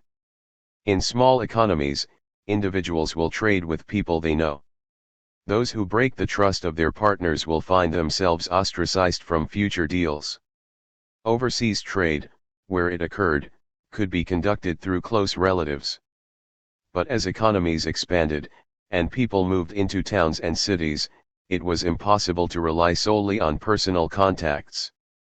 Legal contracts were created, but depended on impartial courts to enforce them. In turn, this required the existence of governments that recognized the advantages of commerce. As North noted, establishing a credible commitment to secure property rights over time requires either a ruler who exercises forbearance and restraint in using coercive force, or the shackling of the ruler's power to prevent arbitrary seizure of assets. 24. In the Middle Ages, during the Commercial Revolution, Europe had developed, or copied, a range of business and financial structures that allowed merchants to trade internationally. Over the centuries, these instruments became more widely used. By the time of the French Revolution, the volume of trading in bills of exchange was 5 to 6 times the circulation of metal money. 25 The creation of the Dutch and British East India Companies made it easy for merchants to finance a global trading network. In Britain, the Glorious Revolution of 1688 removed the absolutist James II from the monarchy and briefly united Britain and the Netherlands under the rule of William of Orange. The Dutch Republic had been enormously successful, in economic terms, in the 17th century. From 1688 onwards, the powers of the British monarchy were constrained and Parliament had significant sway over the nation's finances. The contrast with absolutist France, dogged by financial problems throughout the 18th century, was clear. Britain developed a range of economic institutions over the next 2 centuries that boosted its economic growth: a central bank that safeguarded the currency, commercial banks and capital markets that allowed businesses to raise money, a strong insurance market, and limited liability companies. The country may have been ruled by an aristocracy, but many noble families were alert to the economic opportunities that could arise from trade, particularly where coal was found under their estates. The British Parliament was generally in favor of industry, and entrepreneurs were free to innovate. In France, by contrast, State regulation was such that 317 articles governed the dyeing of cloth, largely focused on maintaining medieval production techniques, and each piece of material required at least 6 inspections. New inventions were restricted because they would clash with existing monopolies. 26. Energy. The last chapter emphasized the importance of coal. Britain was an early industrializer because the country had abundant supplies of coal and was running short of wood. In the iron industry, coke, a high-carbon form of coal, was used by Abraham Darby to refine iron. It was a replacement for charcoal, a purified version of wood. Iron output could never have expanded as it did in the 19th century if it had been forced to rely on charcoal as a fuel source. 27. Cast iron allowed for the construction of better steam engines, and for structures like the bridge over the Severn at Coalbrookdale in Shropshire, built by Abraham Darby's grandson. 28. Coal, oil, and gas are used for heat and to power the machinery for making goods and transporting people, and these energy sources power the electrical devices that fill our homes. Without such sources, industrial transformation would not have been possible. Technological change. Technological change is the X factor of economic growth, see Chapter 17. The economy could not have advanced without new ways of making things, and of organizing production. There were many technological advances in mankind's history before 1500, from control of fire through the wheel to the iron plow, the compass, and even eyeglasses. What has been unprecedented about the modern era has been the sheer number of innovations and the speed with which they have been spread.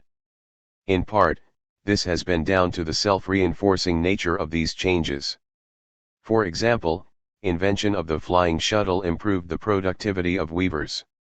That created the demand for more raw material in the form of spun thread. Sure enough, the spinning jenny, the water frame and the mechanical mule all emerged in the 1760s and 1770s, massively improving the productivity of spinners.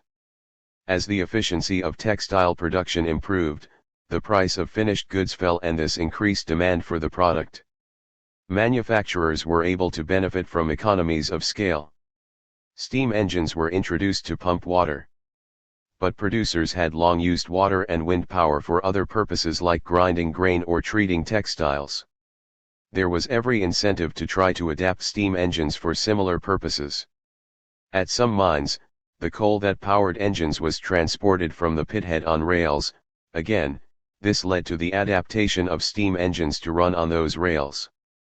Iron rails were better than wooden ones and this boosted demand for the iron industry. Even more fundamentally, the introduction of printing, another technological advance, made it easier for knowledge of the new techniques to spread more quickly than in the past. Sorting out the suspects. Attributing economic change to any single factor is hampered by either the data or the timing. Take the thesis of Eric Williams, that slavery created the wealth from which Europe industrialized. Portugal transported 2/3 as many slaves as Britain over the course of the trade but did not develop a manufacturing sector. The French were much more successful in exploiting the Caribbean than were the English, and sugar contributed a bigger proportion of Spanish national income in the 18th century than it did in Britain. 29 Other regions, such as Belgium and Germany, managed to industrialize without any significant colonial possessions at the time. 30. What about coal? While many of the earliest industrializers had coal resources, very few steam engines were in use by 1800 and the majority of textile mills were still water-powered by 1820. Cotton manufacturing played a huge part in Britain's expansion, going from less than 3% of economic output in 1770 to more than 20% by 1830-31. But other economies managed to industrialize without such a dependence on the textile industry. Believers in free markets as the main driver of expansion need to explain why high British taxes, in relative terms, and restrictive legislation, such as the 1720 Bubble Act that made it difficult to form joint stock companies, did not hold the country back. British institutions were far from perfect, property rights were just as good in France or China. 32 And Britain suffered plenty of political turmoil, including a civil war in the mid-17th century. So it seems more likely that all of these factors had to come together for industrialization to occur. Earlier societies either lacked the energy supplies, technical expertise, free labor force or institutional acceptance for change to take place. It was only in the 18th century that this concatenation could start to happen. What adds luster to the Orient Express explanation for the shift, they all did it, is that it allows the various factors to interact. Take, for example, the idea of an industrious revolution, as coined by Jan de Vries 33, in which the availability of new products such as tea or pottery encouraged people to work longer hours in order to earn the income to pay for such goods. 34 It is, of course, very difficult to estimate working hours so far in the past. But England abolished 49 holy days in 1536, and over the next 2 centuries, similar cutbacks of feast days occurred in the Netherlands, France, and Austria. The practice of taking Saint Monday off to recover from the excesses of the weekend also declined. 35. De Vries cites the example of the watch, a newish technology that might have seemed an expensive indulgence to earlier generations. As early as 1700, 13% of domestic servants owned a watch and 5% of general wage earners. By the end of the century, as judged by inventories of their estates, 40% of those deemed paupers owned either a watch or a clock. That created demand for the product. Nearly 400,000 watches a year were being made in the late 18th century, and thus employment. There were signs in the 17th century that British life was getting more commercial. The number of shops in London rose from 50 to 60 in 1663 to 300 to 400 by 1700.36. The same trend was developing elsewhere in Europe. A survey of French wills showed that there was a big leap in ownership of a range of household goods between the 17th and 18th centuries, including saucepans, dishes, and chests of drawers. In addition, there were new foodstuffs, particularly tea, sugar, and spices like nutmeg, which had become more widely available thanks to European expansion. But why Britain? The country would not have been many people's pick as the hub of economic dominance in 1500. A well-informed gambler betting on the future at the time might have picked Spain as the coming economic power, as it was well placed to exploit the American colonies. Or they might have selected the existing centers of European economic activity in 1500, the Low Countries and northern Italy. Some of these economic rivals were scuppered by politics. The northern Italian cities suffered in the wars of the early 16th century and lost some of their trading advantages with the disappearance of the Byzantine Empire. The British and Dutch textile industries outcompeted the Italians in the 17th century. And Spain wasted its colonial wealth, failing to develop a manufacturing sector.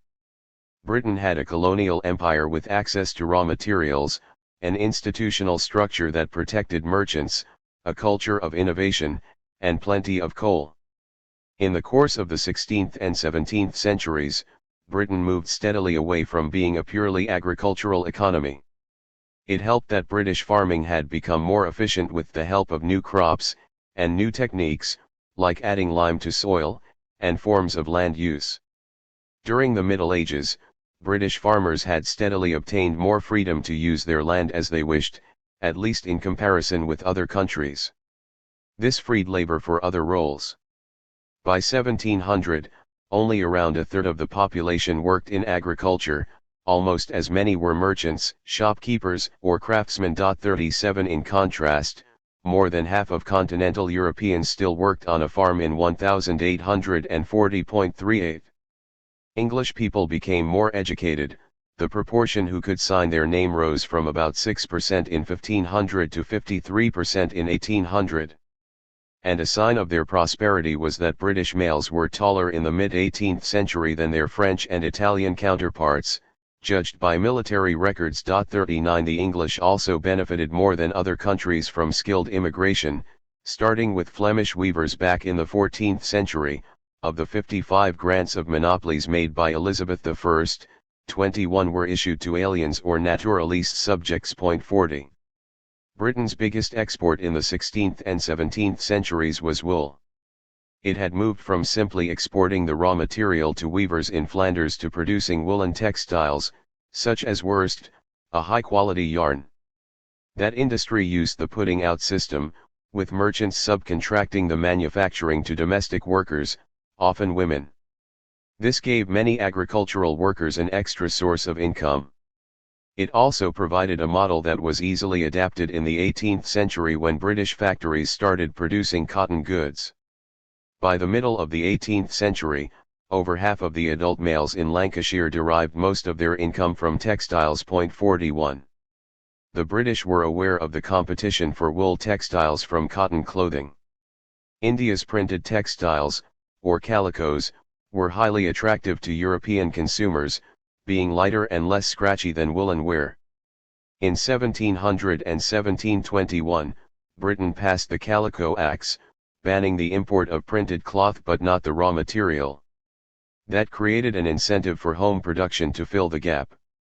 But it was not all about protection. The British success in revolutionizing the production of cotton textiles should not be overlooked. The time taken to spin 100 pounds of cotton fell from 50,000 hours to 135.42. Some of this was built on existing skills. Watchmaking skills could be transformed into making the gears that went into much textile machinery, and Britain had a thriving watch industry. 43. Not only did the country produce inventors who were able to get round the technical difficulties of machine production, they were able to get finance for their plans. Much of this came from local sources, but in the course of the 18th century, a banking system developed. A Birmingham iron-making family set up Lloyd's, a brand name that survives today. The number of banks outside London rose from 119 in 1784 to 800 by 1808.44. Merchants created their own credit system by using bills of exchange as a form of currency. British prosperity gave the government a strong tax base, and thus avoided some of the problems faced by other regimes. In 1788, British taxes took 12.4% of national output, compared with just 6.8% in France. 45. When the cash-strapped Bourbon monarchy recalled Parliament in 1789 in an attempt to raise money, a revolution quickly followed. Britain also had an active capital market for those who needed it. In 1701, Daniel Defoe was sufficiently exercised about speculators to write a book called The Villainy of Stock Jobbers Detected. The rapid rise to wealth achieved by some pioneers, such as Sir Richard Arkwright, encouraged others to follow the same path.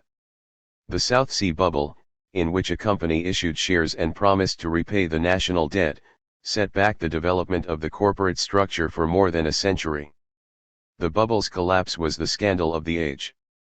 Yet it did not taint British attitudes to commerce in the same way that attitudes were changed by the Mississippi bubble of the same era. In institutional terms, the powers of the monarchy had been constrained in the course of the 17th century.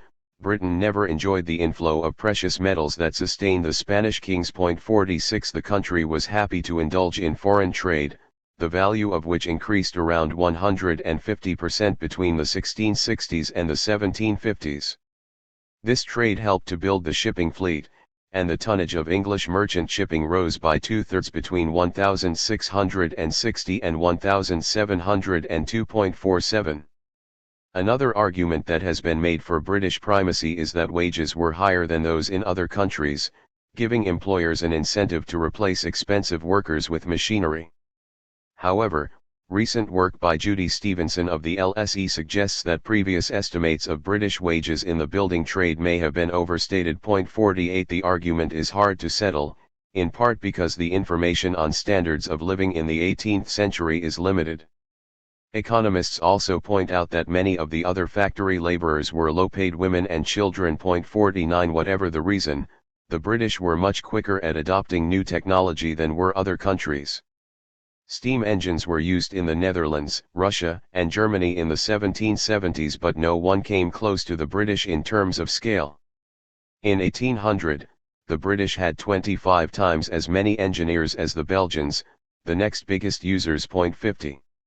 Britain was quick to exploit its coal resources for heating, in part because wood was getting scarce in the area around London, where the population was growing rapidly.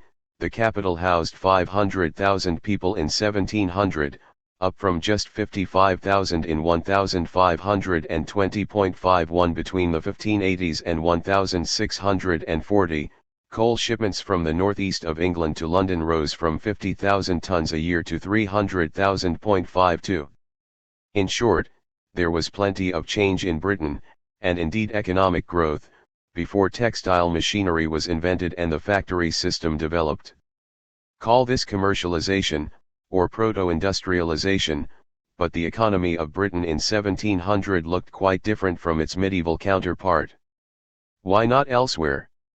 Could widespread industrialization have occurred in earlier times or other places? Or, to put it another way, why didn't it? Song China in the 11th and 12th centuries used water power to drive textile machinery, had coal resources, and had developed woodblock printing, allowing the creation of paper money. Point 53. It was clearly well ahead of Europe in terms of technology, while the Muslim world was also richer and more learned than its Christian counterpart. China had a good education system, a developed merchant class and a large internal market that could have generated economies of scale for any nascent industries. It also had a very productive agricultural sector, which fed a much denser population than was possible in Europe. But there does not seem to have been quite the same enthusiasm for overseas adventures, or for novelties, as there was in Europe.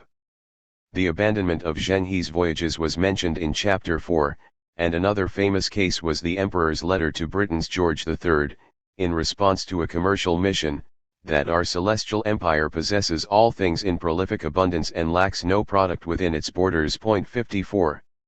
In Europe, there were lots of competing nations, all of whom might hope that technological change would give them an advantage over their rivals, and might fear that the same change, if adopted by other countries, would leave them behind. China had no obvious local rivals and its leadership perceived the idea of economic change as destabilizing.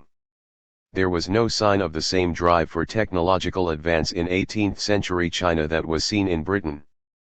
Indeed, ancient infrastructure like the Grand Canal and irrigation systems were showing signs of decay in 1800.55. China was as agrarian in 1850 as it was in 1750.56. Perhaps, as Robert Allen argues, this was because labor was relatively cheap and energy was dear. Point 57.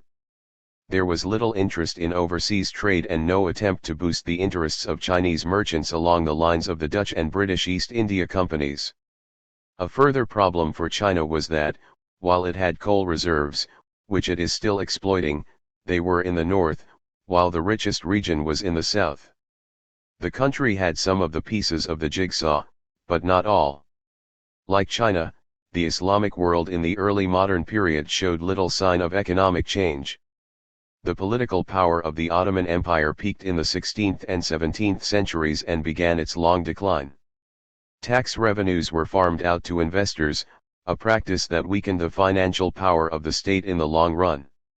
There was little interest in assisting those merchants who wanted to trade overseas, a factor that Sefkat Pamuk, a historian, believes was more important than geography, resources, or culture in explaining why the Islamic world fell behind Western Europe. Point 58. In 1700, India had 140 million people, compared with 40 million in Western Europe. It had a flourishing textile industry, as already noted, and important trading links with the Middle East, Southeast Asia, and China through its coastal ports. On one estimate, Indian weavers in the mid-18th century had a higher standard of living than their British equivalents. Point 59. India had a centralist authority in the form of the Mughal emperors. But the Europeans had been nibbling away at the subcontinent, with the British acquiring Madras in 1640 from a local ruler and Bombay in 1661 when Charles II married Catherine of Braganza. The British got their first permit to trade from the Emperor Jahan in 1657 and took advantage of the divided nature of Indian policy. There were more than 650 princely states. Point 60. British rule was focused on the East India Company, which was the source of many a fortune over the following 2 centuries, including that of Thomas Pitt, the father and grandfather of two 18th-century prime ministers. 61 Mughal authority was weakened by an attack from Nader Shah of Persia, who sacked Delhi in 1739, and a contest of supremacy between France and Britain in the 7 Years' War of 1756–63.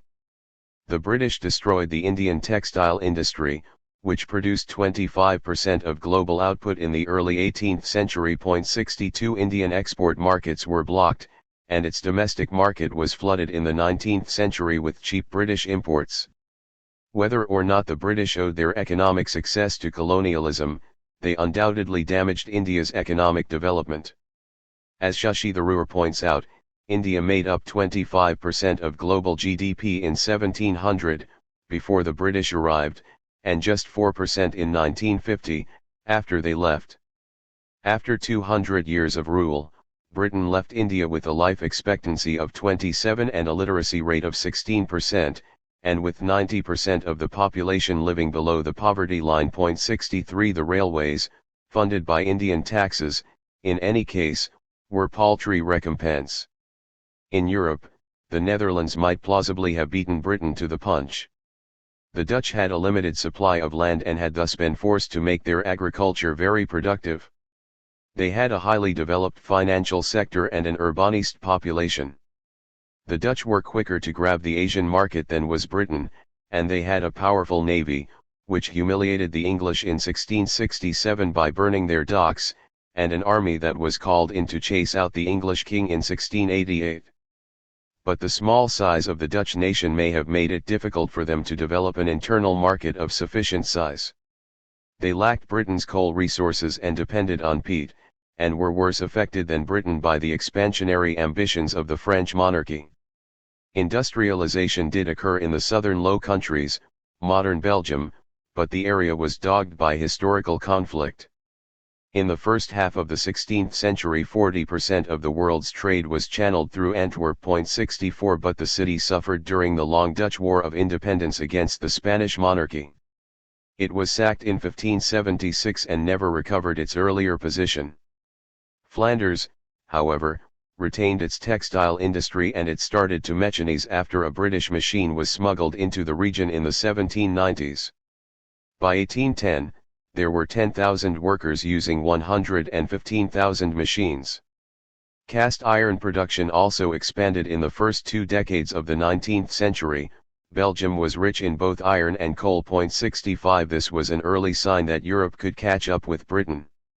Germany, which would become a great economic and political power in the 19th century, was still not a unified country in the 18th century. Its economic progress had been set back by the 30 Years' War of 1618–48, which may have killed a third or more of the population. 66 And the countryside was ravaged by invading armies. North America would become the world's great industrial power in the course of the 19th century, but it did not lead the way. The first wave of settlers established themselves on the East Coast, and devoted themselves to farming and fishing.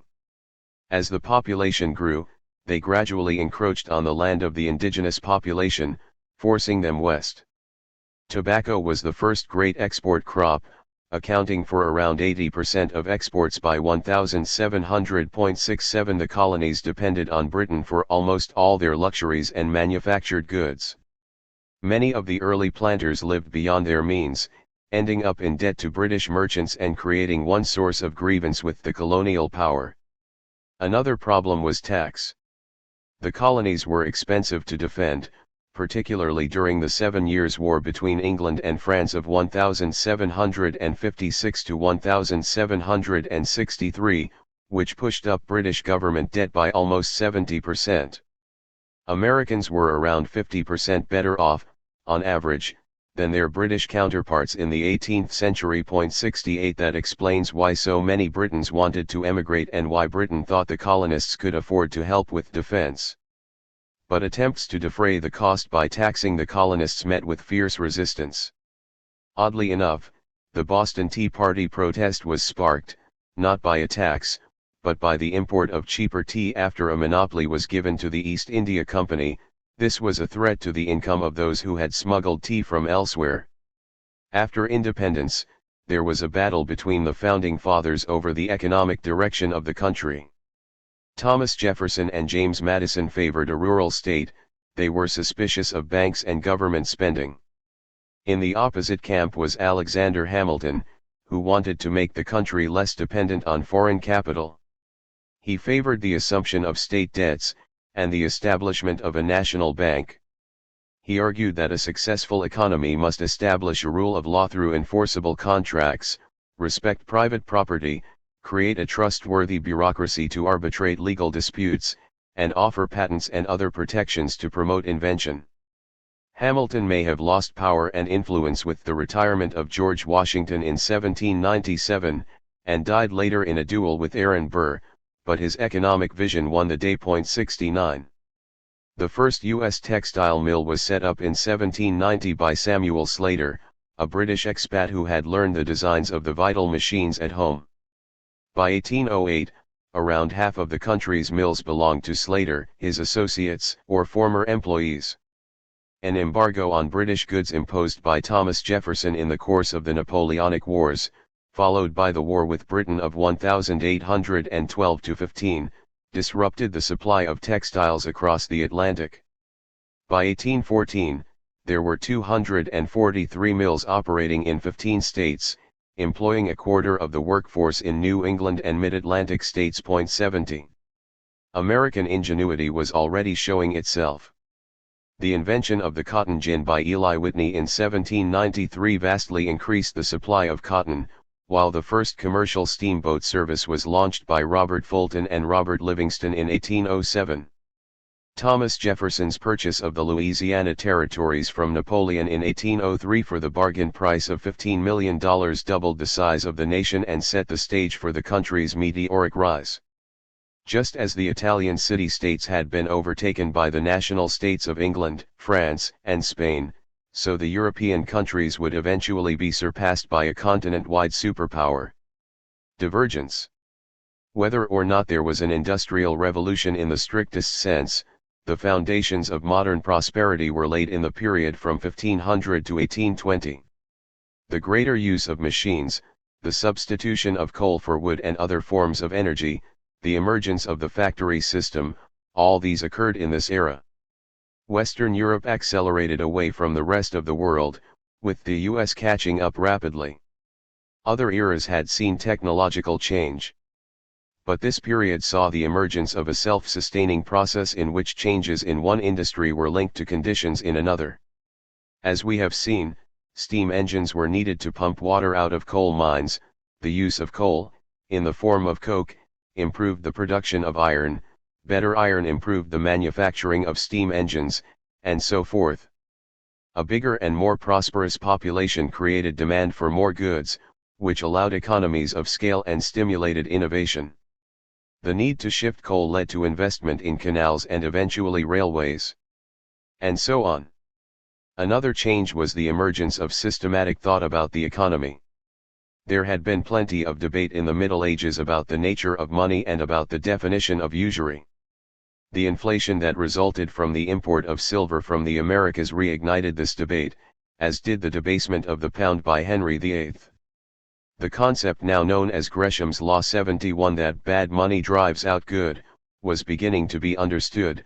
People will pay for goods in a currency that has low intrinsic value and hoard the coins that are closest to pure gold and silver. But commentators started to think more broadly about economic activity. The philosopher John Locke argued that there was a natural rate of interest, a rate needed to encourage savings, and also suggested the concept that the speed of circulation of money, not just its quantity, was important. 72 These issues were more than a matter of theoretical debate. From this point onwards, what people thought about the economy started to affect actual policy. Any history of economics must thus reflect what economists thought at the time. The person who can best claim credit for founding the discipline is Adam Smith. His modern reputation is of a narrow believer in the free market, but that is a distortion of his views. In the Theory of Moral Sentiments, he writes, "How selfish soever man may be supposed, there are evidently some principles in his nature, which interest him in the fortunes of others, and render their happiness necessary to him, though he derives nothing from it, except the pleasure of seeing it. And in The Wealth of Nations, he wrote that no society can surely be flourishing and happy of which the far greater part of its members are poor and miserable.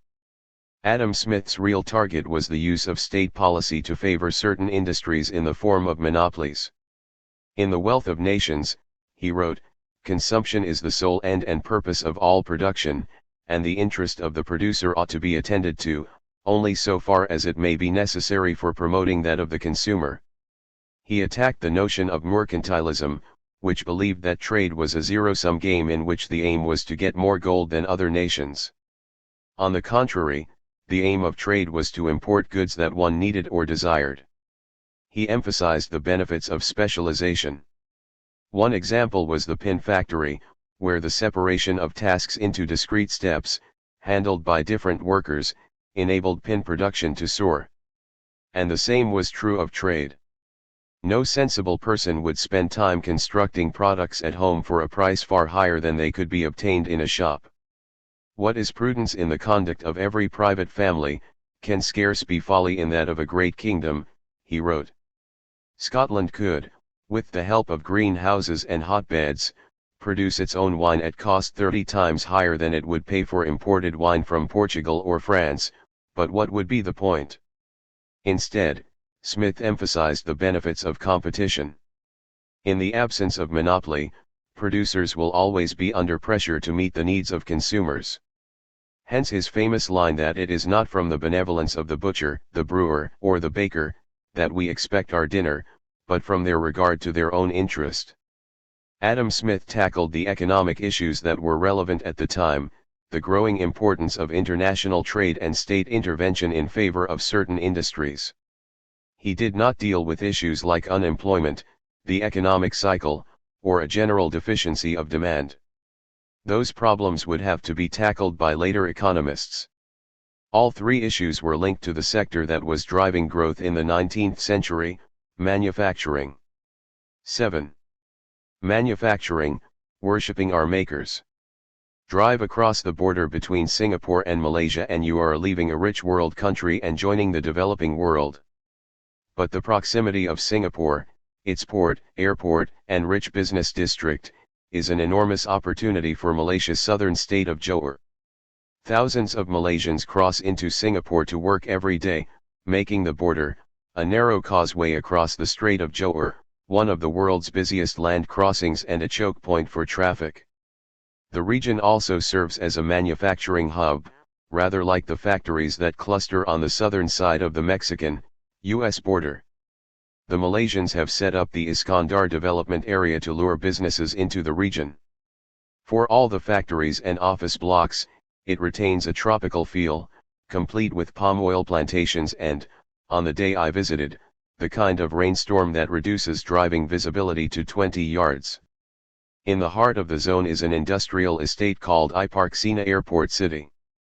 The site covers 230 acres and includes accommodation for 3,200 workers, as well as recreation facilities. Companies from the US, Germany, Japan, Switzerland and Australia are based at the site. A Hershey chocolate factory is just outside the gates, and Dyson, a British company famed for its vacuum cleaners and hand dryers, has a research and development center a few kilometers away.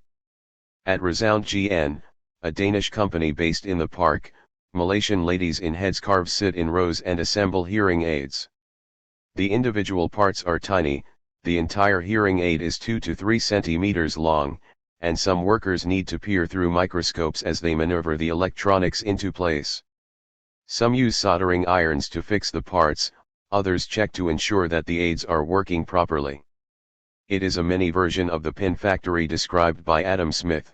Each worker has a specialized role, allowing more pins, or hearing aids, to be made per day.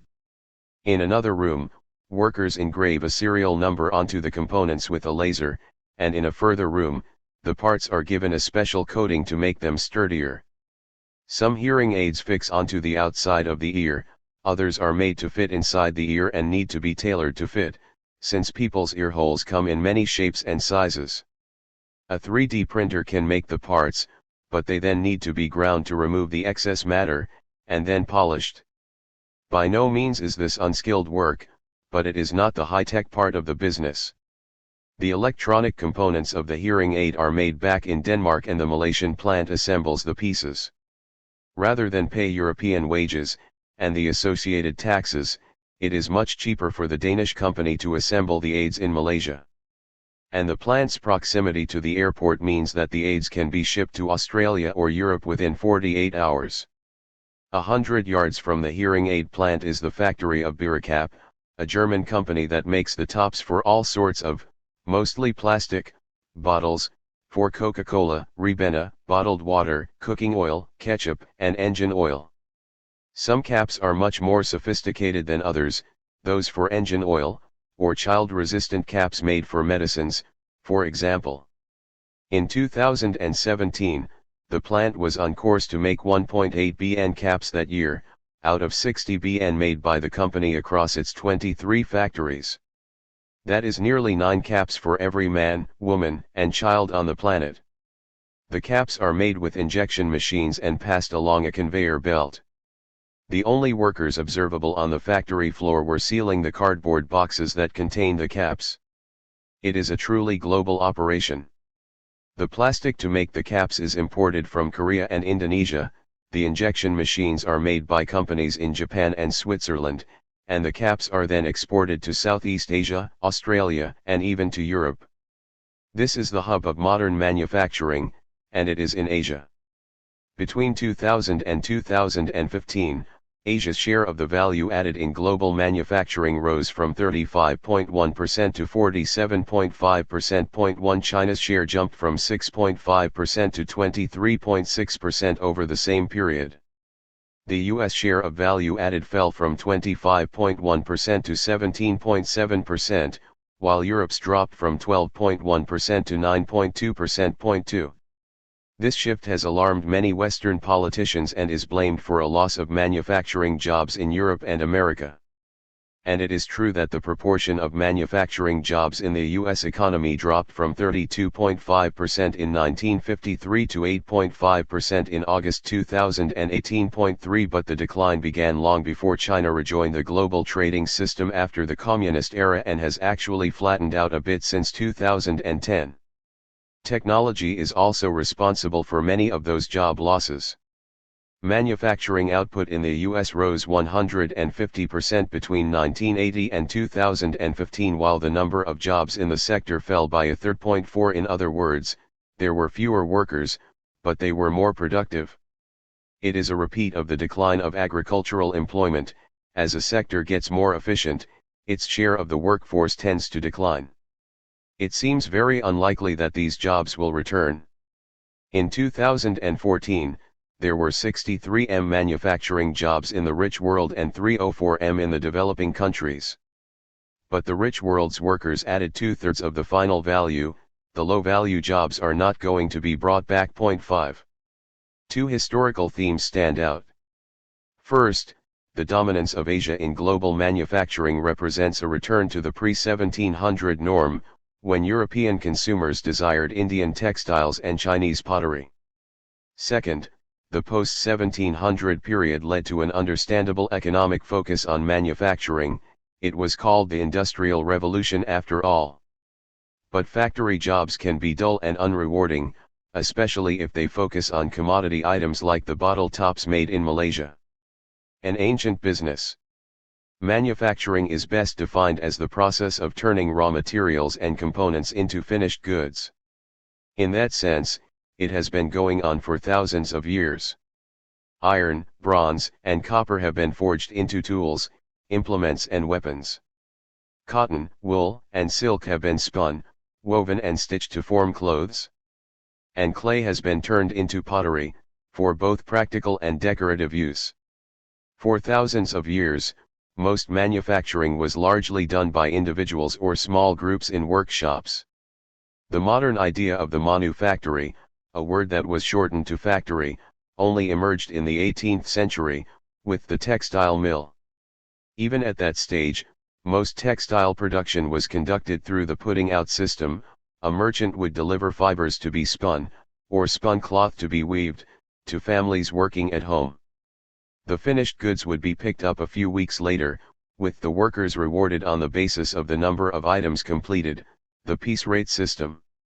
This system had many advantages for the merchant, who did not have to supply equipment or premises and only paid for work that was satisfactorily completed. So why move to a big factory, which cost money to rent, or buy? The answer was the use of new, expensive machinery that no individual worker could afford, and which would not necessarily fit in a home. Employers did not want to take the risk that the machines might be broken or copied.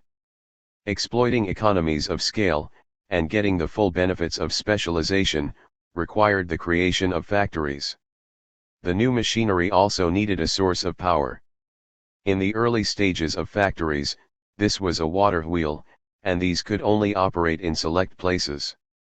The new Lanark mill in Scotland, owned by the pioneering industrialist Robert Owen in the early 19th century, is now a hotel, but it still has the giant water wheels that powered the machinery.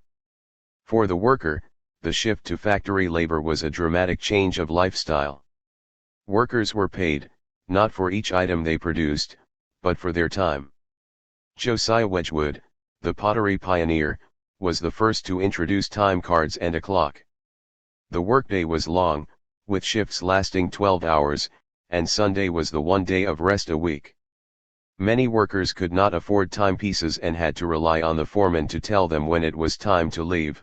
This created plenty of scope for unscrupulous employers to extend the working day and shorten the lunch break. 6 Few workers had an alarm clock that would reliably wake them.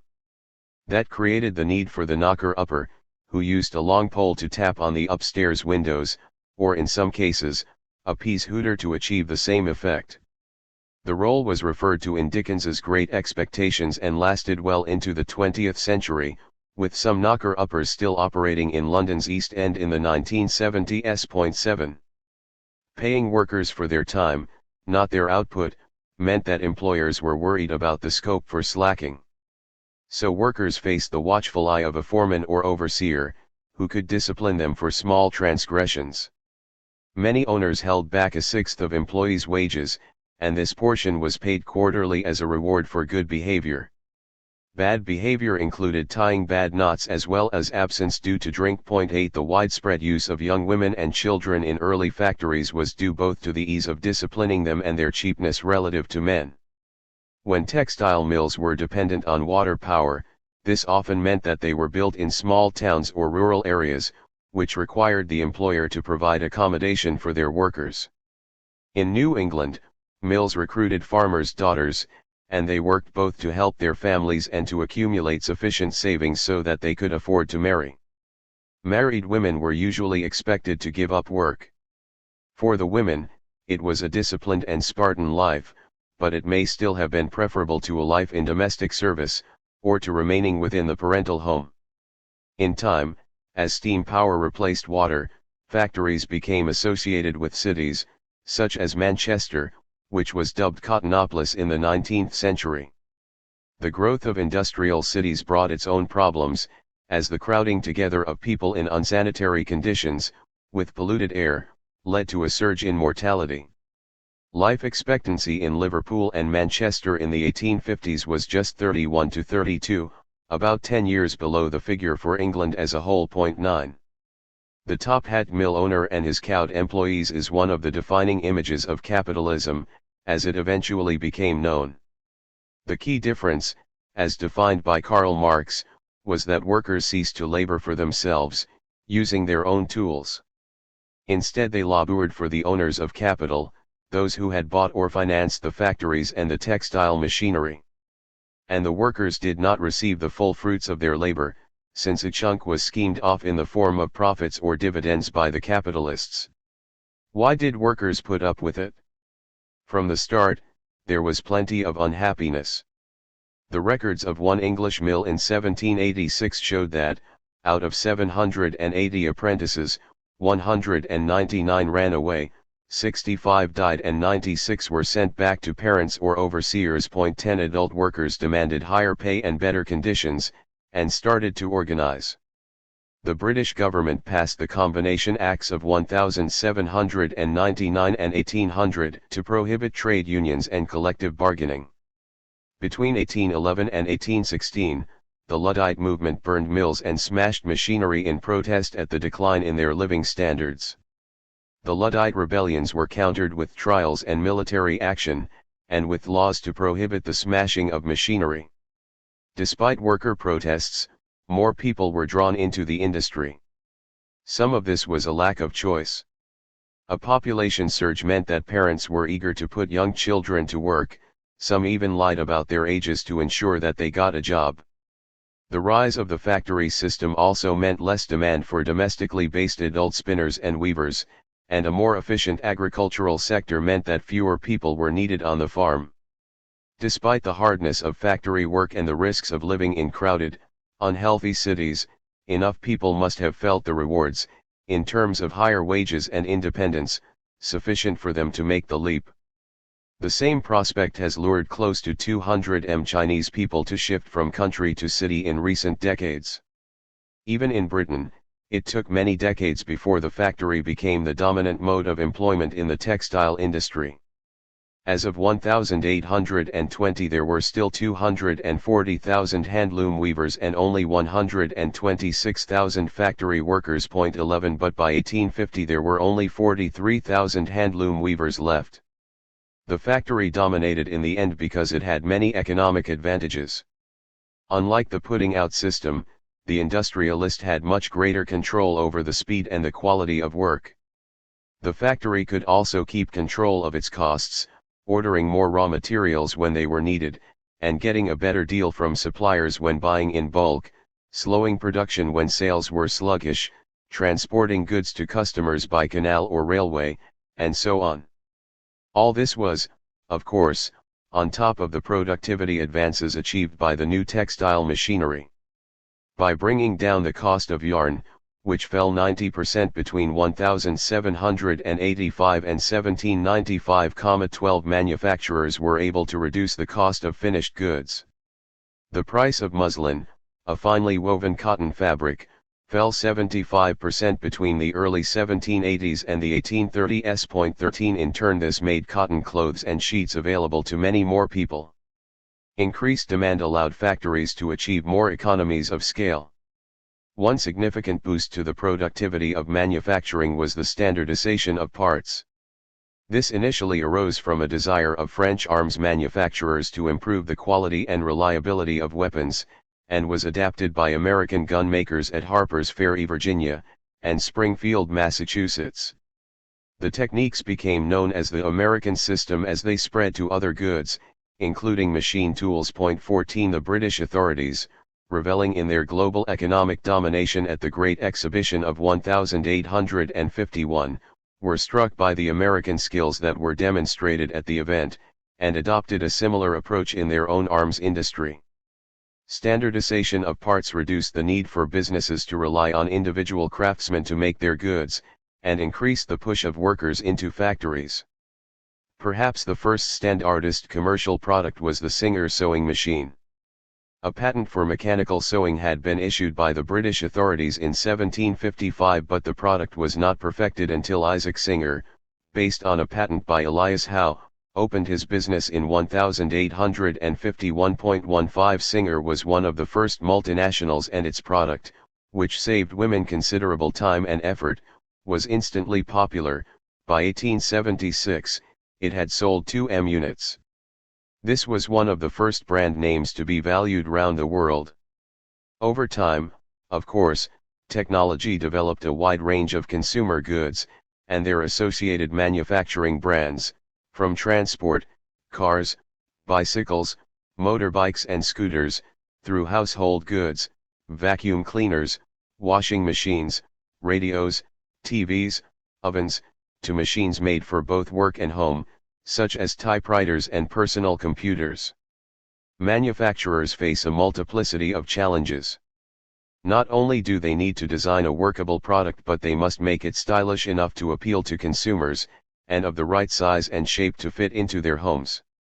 They must make consumers aware of the product through advertising and promotion. and they must make it available at a reasonable price. Small wonder that a small number of large firms tend to dominate many markets. The best hope for a smaller manufacturing company is to become a supplier to one of the global groups, to make the widgets or electronics that go into a washing machine or a car. The requirements of scale meant that there was a tendency towards consolidation from the earliest days of industrialization.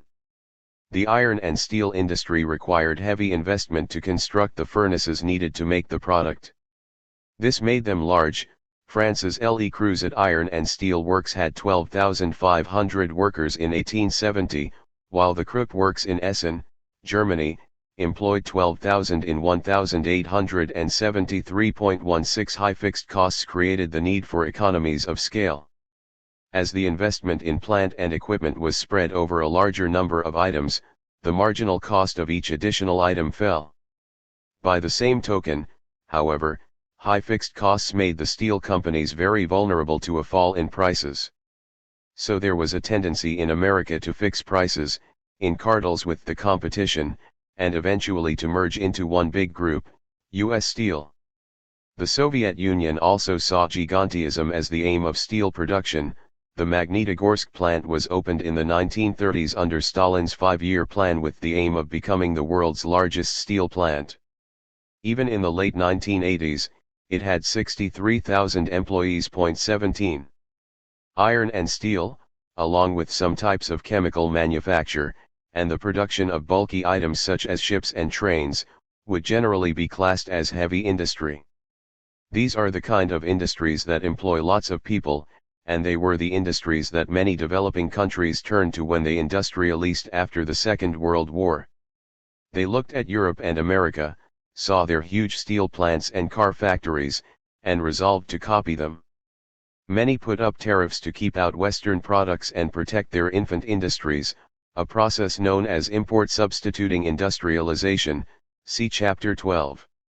The sheer scale of investment needed often meant that the state took control of these industries. The pursuit of profit took second place behind the urge to protect jobs. In some sectors, this led to chronic overcapacity. Between 2005 and 2017, for example, excess capacity in the global steel industry varied between 200 m and 750 m tons. This led to a squeeze on prices and made steel the subject of geopolitical disputes. 18. Heavy industries tended to be those that caused the air in large cities to become very polluted. In Pittsburgh in the 1940s, the air pollution was so bad that the street lights could come on at noon. 19. Life was even more dangerous inside the plant. Here is how one worker described his job in 1919. You lift a large sack of coal to your shoulders, run towards the white-hot steel in a 100-ton ladle, must get close enough without burning your face off to hurl the sack, using every ounce of strength, into the ladle and run, as flames leap to roof and the heat blasts everything to the roof. Then you rush out to the ladle and madly shovel manganese into it, as hot a job as can be imagined. 20. Death was common. A biographer of Andrew Carnegie, the American steel magnate, estimated that fatal accidents in steel mills accounted for 20% of all male deaths in Pittsburgh in the 1880s. 21. Small wonder that these big plants tended to have turbulent industrial relations. Concentrating so many workers in one place also made it easier for trade unions to organize, not just to get better wages but to protect their members from accidents and death. The design of some plants, particularly those using conveyor belts, made it possible to disrupt an entire factory with relative ease. Eventually, workers were able to improve their conditions, but it was a long struggle. A feat of management. Operating such enormous plants required a great deal of planning. The power for the machines had to be transmitted via a system of shafts and gears, which could break down and stop production. The raw material had to be brought in at one end, or on one floor, of the factory and the finished product taken out at another. The workers had to be trained and divided according to their specialized tasks. As industry developed, these tasks became too complex for the original founders, or their families, to oversee. Frederick Winslow Taylor was a consultant who pioneered scientific management. He spent 26 years watching people at work, particularly in the steel industry, armed with a stopwatch and a notepad, and observing what they did. That led him to break down tasks into a number of specific actions, train workers to take such actions, and reward them for meeting their targets. Lenin, the Soviet Union leader, was a great fan of Taylor's work. 22 Taylor's aim was to improve efficiency and stop employees from dawdling on the job. But his approach was criticized for turning workers into automatons, and he had a dismissive attitude towards them, arguing that the typical iron worker is so stupid that the word percentage has no meaning to him and he must consequently be trained by a man more intelligent than himself. 23 Clearly an obsessive, he spent his retirement literally watching grass grow in search of the perfect lawn. 24 This concern became even greater when Henry Ford developed the moving assembly line in the early 20th century. The workers stayed in one place and the parts were brought to them via the conveyor belt. As Taylor suggested, the worker's day was filled with simple repetitive tasks. In modern times, a 1936 film, Charlie Chaplin satirizes the worker's lot, at one point literally becoming trapped among the cogs of a machine. But these were well-paid jobs. After the Second World War, working on a car production line was one of the most prized careers available. The loss of those jobs in Western nations was the subject of much angst from the 1970s onwards. Japan was the initial competitive threat to US and European manufacturers. It brought systemic change through the lean manufacturing process developed at Toyota. This aimed to combine mass production with craftsmanship. Employees with flexible roles are organized in teams, and each worker is encouraged to stop production when a fault is discovered. The result is that workers are happier, quality is improved, and the management gains from the workers' insights. 25. But lean manufacturing has not stopped the decline in industrial employment. The worry is that well-paid factory work has been replaced with McJobs, after the McDonald's burger chain, in the services sector, with lower pay and poorer conditions. In turn, this may have contributed to the rise of inequality in the developed world. But one study has concluded that on average, only about 1/10 of the overall increase in inequality between the 1980s and the 2000s can be attributed to the decline in the share of manufacturing jobs. 26. More than half of all global workers now have a job in services, up from just 33.7% in 1990. 1.27 people who work in offices or shops have jobs that are just as real as those who work in factories. Nor is there a rigid divide between manufacturing and services. A study by the Brookings Institution estimated that 21.4 Americans worked in manufacturing-related services, almost double the 11.5 who work solely in manufacturing. 28 The number of lines of software code, classed as services, in a high-performance car jumped from 10 in 2010 to 150 in 2016. Software is expected to represent 30% of a car's value by 2030. 29 In contrast, a Boeing 787 airplane has just 6.5 lines of code. 30 Apple does not make the components that go into an iPhone, nor does it assemble them. But it still captures most of the value through the design and the operating system. Part of the decline in manufacturing jobs is down to a statistical distortion arising from the outsourcing trend. Manufacturing plants need cleaning, just like homes and offices. In the past, the manufacturers would have employed their own cleaners. Nowadays they outsource the task to a contract cleaning company. The same is true of the works canteen. These job shifts show up as a transfer from manufacturing to services, but, in reality, the effect overstates the decline of the former and the rise of the latter. 31. Another reason why manufacturing has become less important as a proportion of GDP is, ironically, because it has become more efficient, and the prices of manufactured goods have fallen. Productivity improvements are harder to achieve in services. As the economist William Baumol noted, it takes just as many musicians, and just as much time, to play a Mozart string quartet today as it did when the composer was alive. 32 Healthcare and education are subject to this problem, We do not want doctors and teachers to rush their work. Between 1978 and 2013, the average price increase in the US was 110%. But healthcare costs rose 250% and the cost of a university education rose 440% over the same period. 33 If current trends continue, healthcare costs could comprise 50% of British GDP by 2100, and 60% of US GDP. By definition, that means a smaller share for other sectors, like manufacturing. A fair portion of manufacturing is simply the assembly of goods that are made elsewhere, like the hearing aids at the start of this chapter. But this is not where the value or the high-paying jobs are created. Putting together an Airbus plane in France is responsible for just 5% of the aircraft's value. Instead, the value can flow from the design of the products, or from those parts that need precision engineering. This may mean that the highest value businesses are not what many people would conventionally consider to be industry at all. A Cambridge University report on high-value manufacturing cited Cadbury Schweppes, the confectionery maker, as its first example. 34. Some companies have found it necessary to switch from manufacturing to services outright. IBM, a name that stood for International Business Machines, was founded as a company that made record-keeping devices that read punched cards, before expanding into electronic typewriters and then computers. But the emergence of cheap personal computers in the 1980s threatened its business model, and in the course of the 1990s and 2000s, the company sold its hardware businesses, which made personal computers, printers, and disk drives. Services and software now form the vast bulk of the group's revenues. 35. The proportion of U.S. personal spending devoted to physical goods dropped from more than 60% in 1950 to around 36% in 2014, with services now comprising nearly two-thirds of the total.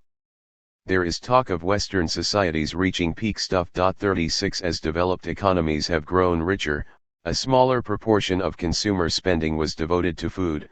The same process may now be happening with physical goods. Many of the things that people consume are now in non-physical form. Instead of buying music as LPs, cassettes, or compact discs, it is downloaded via streaming services. The same goes for films and TV shows, which used to be bought as DVDs. The revenues of the video game industry, a virtual industry if ever there was one, were estimated at $138 billion in 2018.37 rather than owning a car in future, only for it to sit in a parking spot 95% of the time. Consumers will rent one when they need it. They will spend their money on experiences, like holidays, or partying with friends. In contrast, there is little sign of peak stuff in the developing world. In China, new car sales rose from 12 million in 201,038 to nearly 25 million in 201,739, and there is a lot more scope for growth. China has 131 vehicles per 1,000 people, compared with America's 850.40. India has even more room to catch up. As developing economies grow, they seem to follow an S-curve shape. Once per capita income passes $1,000, spending on consumer goods takes off.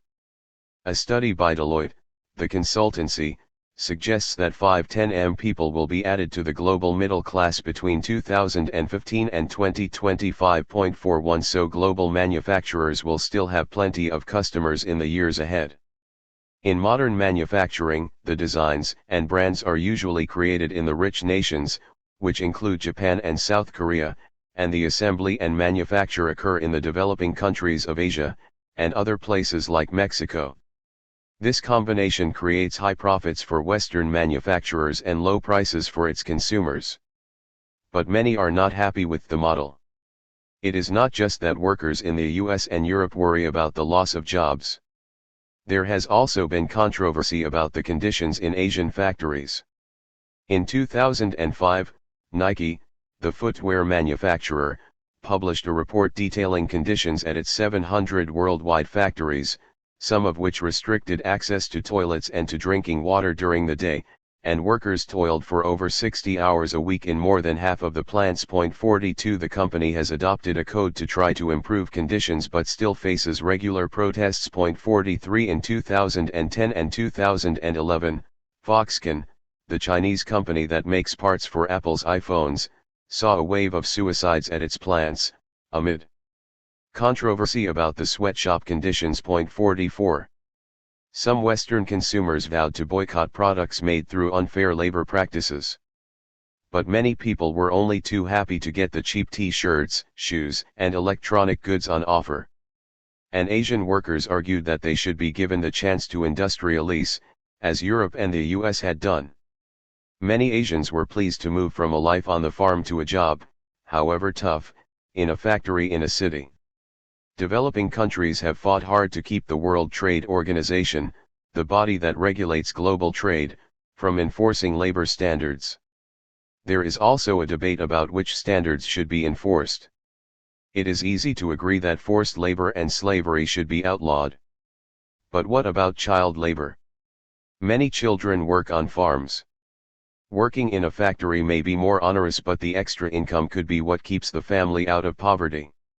The proportion of children who work tends to fall rapidly as average income rises. 45 So the best way to reduce child labor may be to allow those countries to enrich themselves.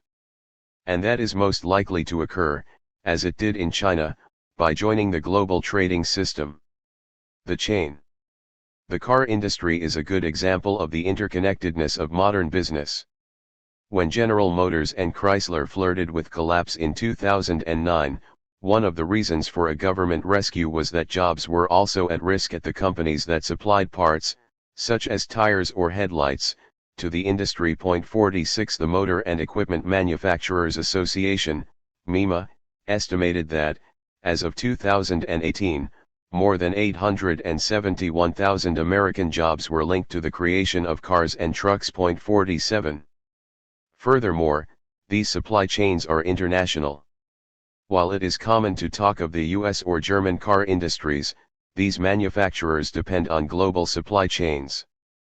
Parts may cross international borders many times before they are assembled into the finished product. 48 Perhaps 30 to 50% of the trade in manufactured goods occurs within individual multinational companies. 49 As they became aware of this, many developing countries slashed their tariffs so that they could become part of these global value chains.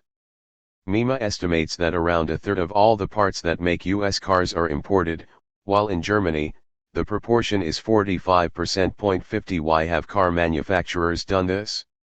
To cut costs, of course. That is why imposing tariffs on imports will push up the price of domestically produced cars one way or the other. Either the manufacturers will pay the tariffs and pass on the cost to customers, or they will disrupt their supply chains and make cars more expensively at home. This interconnectedness means that it is not only in the West that manufacturing jobs are under pressure from automation. A paper by the National Bureau of Economic Research estimated that each additional robot replaced around 6.2 workers. 51 Sales of industrial robots have risen from 100,000 a year in the mid-2000s to 250,000 in 2015 and are forecast to hit 400,000 by the end of the decade. 52 The standard joke is that the manufacturing plant of the future will be staffed by a man and a dog. The man's job will be to feed the dog, and the dog's role will be to keep the man away from the machines. And 3D printing will allow small parts to be made on site, eliminating the need for a part to arrive from a supplier. This may mean that developing nations may never create manufacturing sectors as large as those seen in Europe and America in the 20th century, or in China today. If the latter is excluded, manufacturing's share of employment in the developing world is lower than it was in the 1980s. 53 Manufacturing's share of the economy peaked in South Korea in 1988 and in Indonesia in 2002. 54 There is an inevitable trade-off between wage levels and employment in some of these sectors. As real wages rise, manufacturers either shift location to a country with lower costs, or automate the tasks done by workers. One day, those ladies in the heart of Malaysia will be replaced by a machine. The service sector too will be subject to automation, as call center workers are replaced by chatbots and analysts are replaced by artificial intelligence programs that can conduct research both more quickly and more accurately. Over the next 30 years, we will have to invent a whole new set of tasks to keep us employed. But we have done it before. Baristas, personal trainers, and social media managers were all virtually unknown 30 years ago. 8. The first era of globalization, 1820 to 1914. In the 19th century, industrialization spread well beyond Britain to many parts of Europe, North America, and Japan. Globalization became tangible to ordinary people, rather than being confined to a limited number of luxury goods. By 1914, as John Maynard Keynes wrote, the inhabitant of London could order by telephone, sipping his morning tea in bed, the various products of the whole earth, in such quantity as he might see fit, and reasonably expect their early delivery upon his doorstep. 1. The period covered by this chapter also saw big changes in transport systems, in the form of railways and steamships. These allowed people to migrate across the world in much larger numbers than ever before, see Chapter 9. Another important development was the emergence of a new range of industries, based on oil, chemicals, and electricity, which have been dubbed the Second Industrial Revolution.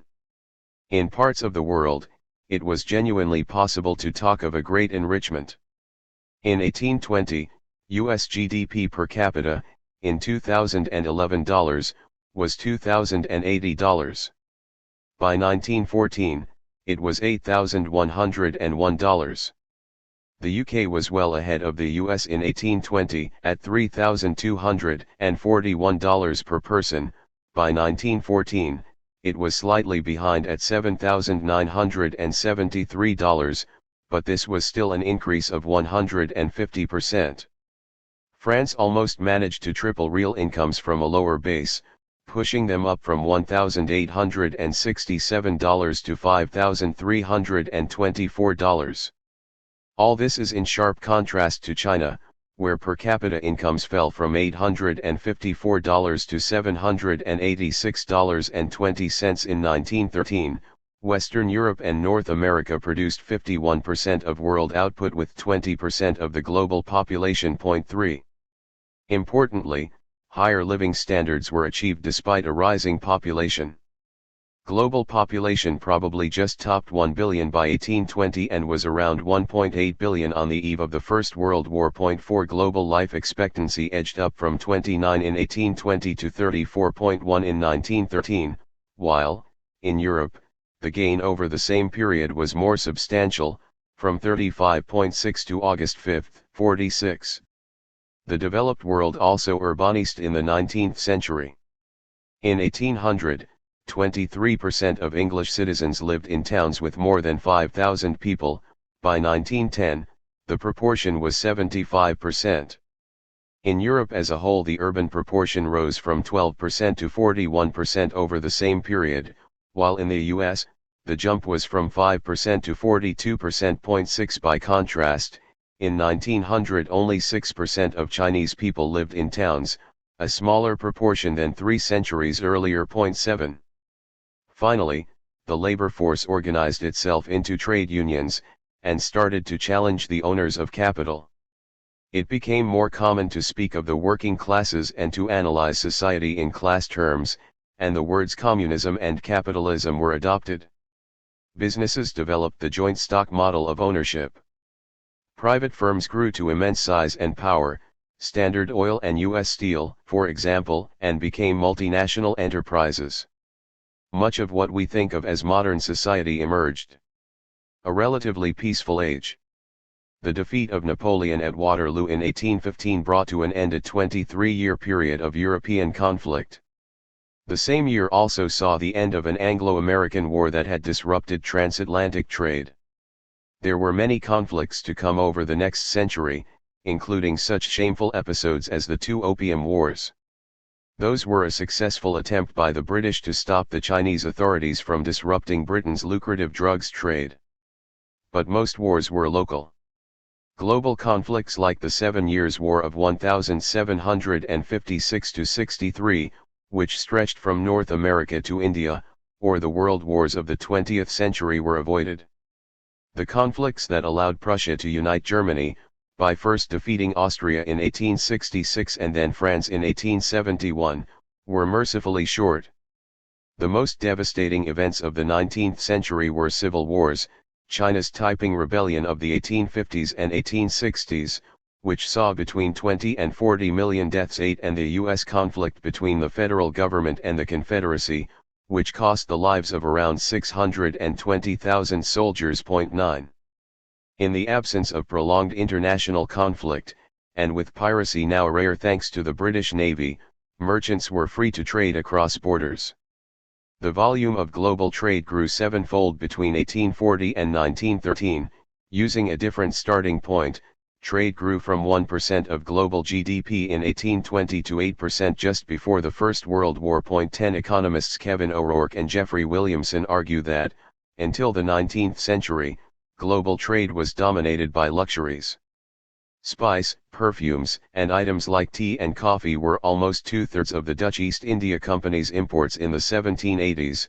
For example, 11 Globalization only really occurred when commodity markets became integrated, in the sense that prices in different countries were similar, save for the impact of tariffs and transport costs. Trade grew as transport costs fell.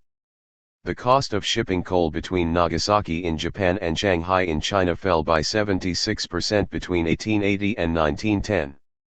In America in 1830, it took the equivalent of $174 in today's dollars to move a ton of goods 100 miles by wagon. By 1901, rail transport had reduced the price by 7/8 to $22 and the journey time had fallen as well. Thanks to steamships, the cost of sending a bushel of grain from Chicago to Liverpool fell from 35 cents in the late 1850s to around 10 cents in 1912. This had profound effects.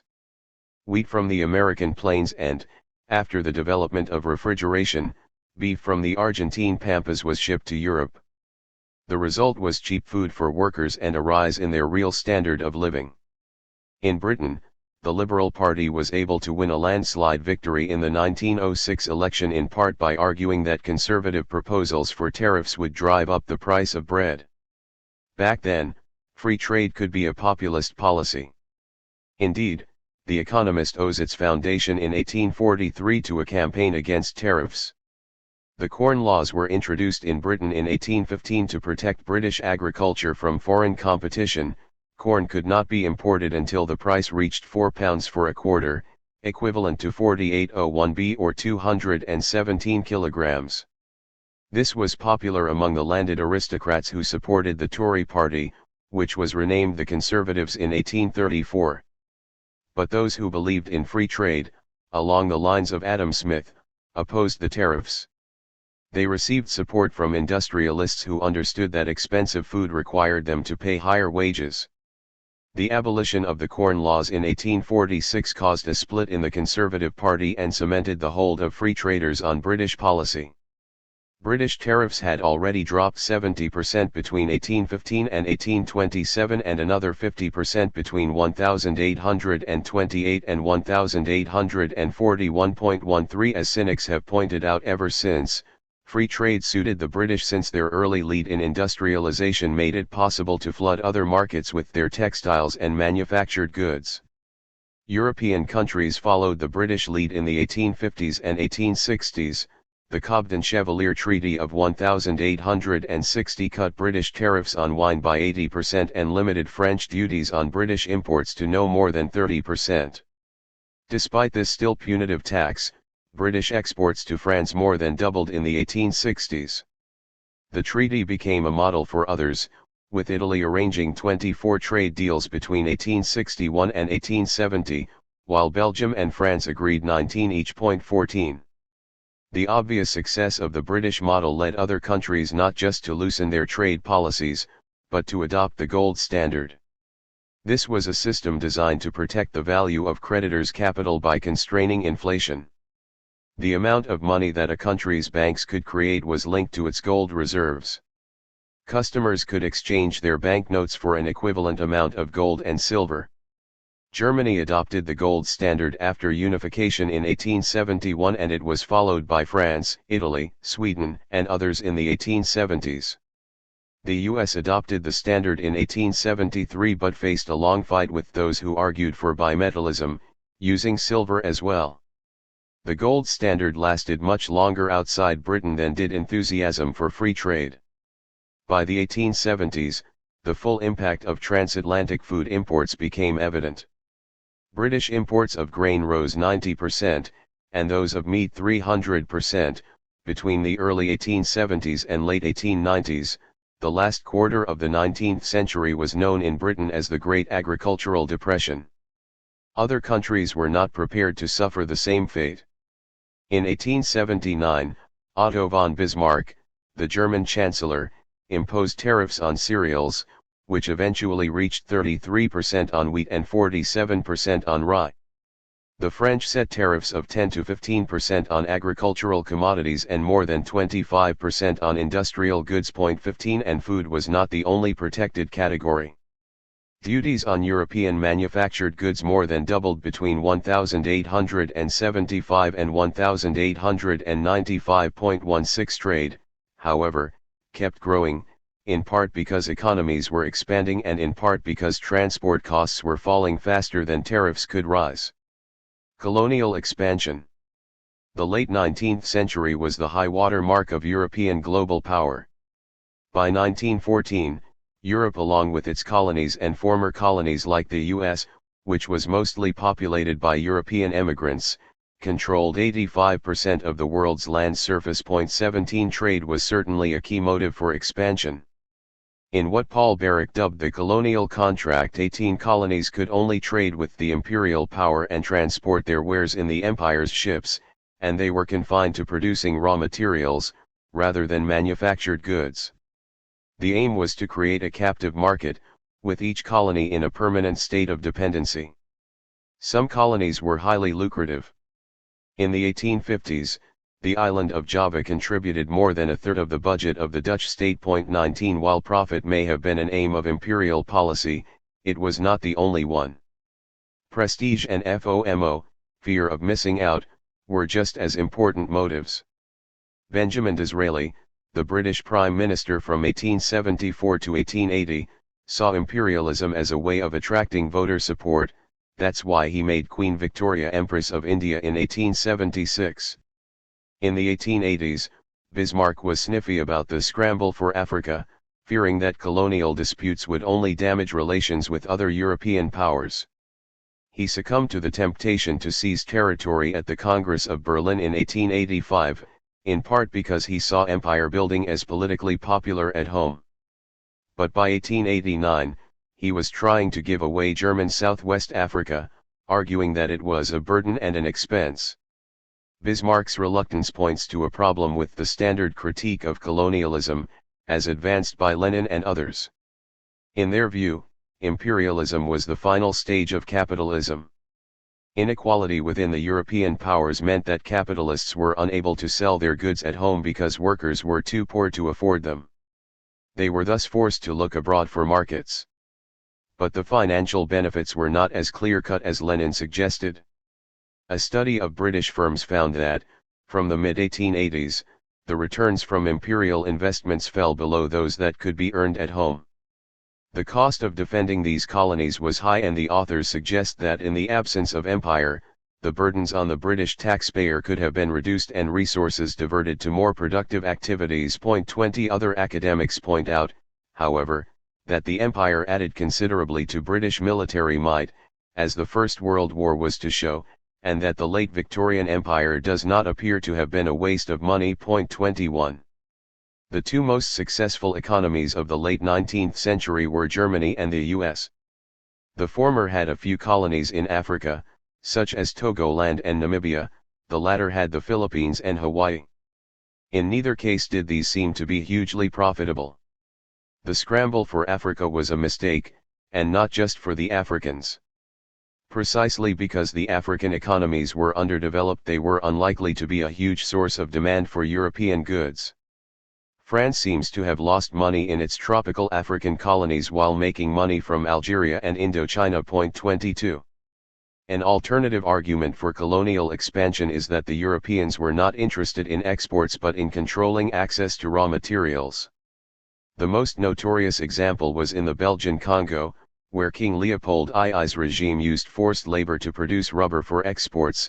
Soldiers cut off the hands and feet of those who failed to meet the quota. 23 South Africa provided Britain with both gold and diamonds, which were extracted from the ground by the long-suffering local population.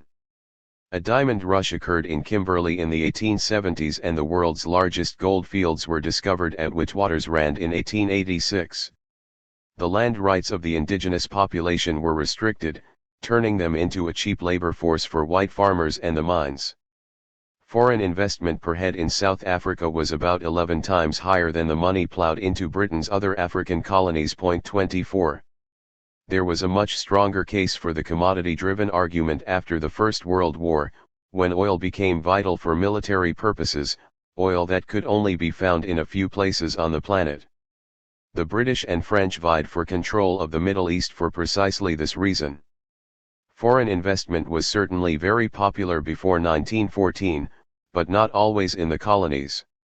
The French were keen buyers of Russian bonds, a decision that proved unfortunate when the Communists defaulted after the 1917 revolution. An examination of British overseas investment in 1914 shows that the US was the biggest single destination, followed by Latin America, where British possessions were tiny.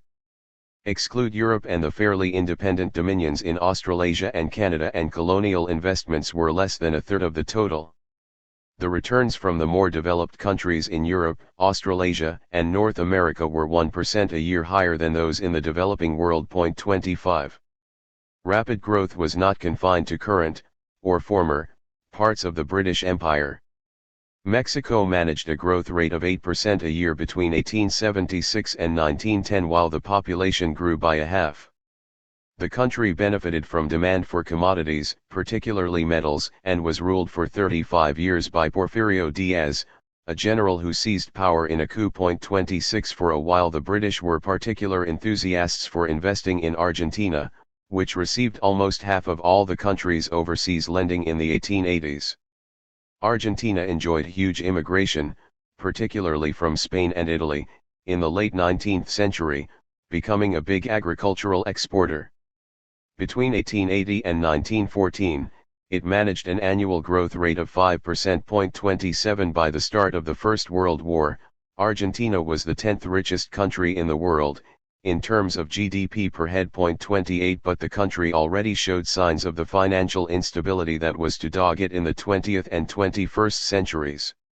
In 1890, Barings Bank of Britain nearly collapsed when it suffered a loss on the sale of the debt of the Buenos Aires Water Supply and Drainage Corporation. 29 European investors were quick to pull their money out in the face of higher risks. Before this seems too much like a European writer excusing the actions of his ancestors, let us admit that the intentions of the colonial powers may well have been callous and malign.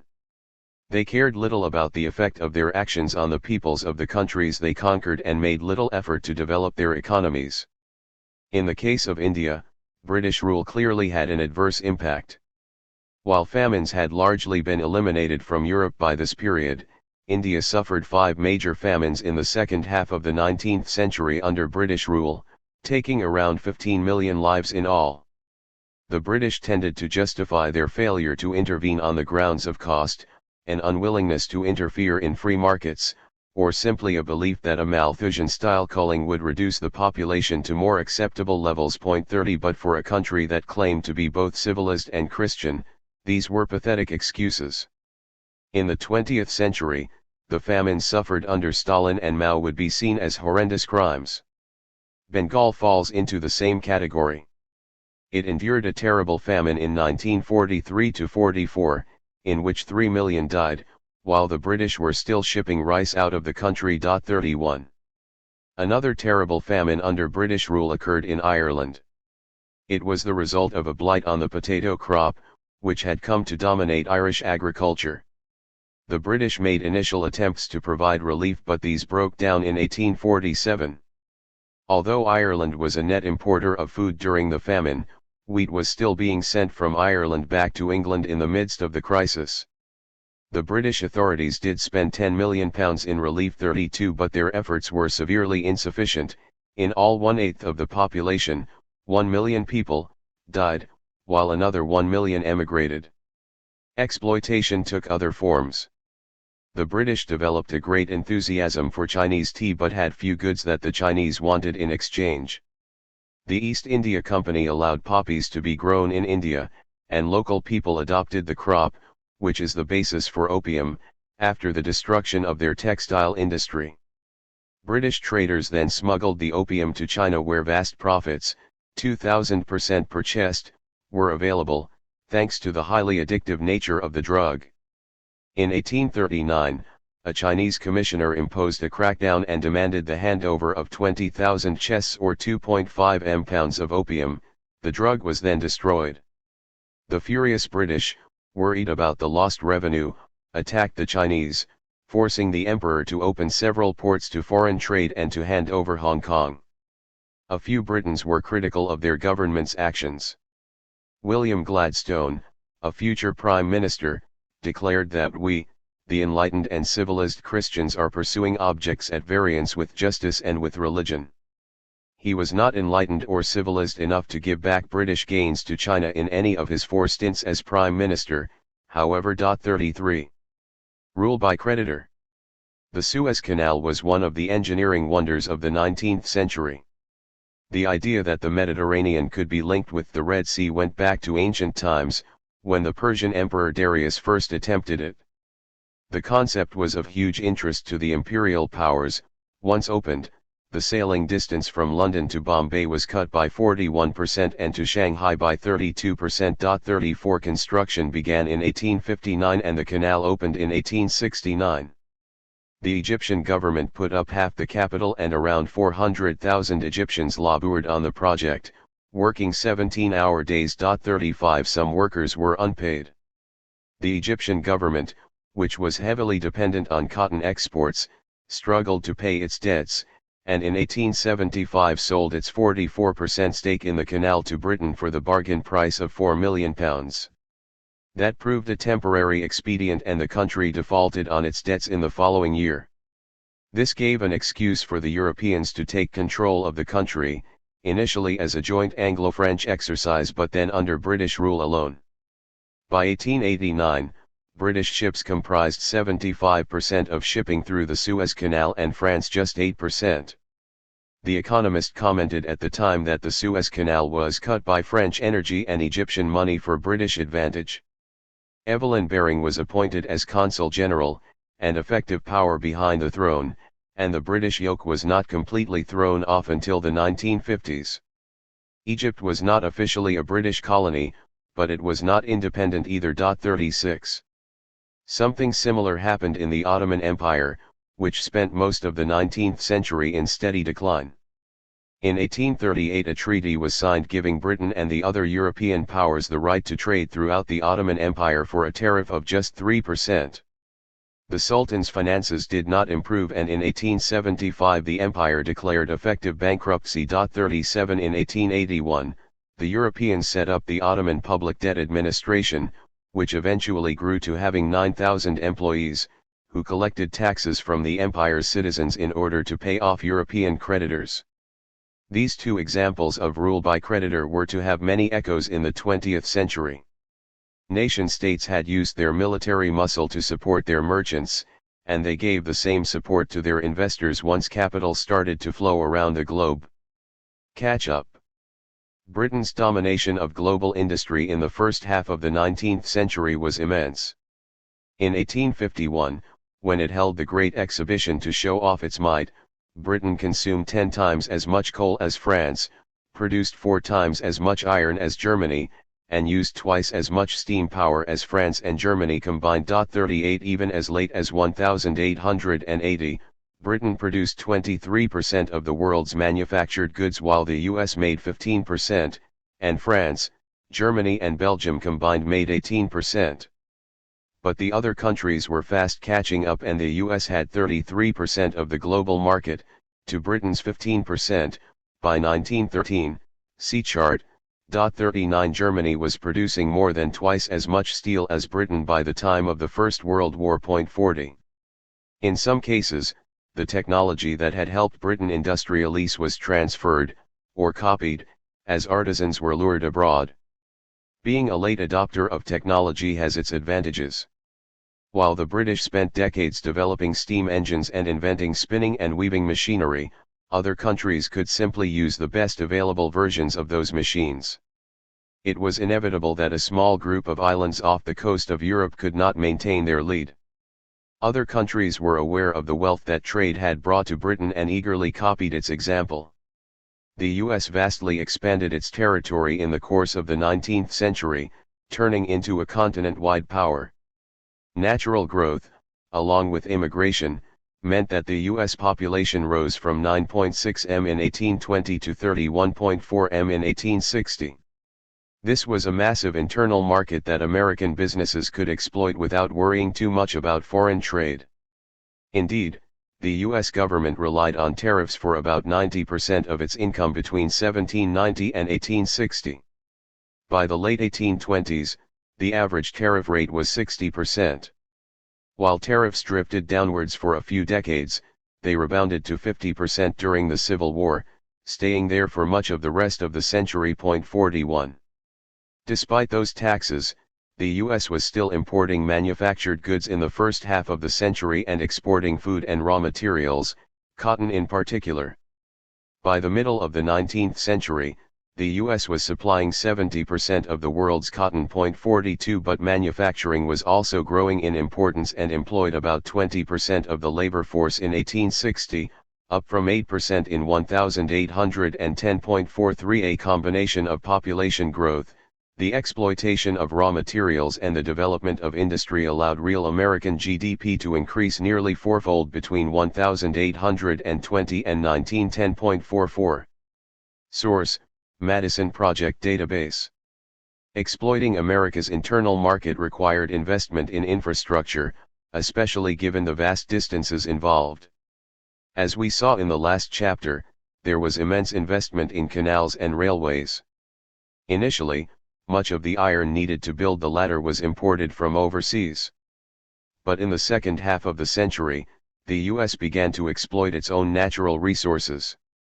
Between 1860 and 1910, iron output increased 16-fold and coal production rose 23 times, both were needed to operate a railway network that expanded from 31,000 to 258,000 miles over the same period. 45.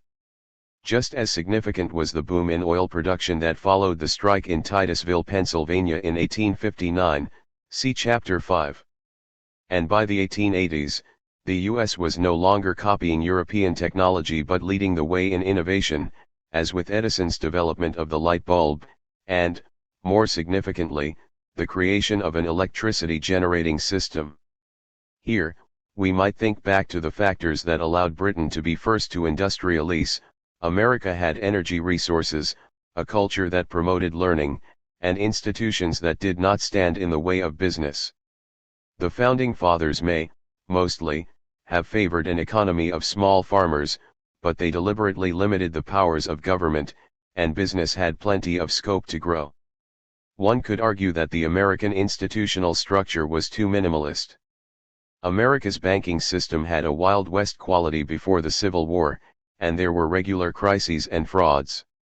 2 attempts to create a central bank failed in the face of political opposition, and the Federal Reserve was not established until 1913, see Chapter 13. A shortage of currency meant that foreign coins were still used. The discovery of gold in California in 1848 led to the rapid development of the area and also gave a monetary boost, in the form of extra currency, to the economy. A paper currency, the greenback, emerged during the Civil War and was linked to gold, and at times, silver, in the last decades of the century. Perhaps the best illustration of the fundamental strength of the American economy was that it overcame the effects of the Civil War. This was helped by government action. The Homestead Act of 1862 gave settlers the chance to occupy 160-acre plots of land if they could improve it.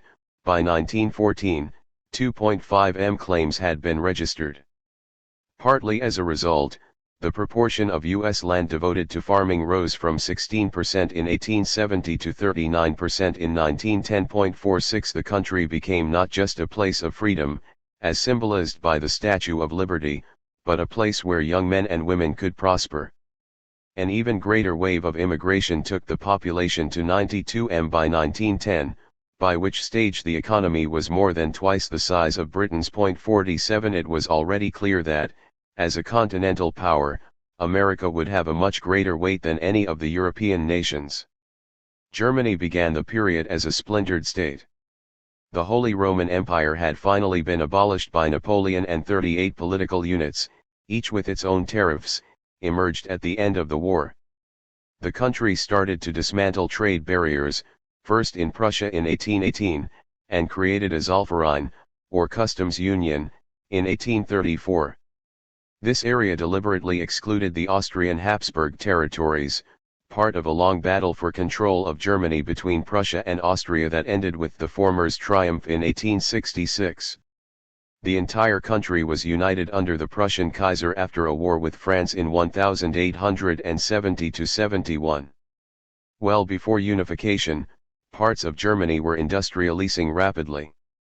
The 1850s was the key decade, marked by a railway boom, the creation of joint stock companies and banks, and the development of the iron and steel industry. 48 Coal output rose from 2 m tons in 1850 to 114 m tons in 1913, 49, by which stage the Ruhr region was supplying 60% of the country's coal needs. 50 With the help of fertilizers, the German grain harvest grew 3.7-fold between 1845 and 1914.51. That allowed the country to feed its growing population, which jumped from 41 m in 1871 to 68 m in 1913. As with America, Germany quickly found ways to move ahead of Britain in certain industries. Mauve, the first synthetic dye, was discovered by William Perkin, a Briton, in 1856. But Germany had a large number of trained chemists and expanded its dye industry rapidly after 1870, with the red dye called alizarin the leading product. German firms such as Bayer and BASF became global leaders in the chemical and pharmaceutical industries. The unification of Germany was followed by a rapid economic boom and bust. In part, this may have been due to an influx of capital from France. Germany demanded 5 billion francs of reparations after the 1871 conflict, a figure worth bearing in mind when considering later criticisms of the post-1918 Versailles settlement. In the first 3 years of the 1870s, as many iron works, blast furnaces, and machine production factories were founded as had been created in the preceding 70 years. 52 A stock market boom, dubbed the Gründerzeit, with many fraudulent promotions linked to the railways, ended in a crash in 1873, when the US was suffering a similar financial crisis. But this was just a temporary setback. By the time of the First World War, average German incomes were 4 times higher, in real terms, than they had been in 1850.53. Most European countries followed the industrial path. Just before the First World War, Austria was producing almost 12% of Europe's coal and 8% of its iron. 54 The Swiss textile industry, specializing in linen, cotton, and embroidery, was the second largest in Europe, after Britain. 55 Without coal, it relied on water power. Italian industrialization was confined to the north, but the country had built 19,000 kilometers of railways by 1913.56.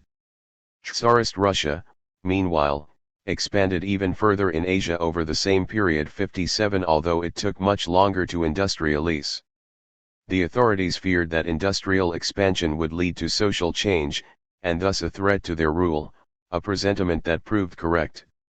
However, not industrializing risked the loss of great power status, so in the last 2 decades of the century the Russians forged ahead.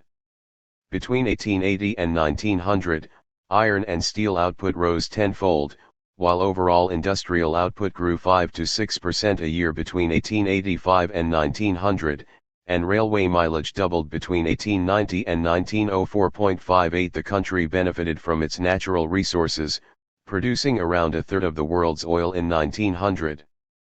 Half the country's exports were in the form of grain and only 8% were manufactured goods. 59 Despite its growth, Russia was still well behind the rest of the continent. In 1913, the country's per capita GDP was only 60% of the European average. 60. The rise of Japan. The myth is that when Commodore Perry and his black ships from the US arrived in Tokyo's harbor in 1853, Japan's society was completely medieval and feudal. In fact, the country had many of the attributes of an early modern European society. A higher proportion of the Japanese population in the 18th century lived in cities than did those in Western Europe.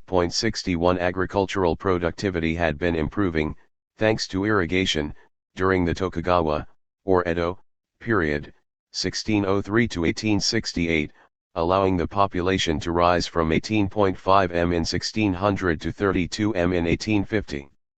Japan had a greater population density than England in 1801, with 226 people per square mile compared with the latter's 166.62. Real GDP per head was $1,072 in 1850, or 50% higher than China's at the same stage. 63. Japanese craftsmen made clothing, furniture, and metal items, including weapons, in industries organized in a fashion that resembled the old European guilds. Textiles were produced in a version of the putting out system, where merchants supplied materials to domestic producers, but also in factories with up to 100 workers. The Mitsui House was reported to have employed over 1,000 people in its Tokyo shops at the end of the 18th century. The Japanese finance system used credit instruments such as bills of exchange, and there was futures trading in commodities like grain. 64. In the 15th and 16th centuries, Japan was a significant trading power, with its merchants traveling to Thailand and India. 65. However, Japan cut itself off from the rest of the world after 1641 for fear of the alien and disruptive influence of Christian missionaries. For the next 2 centuries, there were only a couple of enclaves in which foreign trade could take place, and this exclusively with the Chinese and Dutch. Unlike the Chinese, the Japanese had their own supply of silver, so the need to export was less pressing. Their isolation meant that the military superiority of the Americans and the European powers came as a complete shock. On his second visit in 1854, Commander Perry insisted on a trade agreement with Japan, and, in 1858, the government opened 5 ports to foreign traders and signed treaties with the French and the British. At this point, the Japanese embarked on a rapid series of reforms. The powerful samurai or warrior class was abolished, with members receiving government bonds in compensation, the value of which was then eroded by inflation. The capital moved to Edo, renamed Tokyo, and the power of the emperor was boosted in 1868, events known as the Meiji Restoration. A delegation journeyed to the US and Europe to study their societies. On its return, the Japanese adopted the Western calendar, metric weights, a new monetary system, and joint stock companies. Toshimichi Okubo, the finance minister, promoted road and railway building and set up state-run arms manufacturers, shipyards and textile mills. 66 The first Japanese railway opened in 1872, and expansion was so fast that 5,370 miles had been constructed by 1910. 67 The textile industry was Japan's biggest success. Thanks to a combination of low costs and the rapid adoption of technology, Japan boosted its world share of the cotton textile market from 4% in 1877 to 36% in 1892.68 between 1870 and 1913. Exports as a share of Japanese GDP went from virtually nothing to 7%. 69 Japan was a very quick adopter of electric power, and, by 1920, 52% of the power used in its manufacturing was electric, a higher proportion than in either the US or the UK. 70 By the First World War, Japan had emerged as a very modern power, demonstrating its capabilities by defeating Russia in the War of 1904-05. Japan's GDP more than doubled between 1885 and 1914.71. Some of the big modern conglomerates, such as Mitsubishi, emerged in this period. Others, such as Mitsui and Sumitomo, diversified their operations. Already the outline of the country's post-1945 miracle economy could be seen. The dawn of the company. Early capitalists often operated on their own, or in small groups, with money borrowed from friends or families. But as the economy developed in the 19th century, this model was no longer sufficient. Joint ventures and partnerships had been used since ancient times. There was also a model for the corporation in the form of state-sponsored companies like the English and Dutch East India Companies. But any system that required royal, or government, approval to establish each and every company was both cumbersome and open to abuse. In the early 18th century there was a flurry of stock market speculation as new companies were set up, mainly to exploit Europe's colonial interests. The rapid inflation and implosion of these bubbles set back the cause of corporate creation for a century. In 1720, the British Parliament passed the Bubble Act, which forbade the creation of joint stock companies without a royal charter. But the 19th century saw a breakthrough, the idea of a limited liability company. John Micklethwaite and Adrian Wooldridge argue that the concept had three important aspects. A company was an artificial person that had the same ability to do business as a real person, it could issue shares to a wide range of investors, and those investors could have limited liability. This last point was crucial. Few people would be willing to back a business venture, controlled by someone else, if their house and all their wealth were at risk of loss. But buy £1,000 of shares in a limited liability company and you can only lose £1,000, while you could gain a lot more. By eliminating the risk of wider losses, the limited liability structure encouraged more people to invest in shares, thereby reducing the cost of capital, allowing more companies to be formed and boosting long-term economic growth. Capitalism, traditionally seen as a very individualist creed, only flourished when investors were able to band together. The limited liability format was extremely useful for the building of the railways, which required a vast amount of capital and labor. In 1891, the Pennsylvania Railway employed 3 times as many people as the combined U.S. Armed Forces.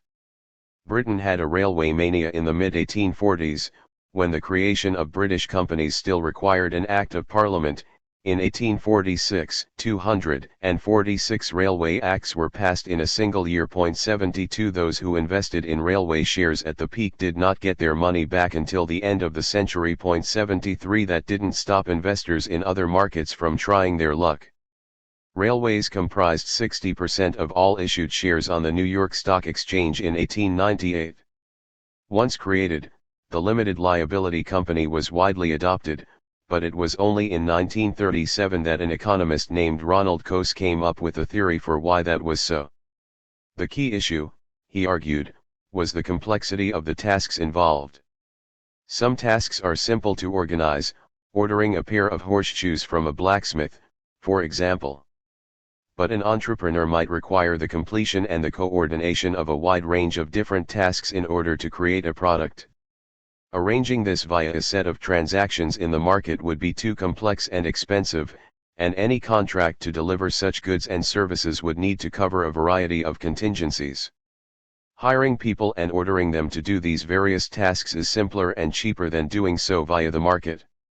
That is why firms exist. 74.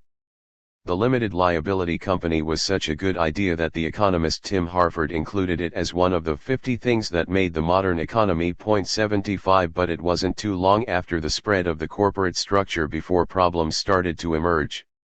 As already pointed out, large companies can benefit from economies of scale. By the same token, however, this buying power, and selling power, if sufficiently large, can distort markets.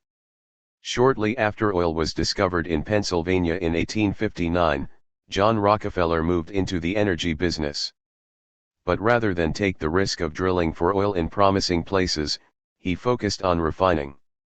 Oil was shipped on the railways and Rockefeller negotiated lower freight rates, allowing him to undercut his competitors. He even got a cut when competitors transported goods. Many companies sold their businesses to Rockefeller, rather than compete with him, and by 1879, Standard Oil, his company, controlled 90% of the U.S. refining market. 76. Another industrialist, Andrew Carnegie, worked for the railways before setting up a business to supply iron rails. He opened a steel plant in the 1870s and, with the help of innovations such as overhead cranes and a relentless focus on costs, managed to dominate the industry. 77. In 1901, he sold his business to the banker J.P. Morgan as part of a massive merger that combined 10 separate companies into U.S. Steel. This was the first company to be valued at more than $1 billion. 78. The group employed 250,000 people and accounted for 2/3 of the country's steel production. 79. The capital requirements of these giant companies were much larger than a single family could supply, and so the founders had to sell shares to outside investors. This began the long process whereby management and ownership of the largest companies tended to be separated. In the modern economy, share ownership is widely dispersed.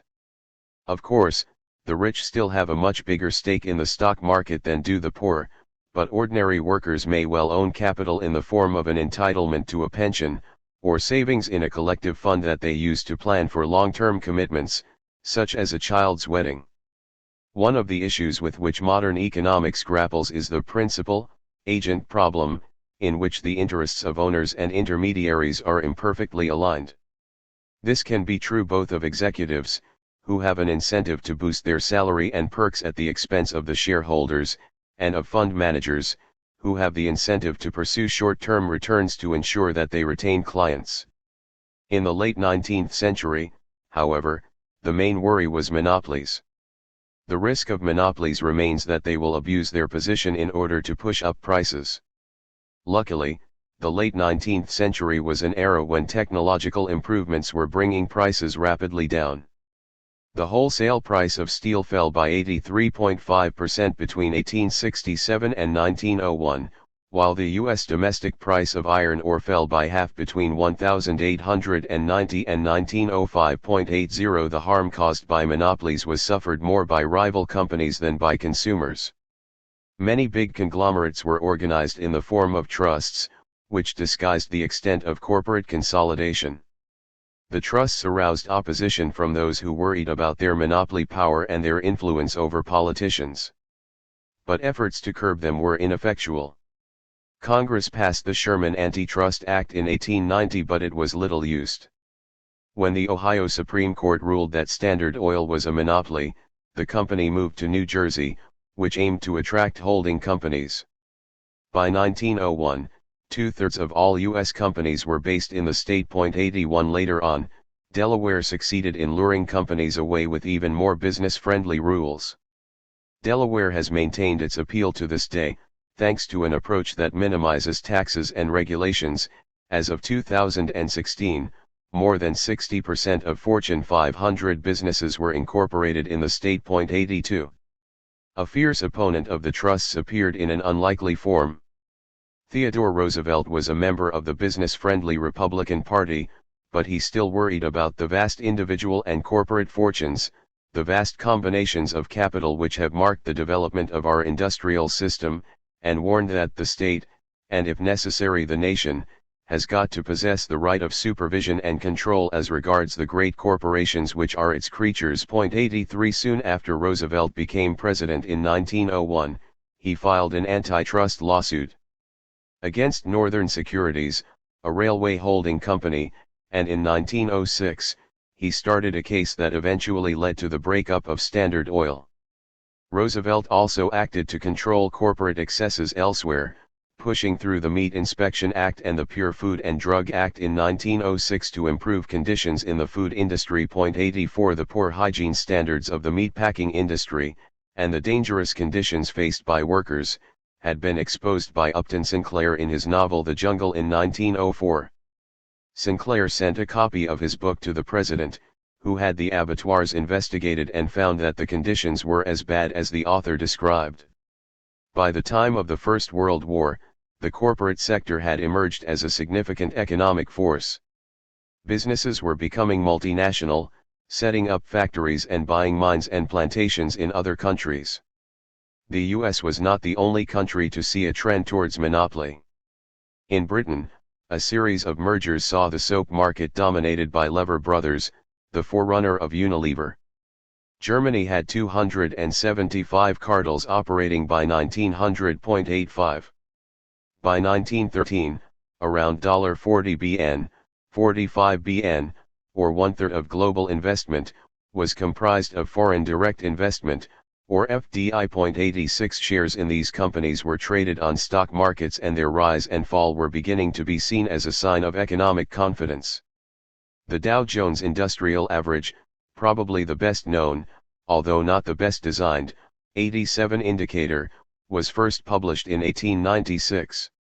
Many of the original components of the average, such as the Distilling and Cattle Feeding Company and U.S. Leather, have ceased to exist in independent form, but General Electric survived as a Dow component all the way from 1907 to 2018, when it was replaced by Walgreens Boots Alliance. A mighty engineering firm displaced by a humble chemist. The Second Industrial Revolution. Textiles, railways, coal, iron, and steel, these are the sectors associated with the earliest stages of industrialization. What has since been dubbed the Second Industrial Revolution emerged in the second half of the 19th century. One element was the chemicals industry, led by Germany. But the two most significant changes were the development of the internal combustion engine and the use of electric power. The biggest economic impact of these industries did not really emerge until much later. It took a while for manufacturers to understand how best to organize their factories to take advantage of electric power, and for household gadgets to be developed that ran on electricity. Most people did not get fridges or TVs until after the Second World War. It also took a while before cars became affordable for most consumers. Mass transport was the first to take advantage of the new technology. In 1890, Britain still used 280,000 horses to pull buses and trams, trolley cars in the US, .88, but electricity started to replace horsepower from the 1880s onwards. By 1917, New York had closed its last horse-drawn line. But the appearance of cars, electric street lighting and the first aeroplanes all added to the sense of a world in flux. There was a feeling that nations that failed to keep abreast of the latest inventions would become second-rate powers. That was illustrated by the naval arms race between Britain and Germany in the period 1906 to 1914. Britain prided itself on having the most powerful navy in the world. Germany sought to challenge its predominance. The new class of battleship, the Dreadnought, equipped with heavy guns and powered by steam turbines, could blow all previous ships out of the water. 89 The destructive side of industrialization, which helped produce the artillery, machine guns, and barbed wire that caused so much death on the Western Front, was about to become apparent. Living standards. The year 1848 was marked by a series of revolutions across Europe. It saw Louis Philippe, the French monarch, overthrown, and the fall of Metternich, the Austrian noble who had promoted the cause of absolute monarchy. These revolutions were driven by liberals who wanted constitutional government, and by independence movements that hoped to escape from the control of imperial monarchies. The year also saw the publication of the Communist Manifesto, by Karl Marx and Friedrich Engels. The tract began with the famous declaration "A spectre is haunting Europe, the spectre of communism," and decried the lot of the proletariat, or working classes, as machinery obliterates all distinctions of labor, and nearly everywhere reduces wages to the same low level. The authors added that the laborer, instead of rising with the process of industry, sinks deeper and deeper below the conditions of existence of his own class. He becomes a pauper, and pauperism develops more rapidly than population and wealth. At the time of the manifesto's writing, the working classes certainly did not seem to have gained much from industrialization. It is estimated that output per British worker rose by 46% between 1780 and 1840, while wages, after adjusting for inflation, rose just 12%. Given the harsh working conditions in the early factories and the unsanitary state of the cities, this was a poor bargain indeed. But just as Marx was forming his theories, the situation started to change. In the 60 years from 1840 to 1900, British real wages outpaced output per worker, with the former jumping 123% and the latter 90%. The economic historian Robert Allen suggests that this pattern emerged because high profits in the first half of the 19th century boosted owners of capital at the expense of labor. Eventually, however, the owners of capital reinvested these profits, generating a jump in productivity that pushed up real wages. 91 Other factors could have been involved. Workers were able to emigrate to America and the British colonies where real wages were higher. Irish workers had acted as seasonal laborers on British farms. They emigrated in such numbers after the famine that real British wages headed upwards.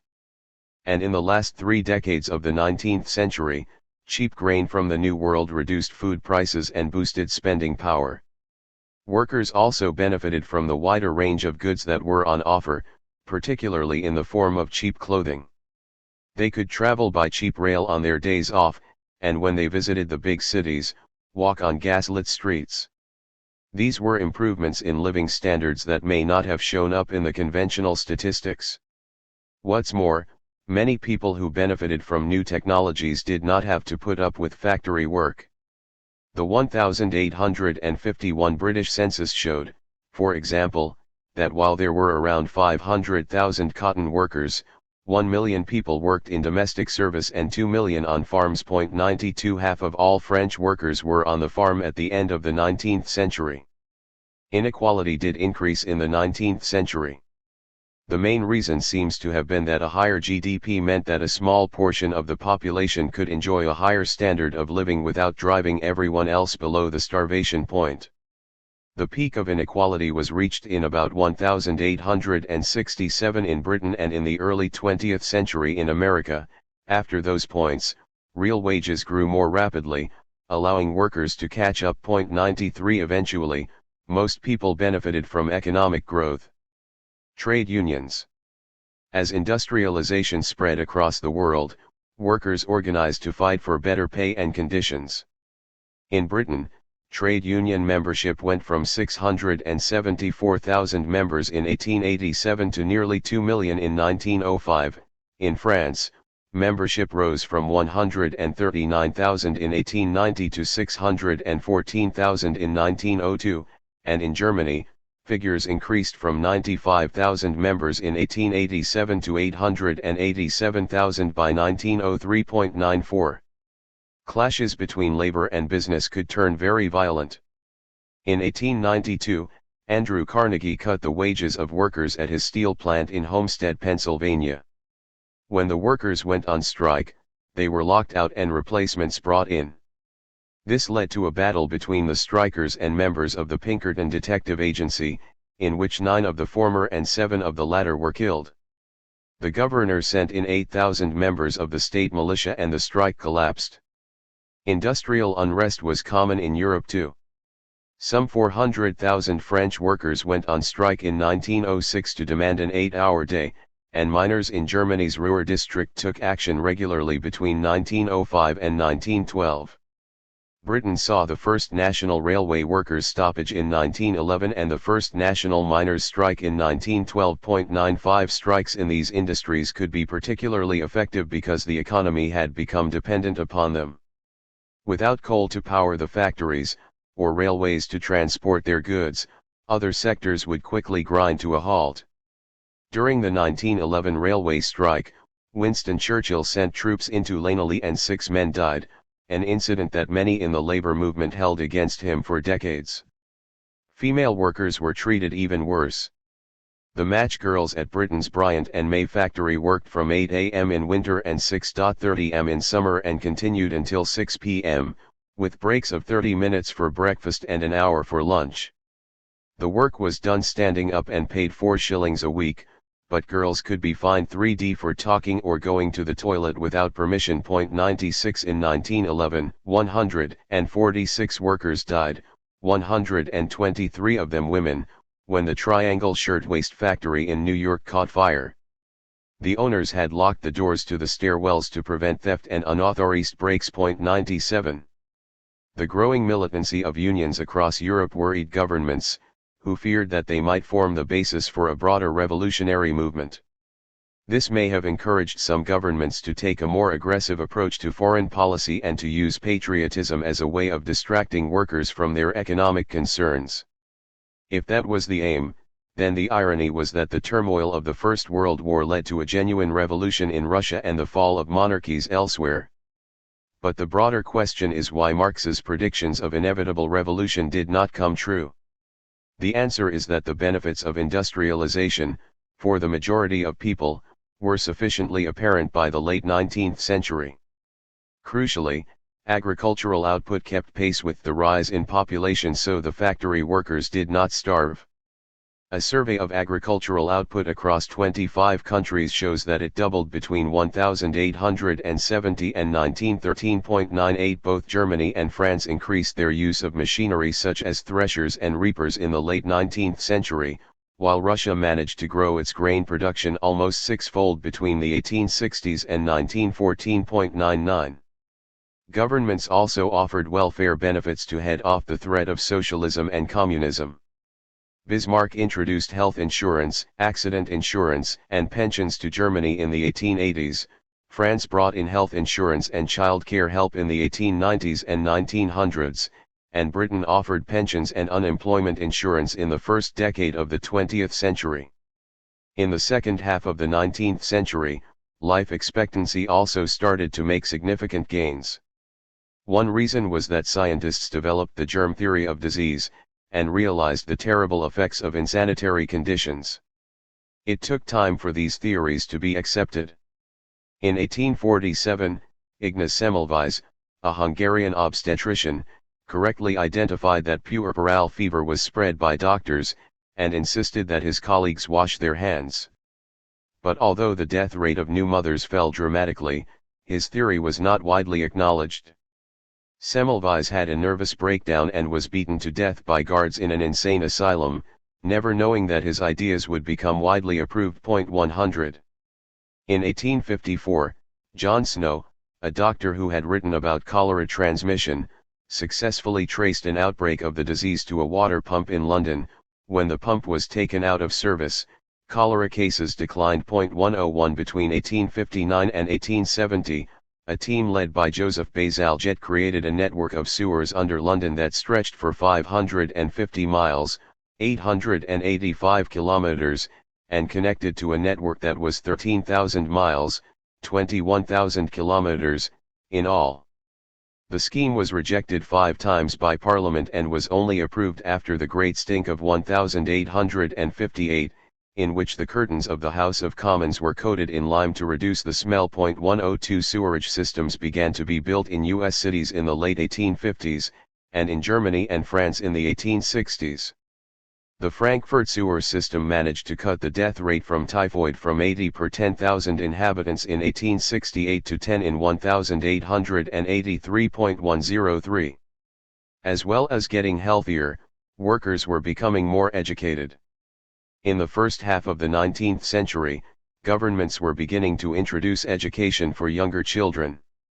A few of America's northeastern states had achieved universal enrollment by 1840, and by 1850, 61% of all white American children aged 5 to 14 attended school. The only place with a higher enrollment rate was Prussia, which had introduced schooling in response to early defeats in the Napoleonic Wars. It managed a 73% enrollment rate in 1850. France and England were around the 50% mark. 104. Another significant social change was the emergence of the middle classes. In Norway, the proportion of the labor force working in professional occupations rose from 6% in 1815 to 22% in 1914. The number of clerks in England and Wales grew from 129,000 in 1871 to 461,000 in 1901. 105. As well as clerks, the new, more sophisticated, economy needed more lawyers and engineers. These middle-class workers demanded the right to vote, and in Britain they got it via the Reform Acts of 1832 and 1867.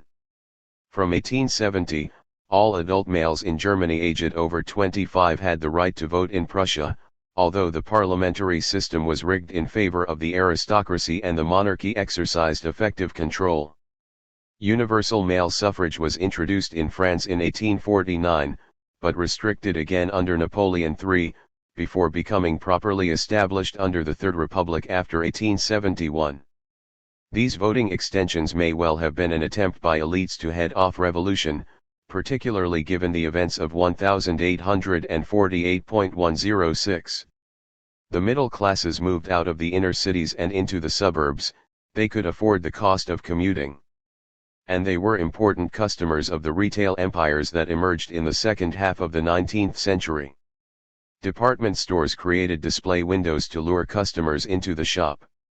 They had regular sales to boost business, and they offered conveniences such as escalators and elevators. The new stores were vast. In 1889, Bon Marché in Paris attracted 70,000 customers a day, during its sales, attracted by a perfume department with a silver fountain and a lace department, where Émile Zola observed that mad desires were driving all the women crazy. 107. In the U.S., in 1888, Richard Sears first decided to sell his watches and jewelry with the help of printed flyers. By 1894, he extended his range, offering goods such as clothing, musical instruments, and bicycles, with slogans such as the cheapest supply house on earth. 108 The catalog, sent through the mail at a cheap rate, reached households in the vast areas of the continent away from the coastal cities. Many people lived on farms a long way from any store that sold more than basic food or tools. The Sears catalog offered them a glimpse of the wider world. In later years, Edgar Rice Burroughs, the creator of Tarzan, would write for the catalog, while the artist Norman Rockwell designed the covers. 109. This enthusiasm for material goods was widely noticed. Adam Smith had argued that consumption was the sole end and purpose of all production and, as noted before, the idea that people were motivated to work longer in order to afford new goods like tea or crockery was a perceived driver of the industrious revolution in the 17th and 18th centuries. But not everyone approved of this materialism. In 1899 Thorstein Veblen published The Theory of the Leisure Class, in which he coined the term conspicuous consumption. 110 Consumers bought goods to demonstrate their wealth and status, rather as a bowerbird decorates its nest to attract a mate. The result is that some products are only worth having because of their exclusiveness. So-called Veblen goods are those where an increase in price will push up demand. There was always something snooty about the attitude of some commentators towards mass consumption. How dare the common people take pleasure from buying stuff?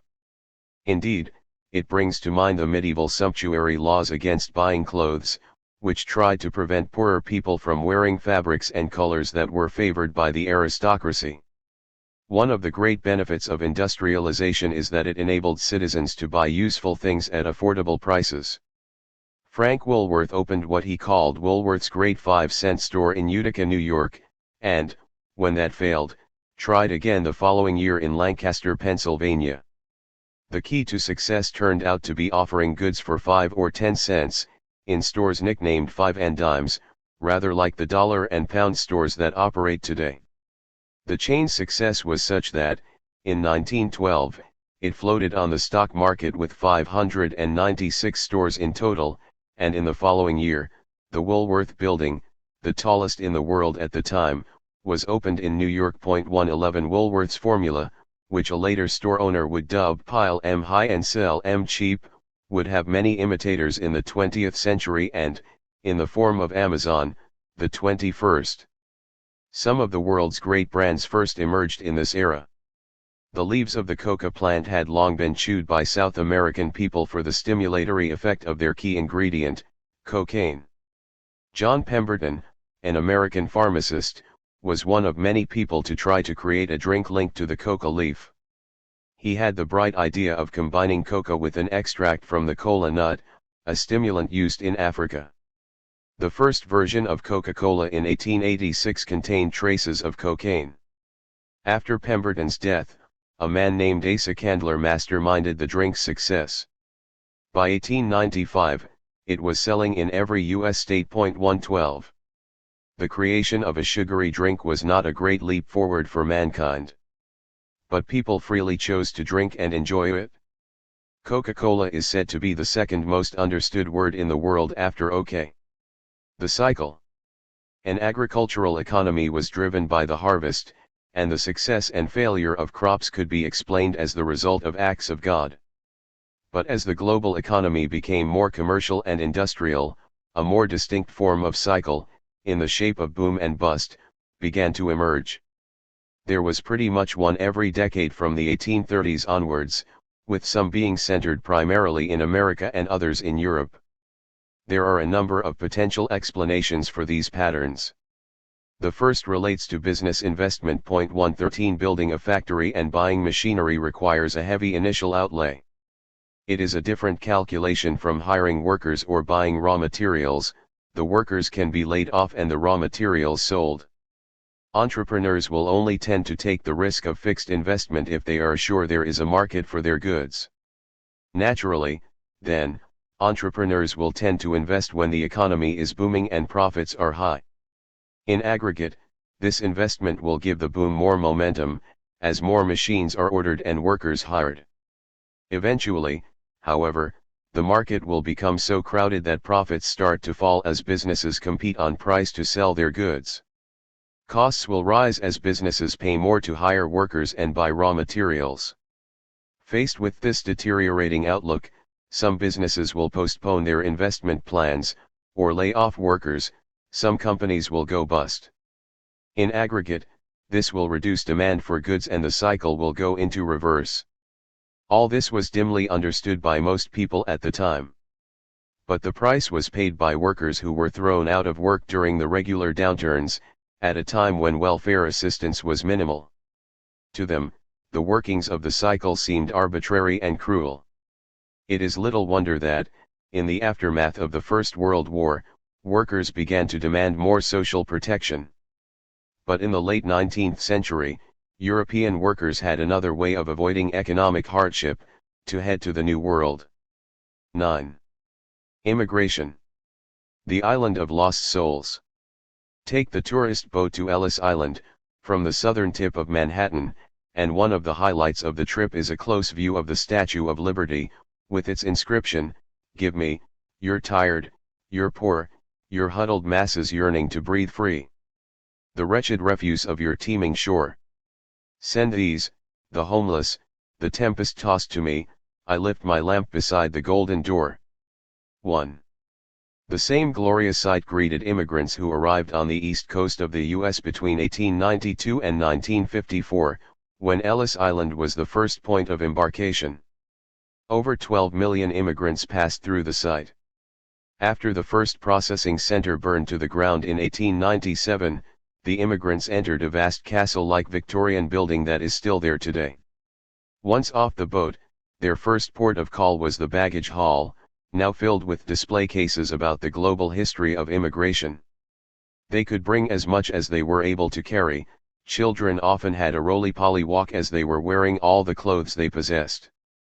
But the bags had to be abandoned in the hall as the new arrivals walked up an imposing staircase. Doug Treem, my guide for the day, explained that this was the first test. Doctors were watching them as they made the climb, looking for any sign of infirmity that might prevent them from supporting themselves. Around 1 in 10 immigrants were pulled aside and marked PPC, for potential public charge. The doctors were equipped with buttonhooks so they could lift up the immigrants' eyelids and look for trachoma, a bacterial infection that could lead to blindness. Some were sent to hospital, although 9 in 10 of those were accepted eventually. Those who survived the medical test faced a legal inspector. Officials had a list of 31 questions, but the most important was, "Who are you?" The individual's name was then checked against the ship's register. A sample register on display shows a lot of Mulligans, Kellys, and Steins. My guide denied it, but there are many stories of names being changed in the process. My wife's grandfather, Sally at birth, became Soul when he reached America. Immigrants were supposed to have $15 with them so that they could make a start in life, not an easy thing in the days before foreign exchange bureaus. The story is that some inspectors kept $15 with them so that they could hand it over to immigrants in order for them to pass the test, whereupon the money was handed back. All told, the rejection rate at Ellis Island was just 2%, half for medical and half for legal reasons. If you passed the inspectors, you headed back down the stairs to collect your baggage. You could buy a ticket to anywhere in America. Around a third of those who passed through Ellis Island stayed in New York in one of the many enclaves for immigrants, like Germantown or Little Odessa. One arrival with a poor command of English mistakenly bought a ticket for Houston, Texas, rather than Houston Street in Manhattan. But he made it all the way south and became a successful tailor. Another immigrant had an unusual tale. He had traveled in third class to hide from the authorities but claimed to have $40,000 in cash. In Russia, he had been the personal wigmaker and cosmetician of Tsar Nicholas II. Having been accepted into the country, he initially settled in Philadelphia before hitting on the bright idea of using his cosmetic skills in the movie industry. His name was Max Factor. Since humans left Africa, they have been on the move. They moved to escape flood, or drought, they moved to find new lands to farm, or seas to fish, they moved to find new opportunities away from their clans or tribes, they moved to escape conquering armies and oppressive states, they moved unwillingly, in the case of the 10 to 12 million Africans subjected to the Atlantic slave trade, they moved as invaders, like the European colonial powers or the Mongol Empire, and they moved, as was the case with most immigrants at Ellis Island, in search of a fresh start in a new world. All humans are immigrants, or are descended from them, differing only in the date when we, or our ancestors, arrived at our current home. Over history, these flows have had enormous political and economic significance. The terms immigration and emigration are tied up with the notion of the nation-state, as are the paraphernalia of passports, visas, customs duties, and border posts. In earlier history, it was both easier and more difficult to move. It was easier, in the sense that there was no bureaucracy to overcome or border checks to pass. But it was also more difficult. Travel by land and your speed was slow. Your resources in the form of wealth or food were limited to what you could carry. You faced the danger that others might steal what you had. Travel by boat and you were at risk from storms or the vagaries of wind and current. So to the extent that people did move, they would often travel in groups. As mentioned in Chapter 1, this phenomenon played a part in the fall of the Roman Empire. The problem began with the Huns, a group of people whose origins are not well established but which may have been in modern Kazakhstan. Point 2 As they moved west, the Huns seemed to have caused political turmoil among the tribes who lived between them and the Roman Empire. This prompted a request for asylum in 376 CE by two Gothic groups, the Tervingi and the Greuthungi, who arrived on the banks of the Danube. This was the start of a whole series of population movements over the next 35 years that seemed to have destabilized and overwhelmed the Western Roman Empire, and led to the sack of Rome in 410 CE. While the Romans tried their usual tactic of co-opting these tribes, the effort proved too much. Local landowners, who had previously owed their allegiance to the imperial center, were forced to deal with the tribal hierarchy. The edifice of the empire, including its important economic links, gradually collapsed. Point 3. The fall of the Roman Empire is an example of the double-edged nature of imperial rule. It is tempting to see the Romans solely as colonial oppressors, the arrogant overlords portrayed in the French comic strip Asterix the Gaul. Ruthlessness and brutality are required to build an empire, but, as the historian Ian Morris points out, the disintegration of empires can be ruinous. Point 4 When a government fails to keep order, trade declines because banditry becomes more profitable than industry. Ronald Reagan famously said that the 9 scariest words are "I'm from the government and I'm here to help." On the contrary, Ian Morris says, the 10 scariest words are "There is no government, and I'm here to kill you." Migration in the form of invasion is such a common historical development that the descendants of the invaders can easily forget that it happened. English people talk proudly of their Anglo-Saxon roots, without dwelling too much on the fact that the Angles came from Schleswig-Holstein and the Saxons from Germany. The English language and English place names are a confusing mix of German, Viking and Norse words, and much else besides. The Rus people who created the Russian state came originally from Sweden. As people spread, they bring with them their own cultures, and their own institutional structures. The British took political control of North America, and the Spanish and Portuguese conquered Central and South America. In the north of the continent, small farmers developed a property-owning democracy. In the Spanish and Portuguese areas, property was parceled out to a few wealthy landowners and democracy was slow to appear. 5 And in Europe, German peasants and miners moved eastwards in the 12th and 13th centuries, creating cities like Berlin and bringing their agricultural techniques with them. 6.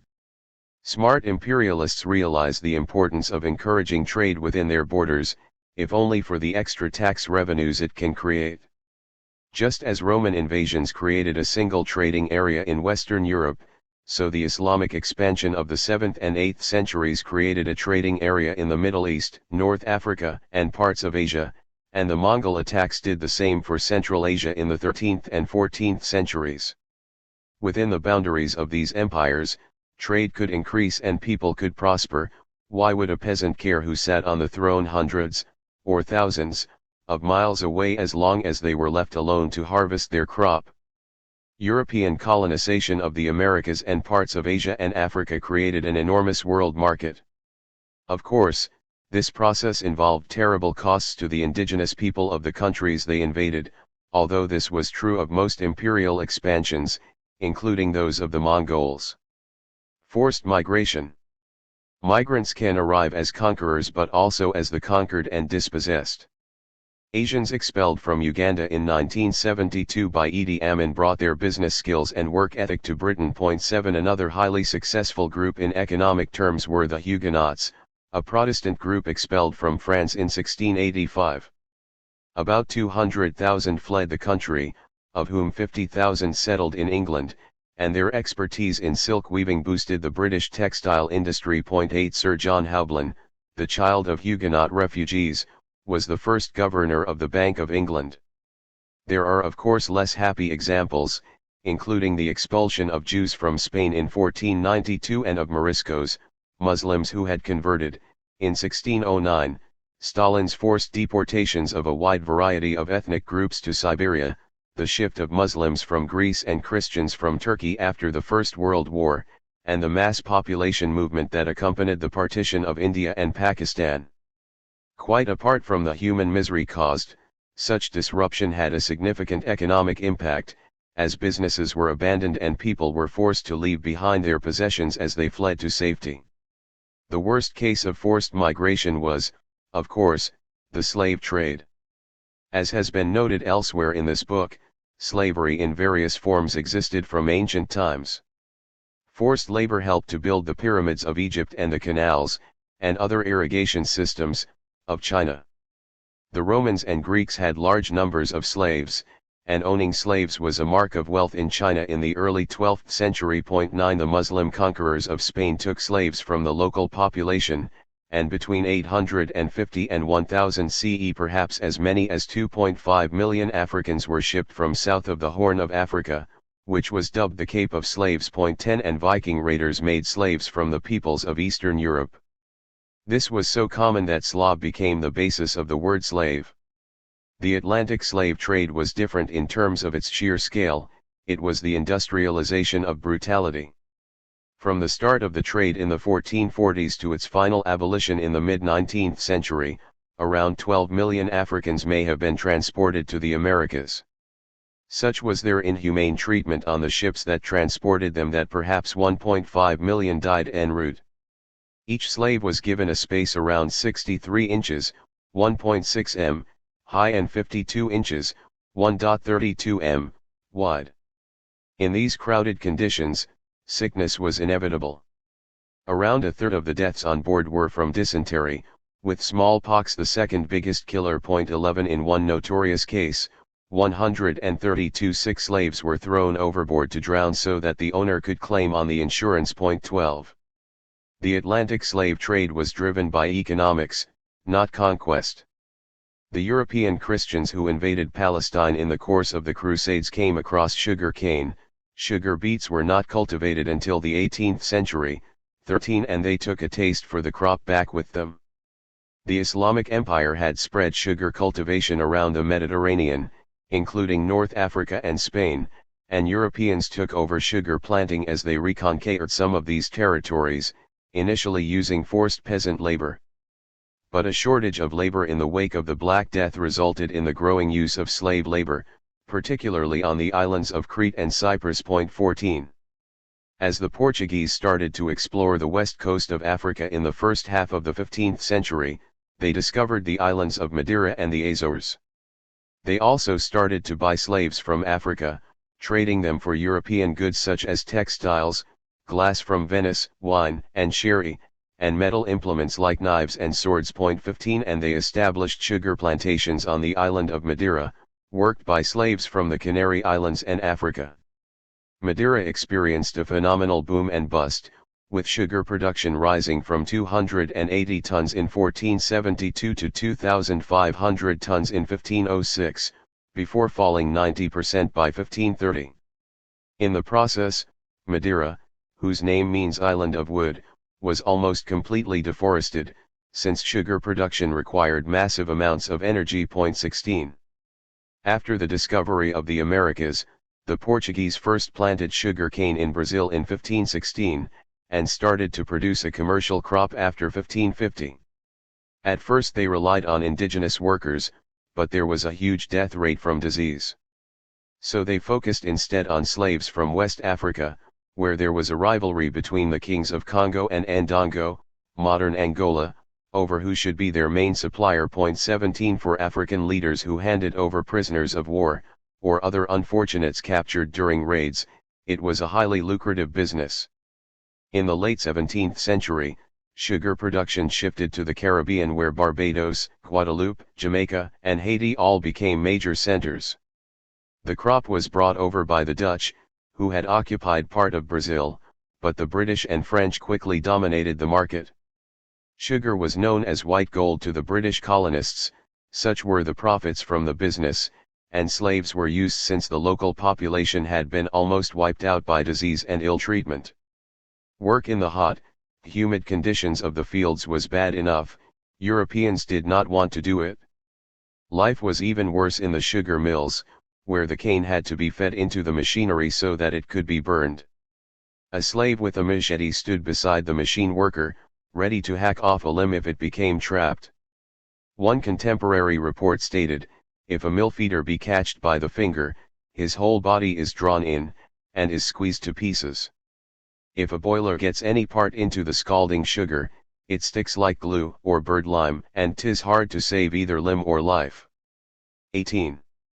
Although slavery had existed in many areas and in many cultures before this point, it was the combination of scale, brutality, and harsh working conditions that marked out the Atlantic trade.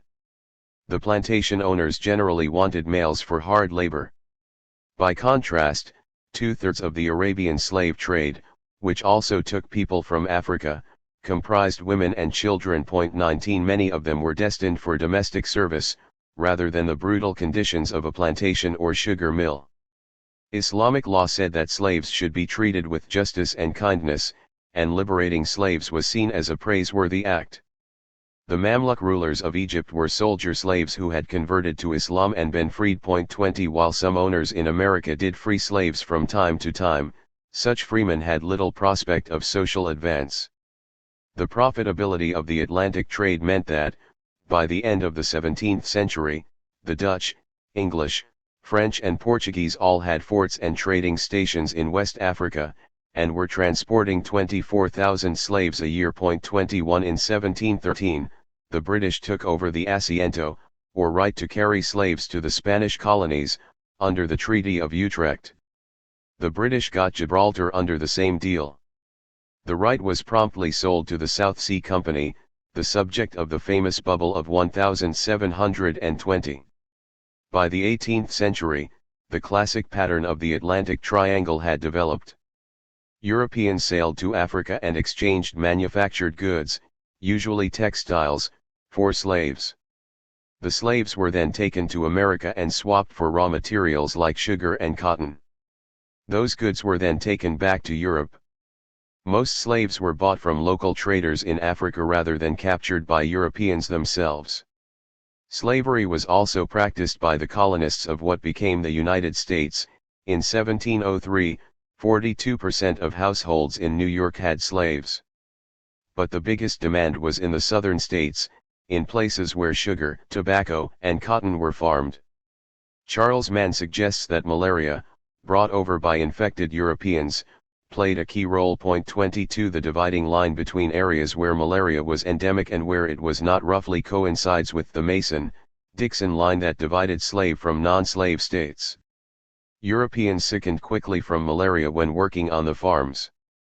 So too did the local population, when the colonists enslaved them.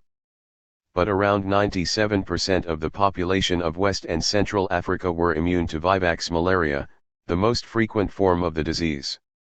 Alas, this genetic advantage proved a terrible curse. All the same, slavery might have declined naturally in the U.S. were it not for Eli Whitney's invention of the cotton gin, which removed the seeds from the raw fiber. This allowed American cotton exports to leap from 138,000 pounds in 1792 to 35 M pounds by 1820 and significantly increased the demand for slave labor. The number of U.S. slaves increased by a third between 1800 and 1810, and by another third in the following decade. 23. The Europeans started to develop some moral qualms about the trade in the late 18th century. Two influences were at work: the Enlightenment, which emphasized the rights of men, and evangelical Christianity. After the French Revolution, the National Assembly granted citizenship to black people in the colonies, although Napoleon restored slavery in 1802.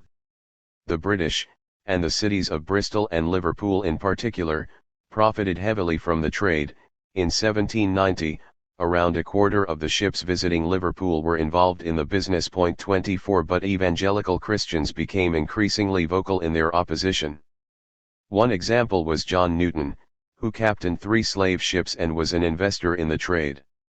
It was during this period that he wrote the hymns How Sweet the Name of Jesus Sounds and Amazing Grace. 25 But late in life he denounced the business in a pamphlet, Thoughts upon the Slave Trade, and joined the abolitionist campaign led by William Wilberforce. The campaign was successful in abolishing the international trade in 1807, whereupon the British Navy started to intercept the trading ships of other nations.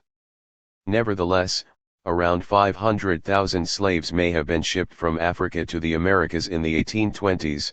The British action may just have pushed up prices and profits for the remaining traders.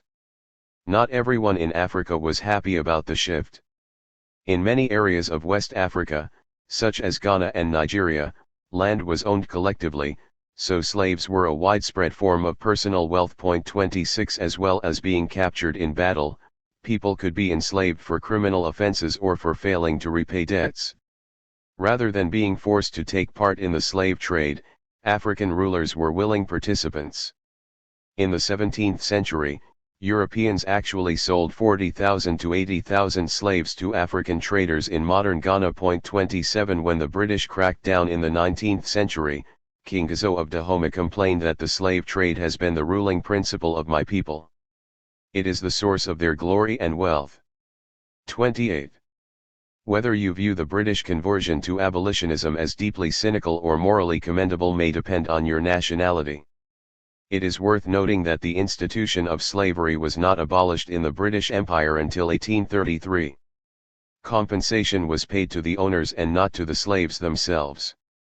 By 1840, as the trade was winding down, more than 3 times as many Africans had arrived in the Americas as had Europeans. 29 Slavery continued in the Americas, with Brazil the last to abolish the practice in 1888. The effects of this abominable trade have been long-lasting. Even after abolition in the U.S., the rights of African Americans were officially restricted for the next 100 years. African countries were scarred by a business that involved violent raids on other tribes and the abduction of millions of young people. One study found a negative relationship between the number of slaves taken from a given country and its subsequent economic performance. The African countries that are the poorest today are the ones from which the most slaves were taken. 30. Indentured labor. Slaves were not the only unfree labor to move to the New World, although they were the worst treated. In the 17th and 18th centuries, the cost of a passage to America was simply too high for poor people. In 1650, the price would have been the equivalent of 5 months' wages. 31. The alternative was to sign a contract, and, in return for free passage on the ship, emigrants would be required to work for a number of years, usually 4 to 7. At the end of this period, if they survived, they could become property owners. After all, the colonists had a limited population and lots of land. The rights of the indigenous population to that land were ignored. Around a third to a half of all European arrivals in the first century of colonization arrived as indentured servants. 32. In the 19th century a new version of the practice emerged, in the form of indentured labor from Asia, and in particular from India and China. More than 50 million Indians and Chinese emigrated to Southeast Asia, Africa, Australia, and the Americas. 33. Even at the time, this approach was seen as a substitute for slavery. As with the slave trade, the best interests of the workers were often neglected by those who carried or employed them. The boats that transported Chinese workers were known as coffin ships. Because of the number of those who died during the voyage, the mortality rate on ships carrying indentured workers was much higher than for other passengers traveling on the same routes. 34. When the workers arrived, conditions were poor. Indian laborers in Trinidad, for example, were confined to crowded barracks in insanitary surroundings. Many suffered from dysentery and cholera, as well as from malaria. 35. Half of imported workers in Cuba did not survive their term of indenture. 36. These workers built the railways, shifted cargo in the docks, and worked in the mines. Like the slaves, they did the dirty and dangerous work that locals were reluctant to do. They also suffered some of the same punishments as slaves. Those who tried to run away before the end of their contracts, or were simply disrespectful towards their overseers, were beaten or placed in shackles. 37. It is true that the workers were paid a wage and that eventually, after 8 or 10 years, their contracts came to an end. Indian workers returning from Mauritius in the 1870s brought back cash equal to, on average, about 4 years of income. 38. However, not all were so lucky. In some cases, indentured laborers were obliged to sign a new contract with the same master or face deportation. The system may have been better than slavery, but in some cases that was not saying much. Indentured labor changed the demographic pattern of many countries. People of Indian origin comprise more than half the population of Mauritius, almost half that of Fiji, and around a third of some Caribbean islands. 39. Mohandas Gandhi, the Indian civil rights campaigner, made a start fighting for the rights of his fellow citizens in South Africa. A Chinese diaspora settled in many Southeast Asian nations, such as Singapore, becoming a very important part of the trading community, and providing links with other countries. The huddled masses. If you combine slaves with indentured servants and convicts, more than 4/5 of all immigrants to the New World by 1820 were not free. But from that point onwards, everything changed. In the following 60 years to 1880, more than 4/5 of the arrivals were free labor. 40. This was one of the great migrations in history. From an average of just under 13,000 a year in the 1820s, immigration to the U.S. multiplied to an average of 275,000 in the 1850s. In the course of the 19th century, 60 million Europeans emigrated to other continents. 41. Three factors seem to have driven the change.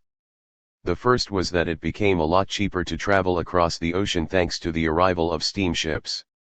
Passenger fares between Britain and New York fell by 71% between the early 1840s and the late 1850s. 42 This brought emigration within reach of low-paid workers, just as package holidays allowed European workers to holiday abroad from the 1970s onwards. The introduction of the railways also made it cheaper for potential migrants to make it from the European hinterland to the Atlantic or Mediterranean ports. The second factor concerned wages. As these rose in the middle of the 19th century, workers found it easier to afford the transatlantic fare, or the fare to Australia. But even those higher wages were far below the income that workers could make in the New World. In 1846, American real wages were 89% higher than those in England. 43. Pure economics was not the only factor that drove workers to make the trip. Desperation in the aftermath of the Great Famine of the 1840s sent many Irish people across the Atlantic, and persecution and prejudice caused Jews to flee the Russian Empire in the late 19th century. Another driver was more benign. A sudden improvement in life expectancy, down to better sanitation, food supply, etc., meant that Europe had lots of young adults and, relatively speaking, little land. In contrast, the US, Canada, Argentina, Australia and other New World countries had lots of land and relatively few people. It made sense for people to move. The result was that the gap started to narrow. In the late 19th century, wages in Europe started to catch up with those in the US, while land prices in the New World soared. 44. Over time, the origin of the immigrants shifted. At the start of the 19th century, Britain and Germany dominated. Later, there were flows from Scandinavia, Italy, the Austro-Hungarian Empire, and then Russia, Spain, and Portugal. The scale of the population shifts was amazing. In the first decade of the 20th century, 3% of the entire populations of Britain, Italy, and Sweden emigrated. In Spain, it was 5% and in Portugal a remarkable 7%. The extent of immigration into Argentina that decade amounted to 43% of the existing population. 45. Inevitably, there was a political reaction. In the 1850s, the US saw the sudden rise of the American Party, based on a secret society with an initiation rite and a password. Members swore to answer all questions with the phrase "I know nothing," and the group then became known as the Know Nothing Party. It wanted a 21-year naturalization period for immigrants and the banning of all Catholics from public office. At its peak, the party had more than 100 congressmen and 8 governors, but it was split apart by the issue of slavery. 46.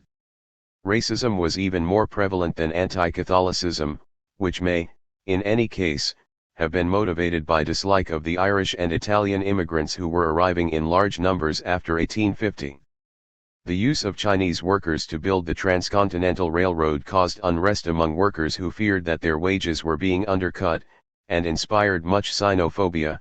A riot in Los Angeles in 1871 killed 17 to 20 Chinese residents. In the face of trade union pressure, the U.S. passed the Chinese Exclusion Act in 1882, preventing immigration of Chinese laborers. It was extended in 1892 and made permanent in 1902. 47 Other states settled by European colonists passed similar measures, such as the White Australia Act of 1901. None of this did much to slow the flow of huddled masses from Europe that arrived at Ellis Island and elsewhere in the late 19th and early 20th centuries. The proportion of foreign-born people in the U.S. reached 14.8% in 1890, and 14.7% in 1910. In that first decade of the 20th century, the foreign-born total rose by a then-record 3.2 48. All told, this was one of the greatest population movements in history. The peopling of North America created the world's largest economy, while the opening up of the plains and the South American pampas, combined with the development of steamships and refrigeration, transformed the global food supply. A sudden stop. Migration was sharply curtailed, for understandable reasons, during the First World War. European governments were eager to recruit young men into their armies rather than to see them head abroad. Travel across the Atlantic became a lot more dangerous as the British and German navies battled each other. When the war ended, there was an immediate rush of refugees. As the new borders were redrawn, one of the biggest shifts came in 1923 as 1.6 million people were exchanged by Greece and Turkey. But the pre-war pattern of economic migration did not resume. U.S. industry had been forced to manage without European migrants during the war years and had instead employed more women, as well as African Americans from the rural South. Between 1916 and 1970, around 6 million African Americans moved north to cities like Chicago and Detroit. 49. By the 1920s, global migration was well below pre-war levels. The decline probably had many causes. The gap between wages in the US and Europe was not as large as it was before 1900, and after the Great Depression hit, the US was not such an attractive home for a job seeker. It was an era of greater nationalism, in which suspicion of foreigners increased. Just as the trading links between nations were shut down in the 1930s, so was the movement of people. Migration started to resume again after the Second World War. A labor shortage in West Germany meant that the country adopted a Gastarbeiter, guest worker, program in the 1950s, with people from Turkey being the largest group. And the colonial powers, like France and Britain, had drafted soldiers and workers from their empires during the two world wars. The future Vietnamese leader Ho Chi Minh, for example, had worked in both Paris and London. As the empires were wound down after 1945, European settlers returned home and governments sometimes invited colonial citizens to join them, including the group that sailed to Britain on the Windrush from Jamaica. They were outnumbered by those moving from South Asia, particularly Punjab and Bengal. French migrants largely came from the North African states of Algeria, Morocco, and Tunisia. 50. U.S. immigration policy remained fairly restrictive for nearly 50 years after the First World War. An Act of 1921 limited the total number of migrants and established a quota system, designed to favor existing, ethnically European, immigrant groups. That was changed in 1965 when the Immigration and Nationality Act, part of the civil rights legislation that aimed to end discrimination between races, 51 agreed to accept immigrants from all nationalities on a roughly equal basis.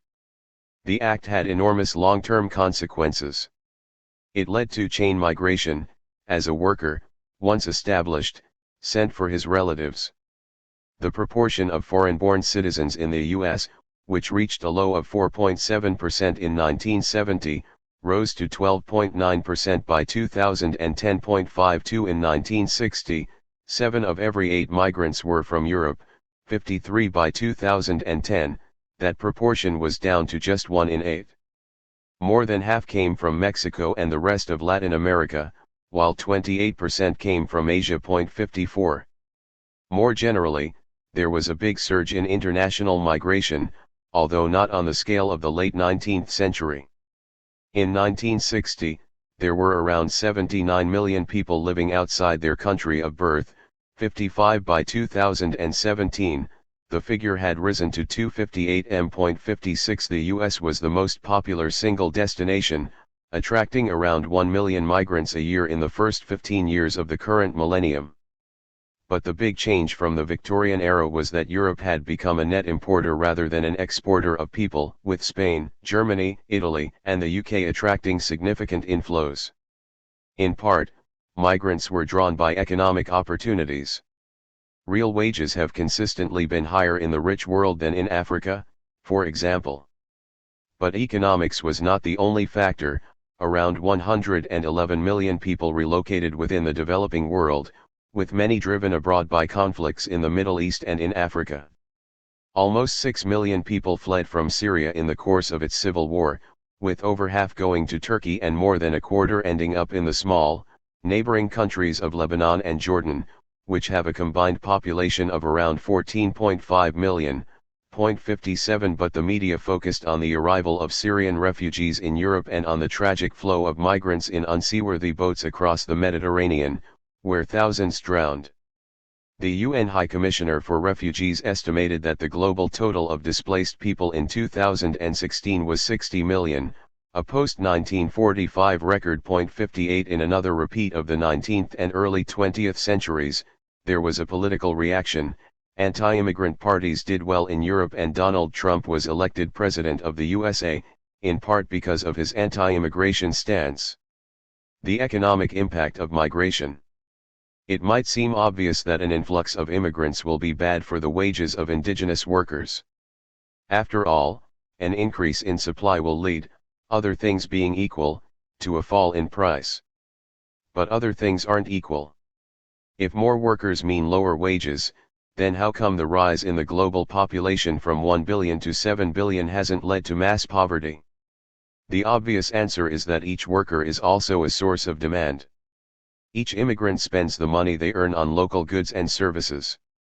Economists talk about the lump of labor fallacy, a belief that there is only a certain amount of work to do. The fallacy has been used to argue that women should stay out of the workforce to leave more jobs for men, and that older workers should retire early to create jobs for the young. Immigration may have an impact on the real wages of unskilled labor. A study by Claudia Golden, an economics professor at Harvard, on the effect of U.S. immigration in the late 19th and early 20th centuries found that a 1 percentage point increase in the foreign-born share of the population may have reduced wages by 1.5%. 59 The influx may also have persuaded workers in the eastern U.S. to move to the Midwest and the West Coast. However, in Britain, which experienced a surge in immigration after 2004 because of the entry of new countries into the EU, studies have failed to find any significant link between migration and changes in employment for natives, either in general or for specific groups, such as the young. There may have been a small downward impact on the wages of unskilled workers in services. This impact was around 1% in total over the course of a decade. Higher immigration levels were not associated, at the local level, with an increase in health service waiting times, nor did the achievement levels of native English-speaking school children suffer. 60 Furthermore, people who travel across the world to relocate often have unusual drive and initiative. A survey of the so-called unicorns, American businesses that were valued at more than $1 billion but were not yet quoted on the stock market, found that more than half were founded by one or more immigrants. 61.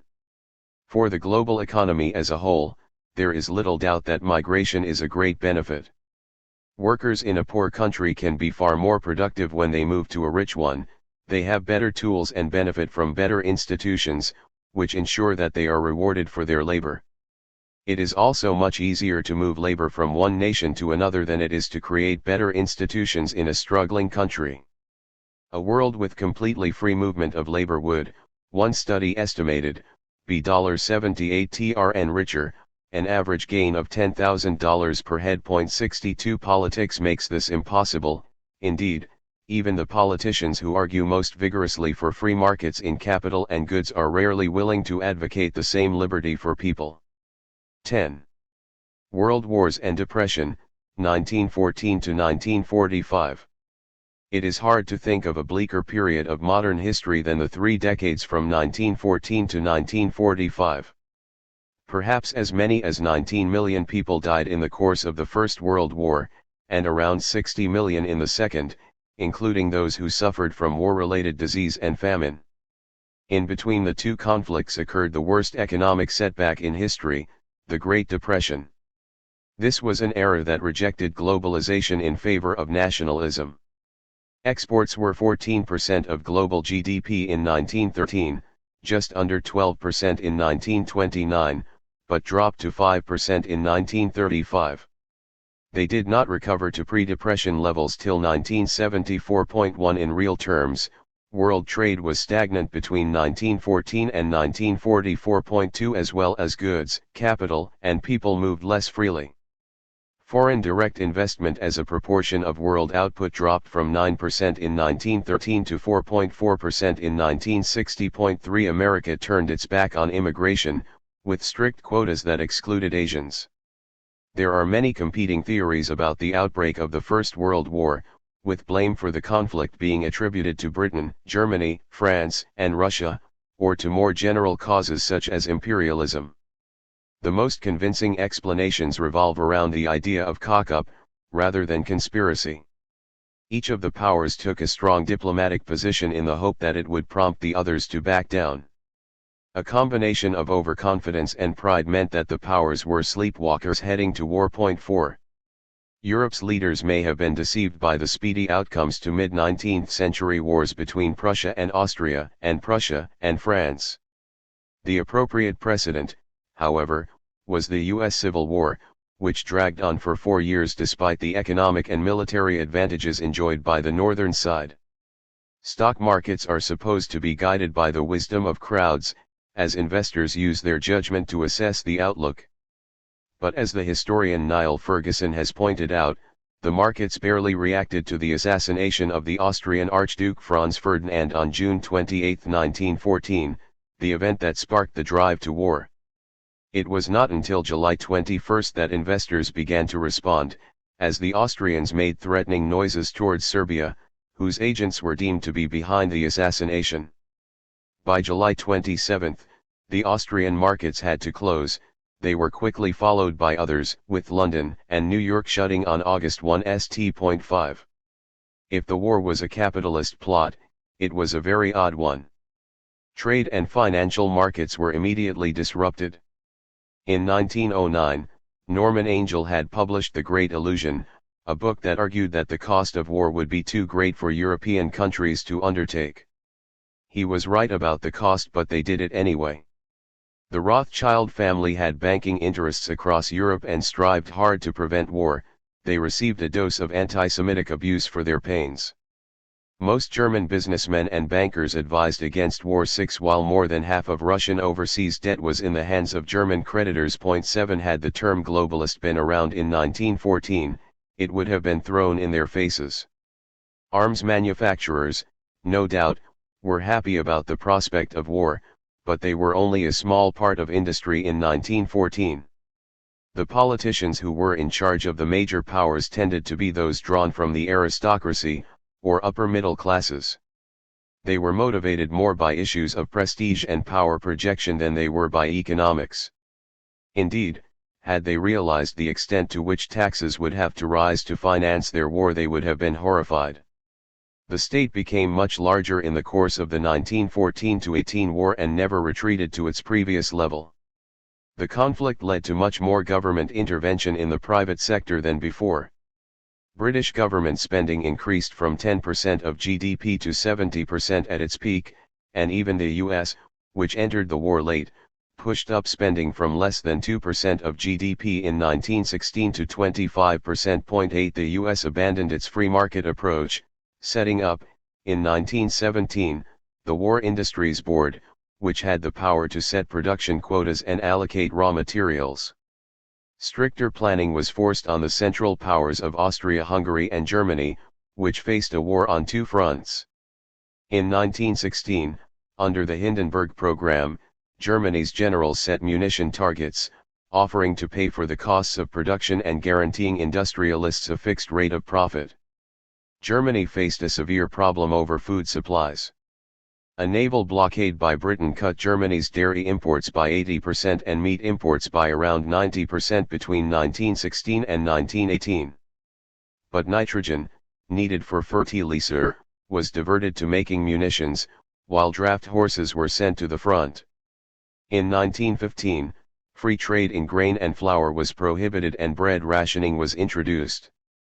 In 1916, rationing was extended to a wide range of other foods. 9. By the end of the war, Germans were being forced to eat a kind of bread called Käsebrot, containing potatoes, oats, barley, and even straw. 10.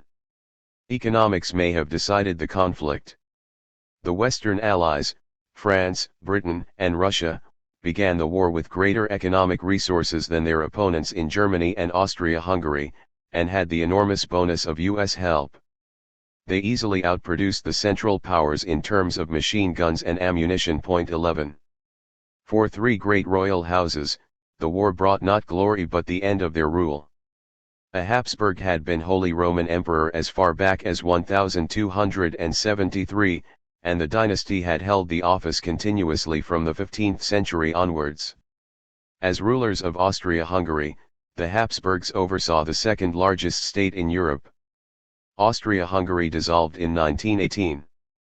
The House of Romanov had ruled Russia, the largest country in Europe, ever since 1613. The last Tsar was overthrown in 1917 and then executed, along with his family. The Hohenzollern dynasty had been kings of Prussia since 1701, and then emperors of Germany from 1871. In 1918, Kaiser Wilhelm II abdicated and fled to the Netherlands. The scale of the conflict was massive. Around 65 million people served on the two sides of the war. 12 while 1.5 bn artillery shells were fired during the conflict. 13 and the British alone possessed 5,000 merchant ships carrying more than 13 tons of supplies. 14 The great manufacturing ingenuity that had been displayed in the 19th century was now turned to the creation of instruments of death, cannons, rifles, bombs, bullets, and poison gas. It proved hideously effective. The financial as well as the human costs were enormous. Germany, Britain, and France spent more than $100 billion in the course of the conflict, with their collective national debts rising by $70 billion. The British national debt, held down during the Victorian era by a rigorous approach to fiscal rectitude, rose 11-fold. 15. Britain ran up these debts despite a big increase in the tax burden. The country was heavily dependent on supplies from overseas, particularly the US.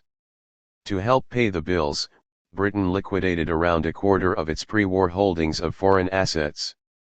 France and Germany financed near all their wartime expenditure via borrowing, confident that, in the case of victory, they could recoup the cost from the defeated powers. The gold standard was suspended for the duration of the war. The ability to exchange your banknotes for gold coins at the Bank of England disappeared, never to return. That allowed governments to resort to the printing press. Notes and coins in circulation almost doubled in Britain, rose nearly 5-fold in France, and 12-fold in Russia. Inevitably, this led to rapid inflation. Prices doubled in France and Britain, trebled in Germany, and rose more than 11-fold in Austria-Hungary. 16. Some of the economic damage was limited by government action. The US economy was the biggest beneficiary of the conflict, as it was able to supply its European allies. It was in recession at the start of the war but started a boom that pushed unemployment down from 7.9% in 1914 to 1.4% in 1918. With many able-bodied men in uniform, there was huge demand for labor. The German unemployment rate was down to 0.8% by early 1918, for example. Many women joined the workforce for the first time. In Germany, female employment rose 45%. 17 In Britain, the labor force participation rate among women rose from 24% in 1914 to 37% in 1918, meaning that 2 million joined the workforce. In 1917, around 80% of the country's munitions were made by women, who also worked as conductors on buses and trams, while another 260,000 joined the land army to work on farms. 18 Their efforts were rewarded in 1918 when those over 30 were granted the vote. 19. As if the population of Europe had not suffered enough, an outbreak of influenza, dubbed Spanish flu, swept the continent in 1918. The Spanish, a neutral country with fewer press restrictions, were just the first to report it. At least 50 million and possibly as many as 100 million people died, many times the military casualty rate. The disease spread quickly among troops, packed together as they were in the trenches, and when they went home on leave, they took it with them. Food shortages probably made people more susceptible. 20. When the war finally ended, the global economy had been transformed. The European powers were devastated by the loss of manpower and, in